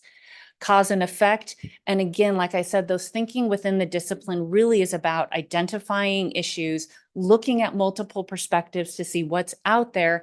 And then you make an argument, you make a claim, just like you would in ELA, and then you back that up with evidence. Well, what did Thomas Jefferson say about this? What did, Abigail Adams say about it, right? And so you hit those all the time. And then we do have, besides our big ideas, which are disciplinary skills and processes, we do have content-specific standards in civics and government, economics and personal finance, history, and geography. Next slide, please. So the standards look drastically different from the way they were before. And it really the standards have two components. So the first part of the standards are our course considerations. This is the content, the meat, the guts that teachers should be teaching in their course that also go along those lines of as a child develops and understands things better, their world gets better, so they get more content, right? We don't necessarily want to see a second grader trying to understand difficulties that happen in the Middle East, right? But as a sixth grader, yeah, you can start to understand some of those world conflicts and world issues, right? So that's the course considerations that you see. And then the next part of our content or the standards are the coded standards. So I know Executive Director Ross gave you some documents, and one of the things I gave you were the anchor standards. So this was a set of 21 anchor standards that we want students to be able to know and do by the time they graduate high school. So what we did, once we started with those 21 anchor standards, we then took those standards and broke them down into what would be a grade appropriate level for a child in second grade to think about cause and effect, for a child in fourth grade to think about cause and effect, and for a child in eighth grade and then on in high school. And what we did was we then took all of the standards that we had, those 21 anchor standards, and we broke them by grade band. So that way, all 21 standards are hit within the grade band at least once to try and alleviate some of that, oh my gosh, you have to teach everything every single year, and it's just one more thing to do. And so there are some standards that are not taught in certain grades, but that was purposeful. But by the time the student leaves that K2 grade band, they will have hit all 21 of those anchor standards in a grade appropriate level. By the time they leave that K3 grade band, they will have hit all 21 of those anchor standards. And so those break down. So those are the two supplementary documents I gave you. Then next slide, please. So then we get to that implementation and facilitation. So what my team has done over the past 4 years since the standards were approved is do loads of professional development, both in person and virtual. The statistics that I have on the slide are just for this past year. So we've provided over 170 hours of professional development. We've gone and spoken to and worked with over 2,300 educators, and that's just for 1 year.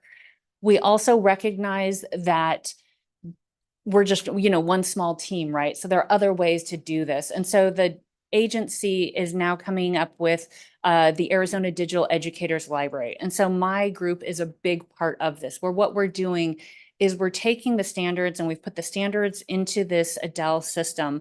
And then we have lessons that are open educated lessons, open educator resource lessons, or OER lessons, that then can be tied exactly to the standards. So if you have new teachers that come in and they're like, oh, I'm not quite sure how I can do chronological reasoning with a first grader, second grader, what's the best way? They can go search on this, find the standard, and here are a couple of vetted lessons from AD that they have to choose from. Before that, we also had our department website, which we have tried to put out as many resources as possible for educators, again, giving them the choice, because it is that local control, right? We want them to choose the best resources that they can do that meet the needs of their kids and their community. We also have oral histories and lessons, and then again, primary and secondary sources. One of the things that I think I'm really excited about with social studies is our amazingly brilliant director of social studies, Hannah Rude, has started working on placemats, because we identified that there's this need to have more grade level specific help for those kiddos, as well as also those crosswalks for English language arts, which we did when I first came to the agency in 2019. In fact, I think that's one of the first things Sean and I first worked on, was creating that crosswalk between, okay, you're teaching ELA, here's where it is in social studies. So you're doing those both at the same time. Next slide, please. So these are some of our solutions that we've come up to kind of help the field navigate this. And this is the placemat that Hannah and her team of district leaders from across the state are working on, where it's to help with that content from those course considerations, right? So if you're teaching a 5th grade United States history, right? What is content that you absolutely have to teach that were you not to teach it, you really would be in dereliction of the standards. And so it has those content areas in there, things that students need to be able to do. We also try to help by focusing on priority standards, like what are key standards that are really integral to the year that that kiddo is in that school and grade.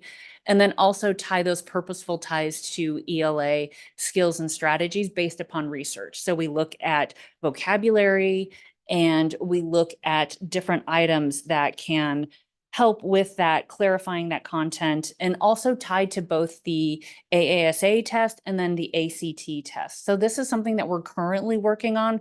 We've got a couple of them pretty much done. And so we're hoping to share these with the field and put these online, as well as put that in that Arizona Digital Educators Library too. Another neat thing with these placemats is we also highlight some instructional strategies, knowing that we've had so many teachers that have come over. And yes, while the standards have been around for 4 years, we have so many teachers that are brand new and have no idea what the standards are, how they work with, what I need to do. What does it mean with an instructional strategy of how do I do this? And so we have put those also on these placemats as well. Linda, so I would just highlight that the first year of implementation for the standards was 2020. Yeah. So there's also a little There's a COVID little bit of caveat that. in there. Yes. Thank you. Okay, so next slide. Obviously, there has been legislation for the past few years in regards to the social studies standards. And so as we have seen this come up, and again, wanting to address these needs as best as we can within the agency, we have really tried to make an effort to note these things. And so on the board, I have both the House Bill 2760 and House Bill 2779 that Rico mentioned earlier, Holocaust and Study Time. And so another document that I sent to Director Ross was a document that I took screenshots of the current standards. And because most of these deal with high school content, I have highlighted them for where you can find them in the standards. And while it may not directly say this, things like multiple perspectives, right? That's where you bring in the Asian American history. That's where you can bring in some of those things that have already been in legislation, and then trying to address those as you can. So I've tried to highlight those both for the Holocaust and Study, the Civics, the Comparative Government and Political Ideologies legislation that we saw, and that intent in the founding documents, where you can find that both in the course considerations and in the standards, oral histories, the Asian American and Native Hawaiian and Pacific Islander histories, where you can bring those in, and then also personal finance. So personal finance was a big addition to the standards, where previously it was only taught in high school in an economics course. And having taught economics for 5 years, I know I personally had to teach my kids how to write a check, even, because you still sometimes do. And so we have them not only in a high school, but what's fabulous is they are in K-12. So now education teachers or educators in kindergarten can start to teach kiddos the idea of what's a need versus what's a want. Some of those basic financial principles. What does it mean to save? And what does that look like? And so those kinds of just real high level, again, at an age appropriate level, how do we teach personal finance to a 3rd grader or 4th grader? So we can create a more financially literate population.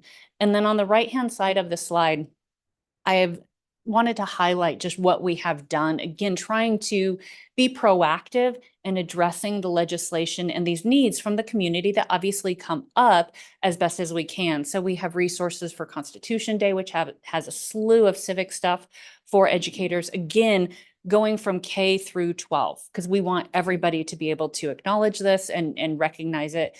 The Sandra Day Connor Civic Celebration Day on the 25th. of September as well. So there are resources within there. We have resources for teaching economics and personal finance, the teaching of Holocaust and other genocides, which is pretty robust given the task force that we had from the community members that we created and curated. And in fact, we just did this last year where the task force went back over all of their resources to kind of look, are these updated? Is there anything we need to add? At that point in time, we also have the teaching of Asian American history and Pacific Islander history on there. And then we also have the teaching resources with oral histories where you can go in there and there are oral histories, which again are required in our standards, but you can go in and you can listen to, I believe Representative Toma's in there and Representative Nguyen is in there. And so you have that ability to hear their stories and what they went through and their struggles. And so teachers have that option to bring those in already under the current standards. Next slide, please. So that is the standards, and I am happy to answer any questions that any of you may have. Thank you very much, Linda. Any questions or comments? Yeah, please, Member Kravickas. Thank you, Mr. Chairman. Fantastic presentation. Thank you so much. Just the content was great, presentation, everything great. First question I was going to ask you, I wasn't sure if it was appropriate, but I wanted to ask you kind of like, what's it like to try to fill Sean Ross's shoes? Was it hard? But I'll take that off the record. I just wanted to throw that out there.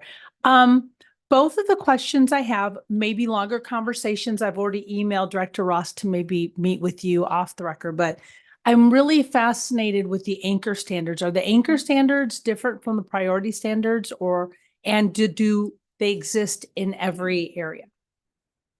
So the anchor standards do exist in every area.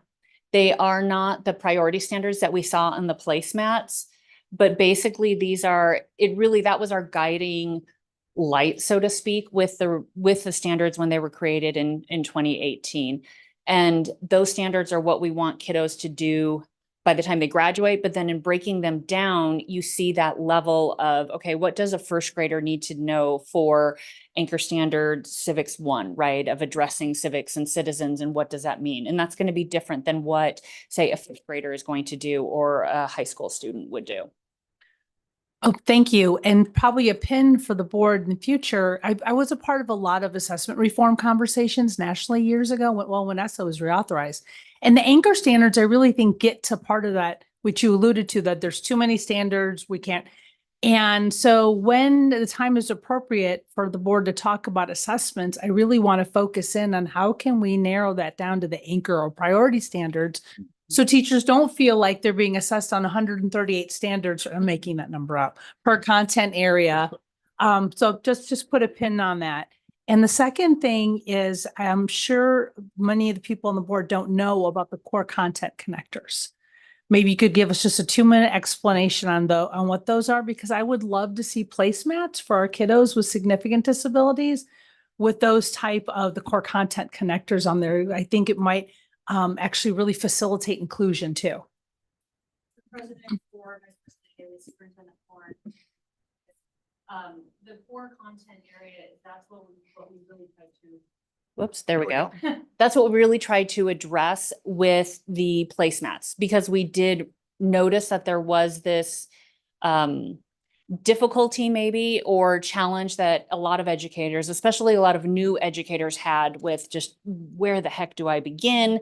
And they see the coded standards and they think, oh, that's the only thing that has to be taught. But that course consideration or storylines, that content is part of the standards that is required by us. And it is set in a way where in certain instances it will say maybe limited to, but not excluding. And we may list a couple of items, but that means it can be further on. And so that core content is what you would see in that course consideration section for each grade level or each course at a high school level.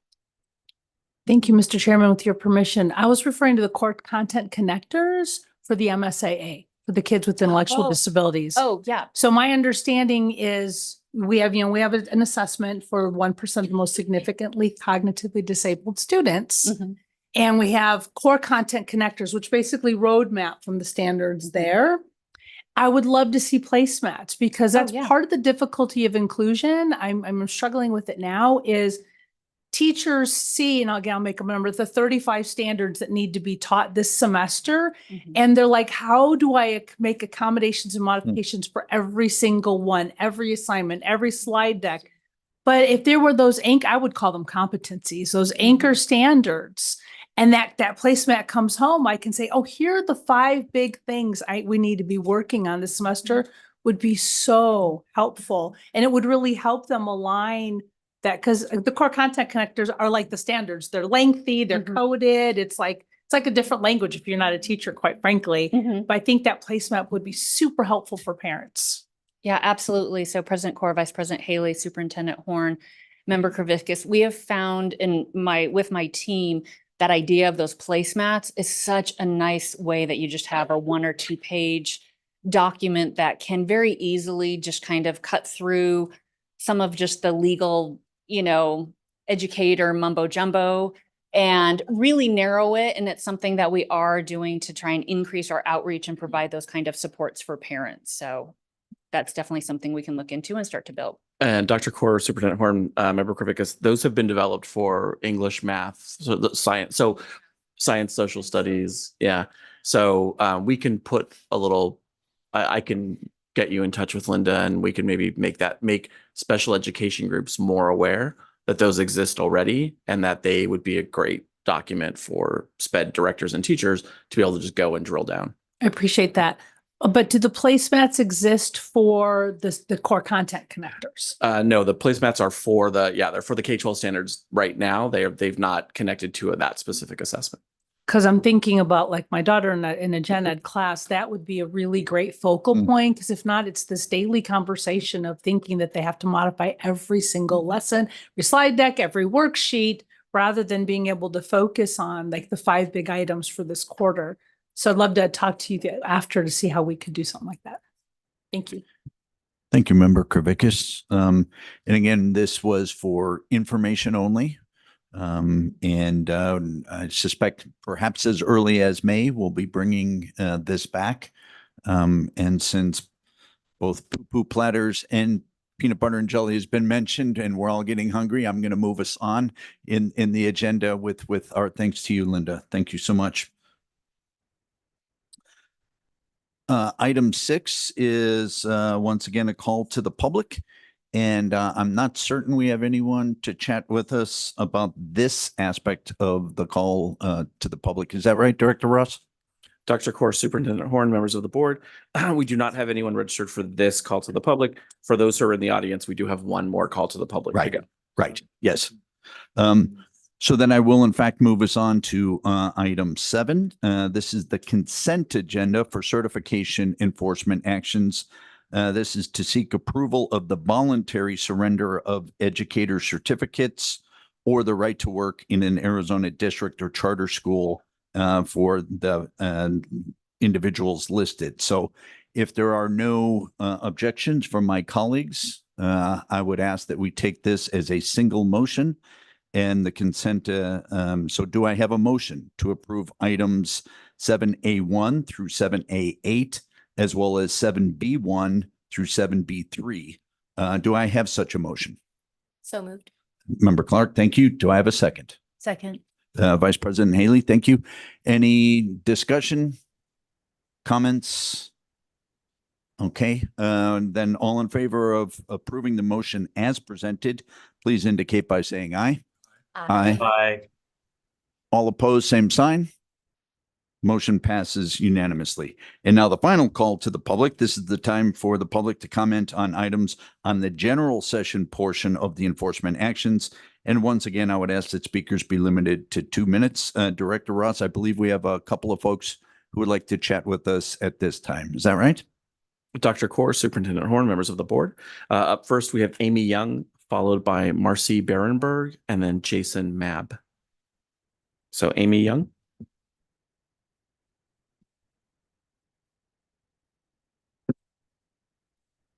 Hi, dear board members. I come for you today with a heavy heart burden and anguish sorrow that has plagued my family since November 4th of 2022. On that distressing day, my son returned home from Phoenix State School of the Deaf. His spirit was crushed and his innocence was shattered and his trust and safety of the school demolished by Carrie Gemmer. Carrie, who is entrusted with the sacred responsibility of nurturing young minds, instead chose to wield her authority as a weapon, spewing forth a taunt and harmful words upon my son's best friend, student A. In the moment of unfathomable cruelty, she likened the classroom to zoo animals and doubting the humanity of these innocent children's, questioning whether they deserved dignity and respect. Student A, who is deaf and confronts the daily challenges of Tourette's, was left feeling his sense of worth abetting away from the remarks of Carrie. Yet what wounds me even deeper is Carrie's utter disregard of the unique needs of these kids and struggles of these students. But the horrors of that day did not cease there. Carrie casually mentioned calling 911 on these children, which struck terror into their hearts of these vulnerable children to them. The mere notion of emergency services is not a matter of laughter, but a source of profound fear and a stark reminder of their own vulnerability again to these children. Carrie's assertion that the noise from the neighboring classroom disrupt her students who are also deaf. It was not disturbing the children, it was merely disturbing her. If such disturbances overwhelmed her, then perhaps she is ill-suited for the role of this educator at the deaf school. After repeated breaches of safety plans in place for Carrie, from failure of the school to protect our boys, we pursued legal recourse. There were 3 injunctions granted by 3 different boys at 3 different times, with 3 separate judges presiding over the cases. These measures were necessary and they ensured the well-being of our children. If I could just finish one last. Please, yeah, please Okay. do. Carrie lied under oath many times. She stated that parents of student A informed other parents of what happened, which in fact was not true. She stated that that this is the first incident that has happened in her years of teaching, which in fact was not true. We have over 40 students, parents, and staff that came forward to us. It grieves me. Hold on, let me just skip. I hope you members of the board plead for justice and accountability for Carrie. Teaching license must be revoked so that no child ever again is subject to the anguish and torment inflicted on my son and his peers. I am here trying to send a message to such responsible behavior should not be tolerated within our educational institutions, and our children deserve better. Thank you. Thank you. Dr. Kaur, Superintendent Horn, members of the board. Up next, we have Marcy Barenberg, followed by Jason Mabb, and then Taylor Sasemski. Thank you for letting me speak. In February, I attended the hearing for Carrie Gamar based on the ethics complaints that myself and another parent made regarding her behavior towards our kids on campus last year at Phoenix Day School for the Deaf. Sitting through that hearing and not being able to talk was excruciating. I believe Ms. Gemmer and Principal Voigt made many false statements under oath, and that your advisory committee made their recommendations based off of those fallacies. Ms. Gemmer said that I learned about the incident due to what the homeroom teacher told student A's mom. However, I also was told by my son when he got home from school. She also said that deaf kids were more easily confused. Then she insisted that the boys knew that she was joking, yet all 3 came home from school distraught that day. None of them, nor their homeroom teacher, perceived it to be a joke. Ms. Gemmer said that she did not know of any other complaints during her time at the year, her career at that school. I'll kind of skip that part because Amy talked about it, but we did have several people even notarize their statements of the abuse and that they left due to her. During the hearing, Ms. Gemmer also stated that she tried to get the safety plans removed, but she failed to mention that due to the mishandling that we all got the injunctions against harassment. And she did not contest any of those, even though the burden of proof was on us parents. Under oath, Principal Voigt stated that all complaints, including those about the breaches in the safety plans, were thoroughly investigated. OCR determined that PDSD did not follow their policies and procedures about the complaints, and that PDSD was at fault for allowing a hostile learning environment to develop and continue due to the disability-based discrimination, which was done by Ms. Gemmer. As a side note, Principal Voigt promised multiple people that Carrie's classroom would be moved and never followed through because Ms. Gemmer refused. Other staff members relayed how Ms. Gemmer directly expressed her delight in the discomfort she caused our boys. My son was harmed from this incident. All 3 boys were. We ended up removing him from the school because the principal regularly lied to cover for Ms. Gemmer and refused to follow the school's policies and procedures when complaints were made. In this day and age, when we are to have a zero tolerance policy for bullying, educators should be held to that same standard. Thank you. Thank you. Dr. Kaur, Superintendent Horn, members of the board. We have Jason Mabb and Taylor Sasemski virtually, and then Flynn Carey in person.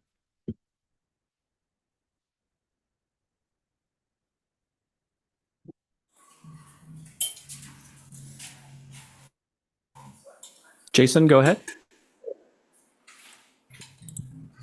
All right, hello, members of the board. My name is Jason Mabb. I have a passion. I wanted to talk to you today in regards to my approval. I have a passion for education.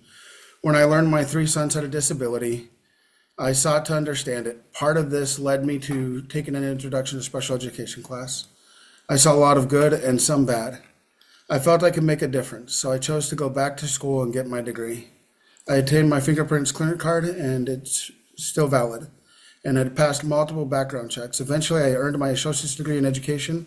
I then obtained work as a paraprofessional. I loved working as a team to help those wonderful children. I worked in multiple self-contained classrooms for students with special needs. My reviews were satisfactory or better, and I did my best to continue to learn and grow. I then finished my bachelor's degree program in general education and special education. Since then, I continue to work and help students. I am currently teaching 6th grade and love it. I want to continue teaching and give back to all who have helped me and my family. I love seeing the light bulbs turn on as students gain knowledge and understanding. With your help and support today, I can continue to do my best as a teacher to make a difference. So it's with my hope that you'll approve the recommendation to validate my certifications. Thank you. Thank you. Dr. Core, Superintendent Horn, members of the board. Up next, we have Taylor Sisemski, followed by Flynn Carey, and then Lou Caputo. Good afternoon. This is Taylor Sisemski, attorney with Lubin and Enoch PC, on behalf of Rudy Trujillo. I don't have any additional comments at this time, but I'm available for any questions from the board. Thank you, Mrs. Sisemski. Flynn Carey. Good afternoon, President Core, Superintendent Horn, members of the board. I represent John Brigham. This is the last item on your agenda, kind of procedurally unique. Normally, you're coming in at the back end after a PPAC hearing. There's a provision in your statutes, in your regs, that when someone has certain criminal convictions, there is a revocation or a denial of a licensure, but then there is a due process hearing that is given upon request. We've made that request. Your counsel has not opposed that request. We believe that the proper venue for that is back over to PPAC. And so all we're simply asking is, this is essentially a procedural request to grant the due process hearing to which Mr. Brigham's permitted under the regs, and get this scheduled in due course with PPAC. He reapplied this, just for your own edification, the offense at the issue here is from 2013. So this is not something that happened immediately. He's seeking to come back into the fold, and so he applied in late December. So all we're asking is to grant the procedural request to get us back over to PPAC. And then at that point, they would guide the process in a more substantive way. Thank you. Thank you. Dr. Core, Superintendent Horn, members of the board. Up next, representing the state is Lou Caputo.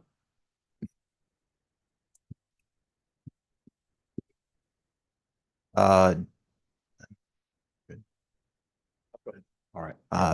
President Core, Superintendent Horn, Vice President Haley, members of the board.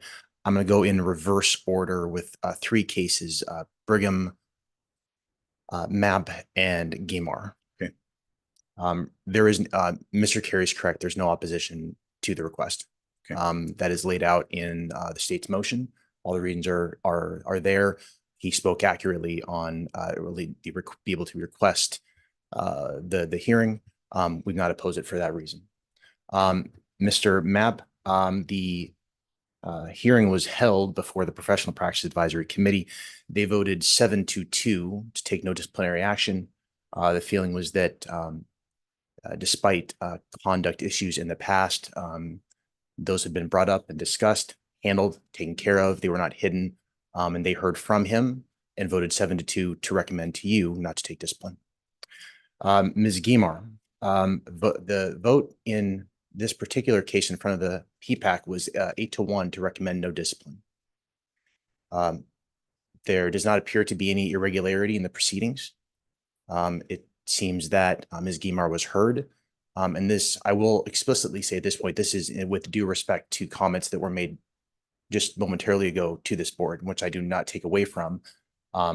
So everybody's entitled to their perspective, and they bring them here. So but the PPAC weighed the evidence there. Ms. Guimar did discuss the matter. It seemed as if the feeling was what we can glean, at least from the record, there might have been irregularities in how the matter was handled at the site level. For example, it appears that a mediation was scheduled between Ms. Guimar and another teacher. Ms. Guimar did not have the opportunity for that mediation. My understanding is because of a lack of participation. I do not know the reasons for that lack of participation, but that part of the process did not occur. There were also indications when the acts at issue or the alleged misconduct at issue took place that may have been handled in a way that did not help all of the fact finding in the process. So that is what we can tell you. Again, the vote was 8-1, recommending to the board to take no disciplinary action. Otherwise, I will answer questions to the best of my ability. Any questions? Okay. Thank you, Lou. Thank you very Appreciate much. that. Does that conclude the call to the public, Director Ross? Dr. Core, Superintendent Horn, members of the board, that concludes this call to the public. Okay, fantastic. Then we have the ability to take these as a single motion, but I want to respect the right of my colleagues to pull any one or more of them if they so choose. Does anyone wish to do that? Go ahead, Member Kervakis. Well, I think my bigger question, and I apologize, I have to leave in like 3 minutes to pick up my child from school, but what are our options as a board? Like, for instance, with number 3,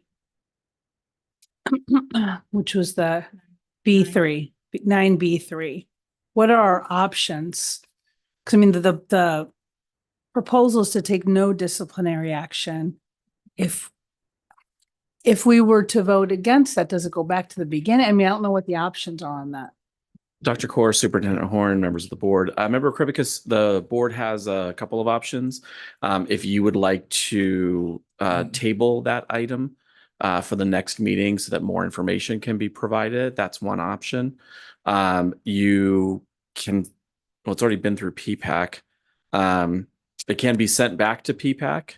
But it just kind of depends what you're looking for. It sounds like maybe you want more information. Mm-hmm. So that item B3 can be tabled to May in lieu of us getting you more information. Does that sound good? Okay. So Dr. Core would craft the motion in that manner. Right. So I think I'm hearing you ask that be removed from the consent agenda, and I would seek approval of everything except 9.3. 9B3. Yeah. 9B3. Thank you. Okay. Yes, that's absolutely fine. So then I will craft this motion for our consideration. Do I have a motion to approve items 9A1 through 9A7, 9B1 through 8, with the exception of 3? You guys do the math on your own there, as well as 9C. Well, do I have such a motion? So moved. Thank you. Member Clark, do I have a second? Second. Was that Member Tovar? Member Tovar, thank you. A second. Any additional conversation or discussion? All in favor of the motion as presented, please indicate by saying aye. Aye. Any opposed, same sign. Passes unanimously. Now, do I need a separate motion to bring 9B3 back?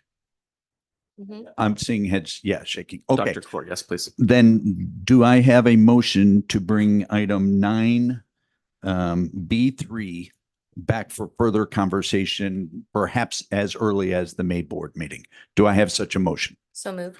Member Clark, thank you. Do I have a second? Second. Thank you, Dr. Clay. Any additional conversation? Hearing none, all those in favor of the motion as presented, please indicate by saying aye. Aye. Any opposed, same sign. All right, fantastic. Then it is my great pleasure to bring us on to item 10, which is a summary of current events. A reminder that our next board meeting will be Monday, May 20th. And any other summary comments, Director Ross, and as always, anyone else, any of my colleagues, please, Director Ross, anything? President Corr, Superintendent Horn, members of the board, just very quickly at the behest of Member Kravickas, we will be inviting the department to come in May to speak on that graduation issue for special education students. And on the request of a couple of board members, we're asking the department, Tim McCain, their CFO, to come and present on how free and reduced lunch is calculated. That came up in this meeting, and a couple of members have asked that. And then just as a reminder, we are going to be working on that USFR training with the Arizona Rural Schools Association. And that is it. Thank you all. I know this was a lengthy meeting. I appreciate you all. Anyone else before I? Well, I'll reserve the last word and just say I appreciate my colleagues. Just a lot of intelligence and passion and a great discussion today. And Arizona is better off to having all of you sitting here. So proud of us. And with that, I will call this meeting to a close at 2:03. Thank you very much. Yeah.